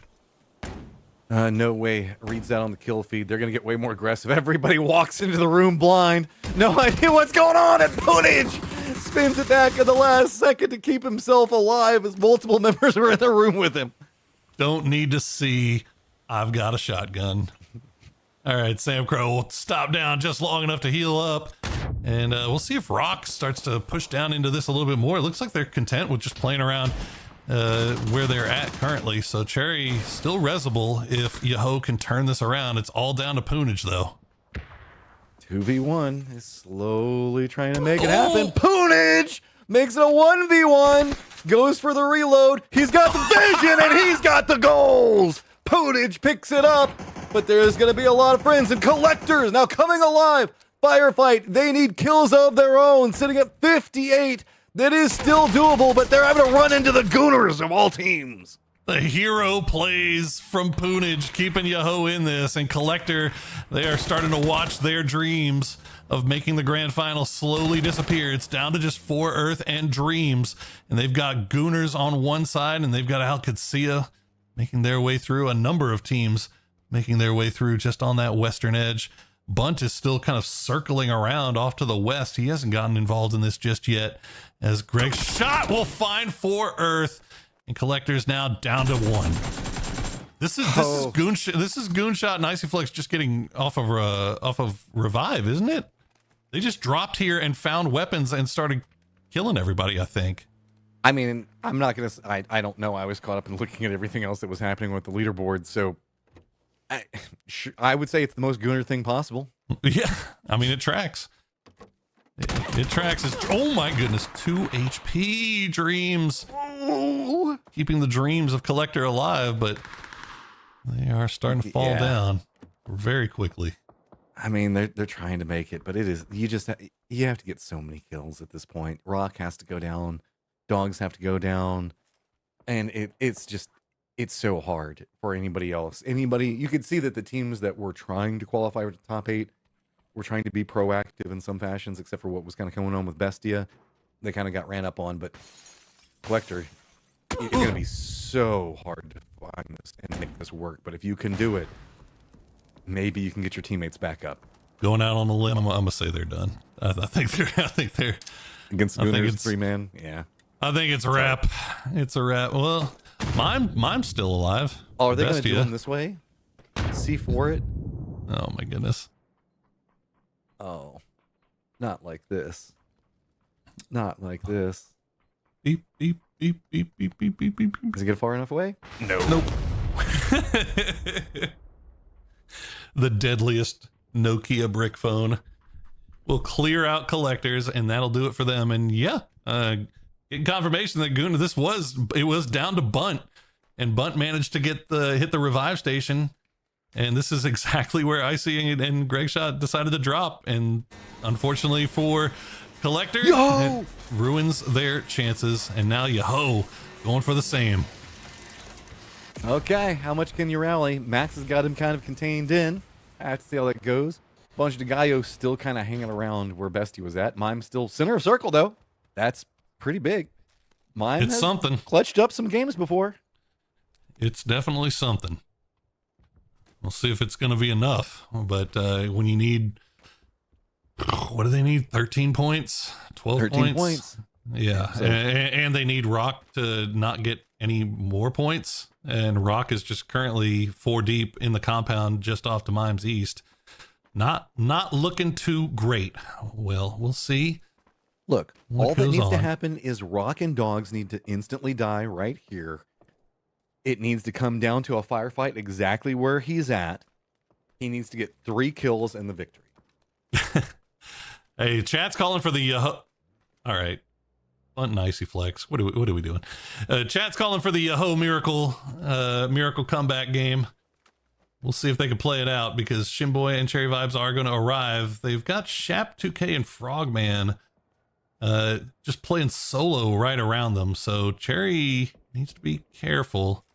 You might get snaked, but it looks like they have at least found Frogman, as Pooners will make that push with the SMG and Shoddy in hand. The Shoddy has been working pretty good for him so far, at least.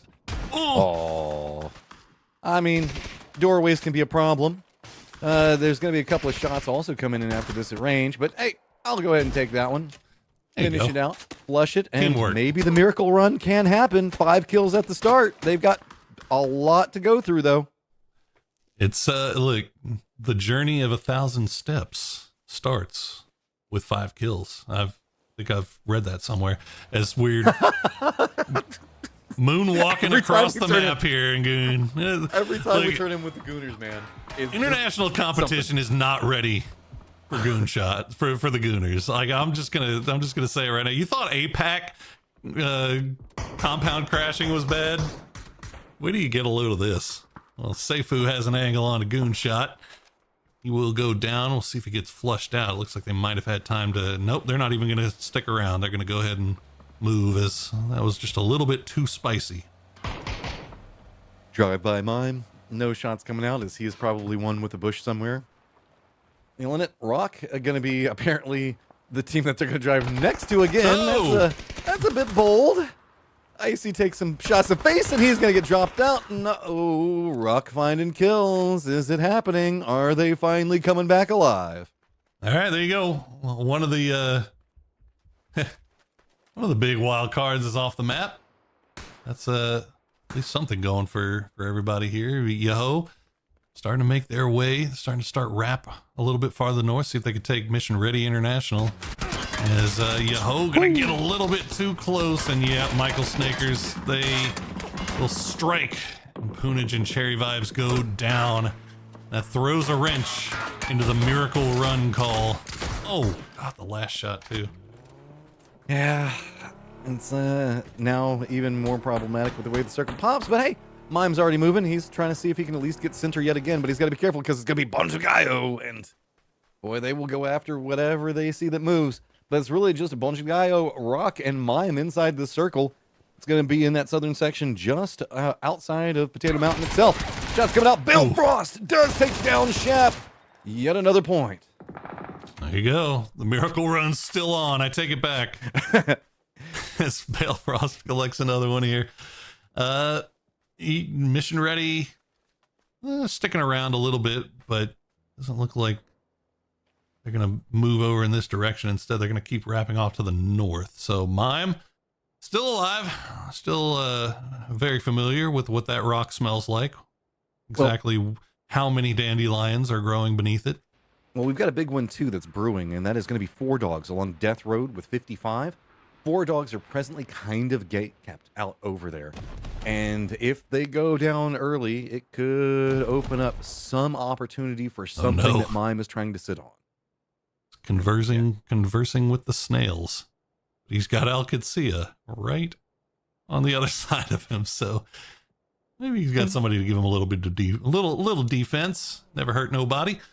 55, meanwhile, they are, as you said, looking off in the distance, but it doesn't look like either them or 4 Dogs too terribly interested in getting involved in this scrap as the blue zone pushes in. Yeah, 4 Dogs doesn't have a lot of options. I mean, they can drop down the southern section of Death Road, but God, that feels like just dying. So 55 might have to try to gatekeep them out. Rock, I mean, 3 different teams are on Mime right now. This is the most Mime thing I've seen in a long time. I disagree. The most Mime thing I see is whenever Mime bulldogs his way and forces people to move outside of cover. This is not a Mime I like to see. I don't like Mime conversing with the slugs. As the Miracle Run has been put on pause, Yo goes down, and Mission Ready International now have control over the south. And 4 Dogs lost one of their members. So that's a bit problematic on the outside of this. They do opt into sending it down the hillside, but it does come at the cost of 1. So Duel up into the northwest, pretty close to Pest Control. This is going to be on the kind of coming down from the summit of Potato, leading into QAD, Mime, Bonjugayo. To the southwest of this is going to be where we see Wuju 2. So Wuju 2 playing pretty defensively for the time being. They're not doing too much, but Pest Control. Sneaky. Well, not sneaky anymore, but Karama's a little bit closer here. Grizz had that VSS. As Joshua will find that opening knock on a Wooly. Ram is right there, but that blue zone is hurting right now. I don't know how much longer you want to stick around out there. And he's making the commitment in to try to see if he can get something big out of it, but barely managed to make it back into the zone. Pest Control trying to get some momentum over Duel right now and starting to force them back down the hillside. This is a very sneaky little sidestep that we can see Grizz coming for. Karam just kind of boldly running between the smokes. I think that there's been a miscommunication on where the calls are at. This is way closer, and yeah, Lobes takes down BattleX, and Karam has to try to figure out where he is. Does get down Lobes. Duel out, Pest Control with 5 kills, trying to make the climb of their own. I mean, it's a long climb. It's a very long climb, according to Miley Cyrus. Well, Wuju 2 still playing around on that western side. They're going to put some shots into the back of Alcacia as Mime just sits around and you can hear all this going on a lot. And again, I'm not faulting Mime. Like, he can't do anything other than what he's doing right now, right? Like, I don't want him to just W key into every 4-man squad and hope for the best. Like, this is the best possible option. And look at that, he gets a crate. Oh. See, look, rewards from heaven. So now Alcacia trying to fend in versus Pest Control coming down that hillside. Josh is going to go down and get flushed. Dogs do lose another member it is getting scarier by the second for them, as I believe Lucid's just kind of hanging out, watching everything that's going to be going on. Grizz, though, gets the drop on a Cowboy sneaky that style. VSS does too much damage. That does. What are we doing? What are we doing? Come on, guys. You're in a great spot. You got 6 kills. You're climbing. Don't run into each other. Emotions can be a bit high. Mission Ready is also wrapping in down after Wuju 2. Adrenaline. Yeah, I mean, there's a lot on the table for these squads. It's hard to wrestle with sometimes. Box is going to spot out quite a few members of what's going to be going on with Wuju 2, who are down to now, I believe, just the 3 of them. Their backs are lined up. Roth now doing his best mime impression. Kind of lined up all by his lonesome next to each other. He doesn't know. Oh, there it is! Let's go! He got the kill. Is he going to get the crate? Can he steal it? Oh, no, Bonji de Gallo. They saw it was mime. They saw it was mime. Oh, and he's got a P90 now. Oh, no. Oh, Bro, the slugs on the rock are going to be so hyped when Mime tells them about this. Bonji de Gallo can't really chase up yet. Oh, and Bonji de Gallo spots out Mime and finish what they start. Bestia is out. Oh, goodness. Okay, well,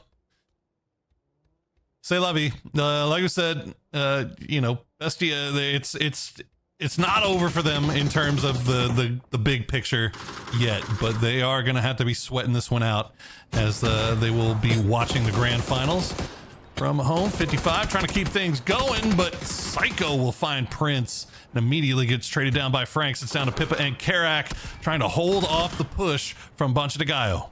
This is just all kinds of weird right now, as we got BRDMs just roaming around, people just crashing into different positions. I mean, solo shooting Panzerfausts into shacks. You just got to do what you got to do whenever it gets to be game number 6. Pippo also wanting to commit into the res. Mission Ready, though, now finds the entirety of Potato Mountain open pretty much and has high ground advantage looking down into all of this catastrophe over here. 4 alive. I mean, they've got so much room to play around as well. As 55 just practice doing a little practice around compound fighting. Bunch de Gallo giving them their all, trying to go out on a high note as it's down to just Franks dance around just a little bit more. He's got a free BRD in there if he wants it. Can survive a little bit longer. 4 Dogs does go down in the end, but fortunately for them, it looks like they will be secure, and we have our grand final lobby set. Unless Pest Control, I don't even think there's enough points left on the table for Pest Control, to be honest, at this point. Pippa will finish him off, and that will be it for Bunch de Gallo. All right, now there is going to be Pippa versus Pest Control.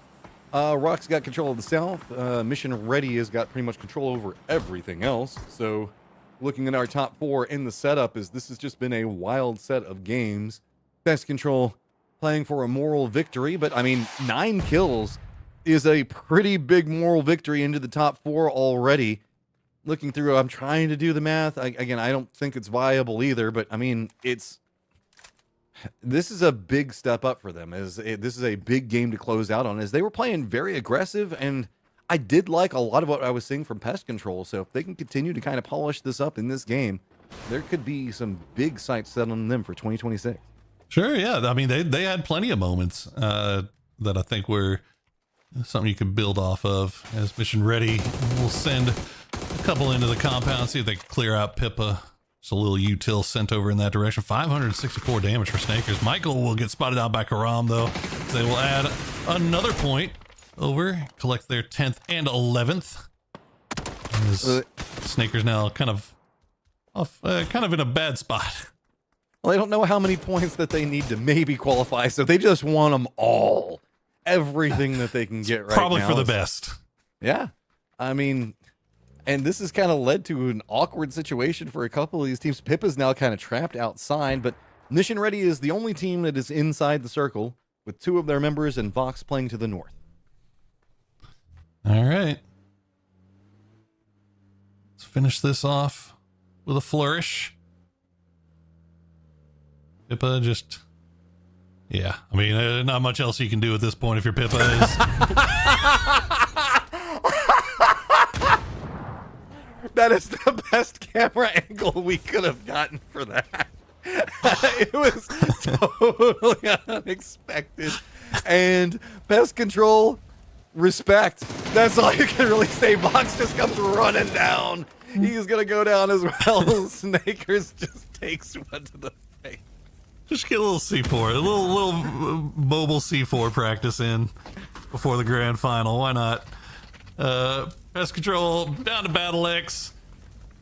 He sees that P90 running around outside, waiting for inevitable push to come through. Pippa is just sitting here like, okay, thank God it's not me. And now Rock has control over the circle. Like, thanks. We appreciate it. Battle X finds Bizzler.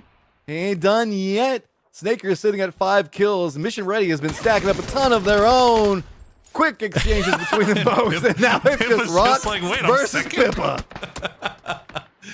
There you go. Congratulations, Rock, on the final win of the day, and congratulations to the top 8 that made it. It was looking like it was going to be spicy, but man, right off the bat, all our teams that were in contention Matchroom, they just took too many L's. Right at the beginning of the game, it felt like. We were talking about the fact that Gooners are kind of the villains of the lobby. Watch Gaio. They were like, nah. Hold my energy drink, bro. I'm getting in on this one. I don't hold my chicken. Everybody to be mad at me. I mean, yeah. Hey, look, and we'll touch on it a little bit more as we go forward, because obviously there's some pretty big stories of teams that didn't quite make the cut line, but we want to give props where it's due. I mean, this is it's been a great performance for Alcancia. Coming in first place. Obviously, it's the last chance qualifier. It's the lobby is going to get significantly harder from this point on, but that's still a lot of momentum going in the right direction going into next weekend. Okay, so let's go ahead, do quick highlights, bring in Cam, start getting everything eyes on the grand finals time.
What an exciting finish to the PAS6 LCQ. There were a lot of stakes there, but Matchroom, this is the problem when there are so many teams trying to go for a final 11th hour Cinderella story finish. When everyone throws Hail Marys, there doesn't seem to be much less for the teams that are even able to make it through the mid game and to find those points.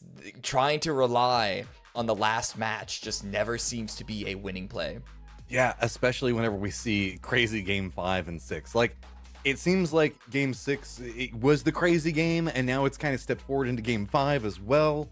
And yeah, I mean, everybody that was kind of in the hunt and wanted to try to make something happen, it just couldn't. Right off the get-go, there was just too much pressure in that situation, and so many C4s.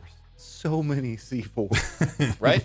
But hey, Horo, you got your wish. You said it yourself. For Rock Esports, one good game, and in this case, this is actually their second good game, great game from today. All sins are forgiven. They put themselves in 4th place, I believe, from this 18-point victory. No, for sure. They played much better today and looked more like the Rock that we're used to seeing. And again, last chance qualifier lobby, so take it with a grain of salt. But you can, all you can do is play the games that are put in front of you, and they did exactly what they needed to do. So another win here, and they're looking a lot better going into that grand final. Also, shout out Pest Control. Yeah. Yeah, I was going to say, shout out Pest Control, good performance. Shout out Mission Ready, who they've been really strong competitors this whole weekend. We haven't had that much of a spotlight onto them, but here's the spotlight on the top killers. Of course, of the Goonshot. Goonshot at first with 26 kills, followed by D, Roth, Snakers, and then Cowboy. We really shouldn't be surprised, Matchroom, of so many QAD members on the top 5 kills. Yeah, but I mean, Goonshot on top. D is just really, really good. And there's a lot that I want to dive into, but we'll get into that in later stages of it because we've been seeing some craziness with Erangel. Also, Snakers in form is always good to see. So respect where respect's due on that. Is Mission Ready, I feel bad for them today because they kind of got lost in the sauce of conversation because they qualified well early and did their job, but they just weren't kind of a team that we could focus in on because so much was going on around 7th, 8th, 9th, and 10th. And here's top damage Poro. Snaker is now in first in this list, and of course, D and Cowboy. It should be noted, everyone. It should be noted. Cowboy is on the top 5 of kills and damage after missing 1, maybe 2 games because of a power outage. So that's how good he is. But Poro seeing Seifu up here as well. Wuju2, another team that we didn't talk too much about, but still had a solid performance. Yeah, Wuju2, another one of those teams that's that really, really needed to come through and make it to the grand final if they want to have any chance of making it to PGC. With these PGS points are what everybody's kind of keeping an eye on right now. And in order to get those, you have to at least make it to the grand final. So mission accomplished as far as the top 8 here is concerned. Now, Bestia, they're going to be sweating. They're going to have to sweat it out a little bit. Now, fortunately for them, they managed to collect a lot of PGS points in PAS 5. So it's still possible, but it's going to be tight. Yeah. Now, looking at this overall leaderboard, it looks at the end of match 12 to be mostly expected. Bestia is obviously the standout, and I think Yahoo as well was a team that we expected to be into the top 8. 4 Dogs is a bit of a surprise, but they performed well. But for the most part, this kind of stabilized a bit, Matchroom. We saw yesterday that things looked really chaotic from the beginning, and so through all of the nonsense that we saw this whole weekend, the fact that it's stabilized even this much, I think says a good thing for, again, the conversation on consistency in our region and what teams should be able to perform come the grand finals. And respect to 4 Dogs. I mean, it's not like they were handed anything, really. They had to fight for a lot of what they managed to accomplish today. So, I mean, they managed to kind of climb their way into that top 16 position, getting themselves into the overall grand finals. Now it comes off of what can you do with it, as this is going to be a very much harder lobby. Very much so. Here we can see the entire lobby for the grand finals next weekend. PAS 6, who's going to qualify to PGS, who's going to qualify to PGC, everything is on the line. 8 more teams join. This is the entire lobby of 16 squads. We say goodbye to the bottom 8 here. GG's all around, but we have another best of 18 series coming up. Orosaurus, we got the Mira, we got Furia, we got Liquid and Falcons, all of the fan favorites coming back in. And so for teams that performed very well this weekend, QAD, Mission Ready, the Gooners, this is not going to be the same experience for them. No, it's definitely going to step up a little bit in terms of difficulty. And but you know what? At this point now, all the rust has been knocked off, especially if you got to take place in the LCQ. You've had 2 weekends in a row of playing games now. So if you're coming into next weekend, you're not going to get more warmed up than you are right then. And it's 18 games. So you got plenty of time to really, if anything is going wrong on day 1, you got time to kind of turn things around if you have a bad day. Yeah, well, you know what we got next, guys? Most exciting part of the evening. It is our interview, and we will be celebrating my favorite do we part. call it a win? Do we call it a win? I think we'll call it a win. It's a win. Win of the last chance qualifier with none other than Roth from Al Qudsiya. Performed very, very well this weekend. First place. Performed super well on the Miramar matches, especially. But Roth, how are you doing? Is this a celebratory moment or more of just business as usual? Come on, you know the answer to you're getting there. I'm not celebrating until we do what we set out to do at the start of the year. When we qualify for an event, when we solidify PGC, we'll celebrate. We haven't been up to that standard as of yet. We've gotten to the really close.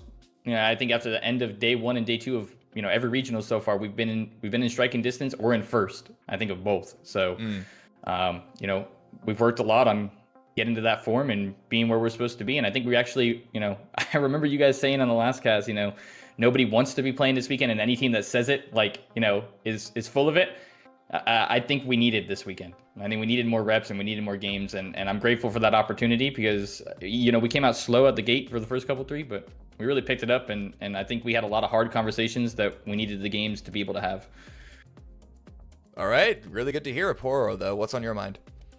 Yeah, so obviously, we've talked before. It's been a little bit of a slow start to the year. Obviously, not up to the expectations of you, and not up to the expectations of the rest of the team. What do you feel like is different now compared to earlier on in the year? Is it just more reps? Just how are you guys feeling differently now that you're going into the PAS 6 grand final? I think for us, it's a lot of we only get so many games, meaningful games a year, right? You get the TPP has actually kind of helped a little bit, even though, I'm going to be honest, I don't think anyone competitively really wants to be playing TPP, but that's neither here nor there. It's a different discussion for a different day, but the meaningful games have helped.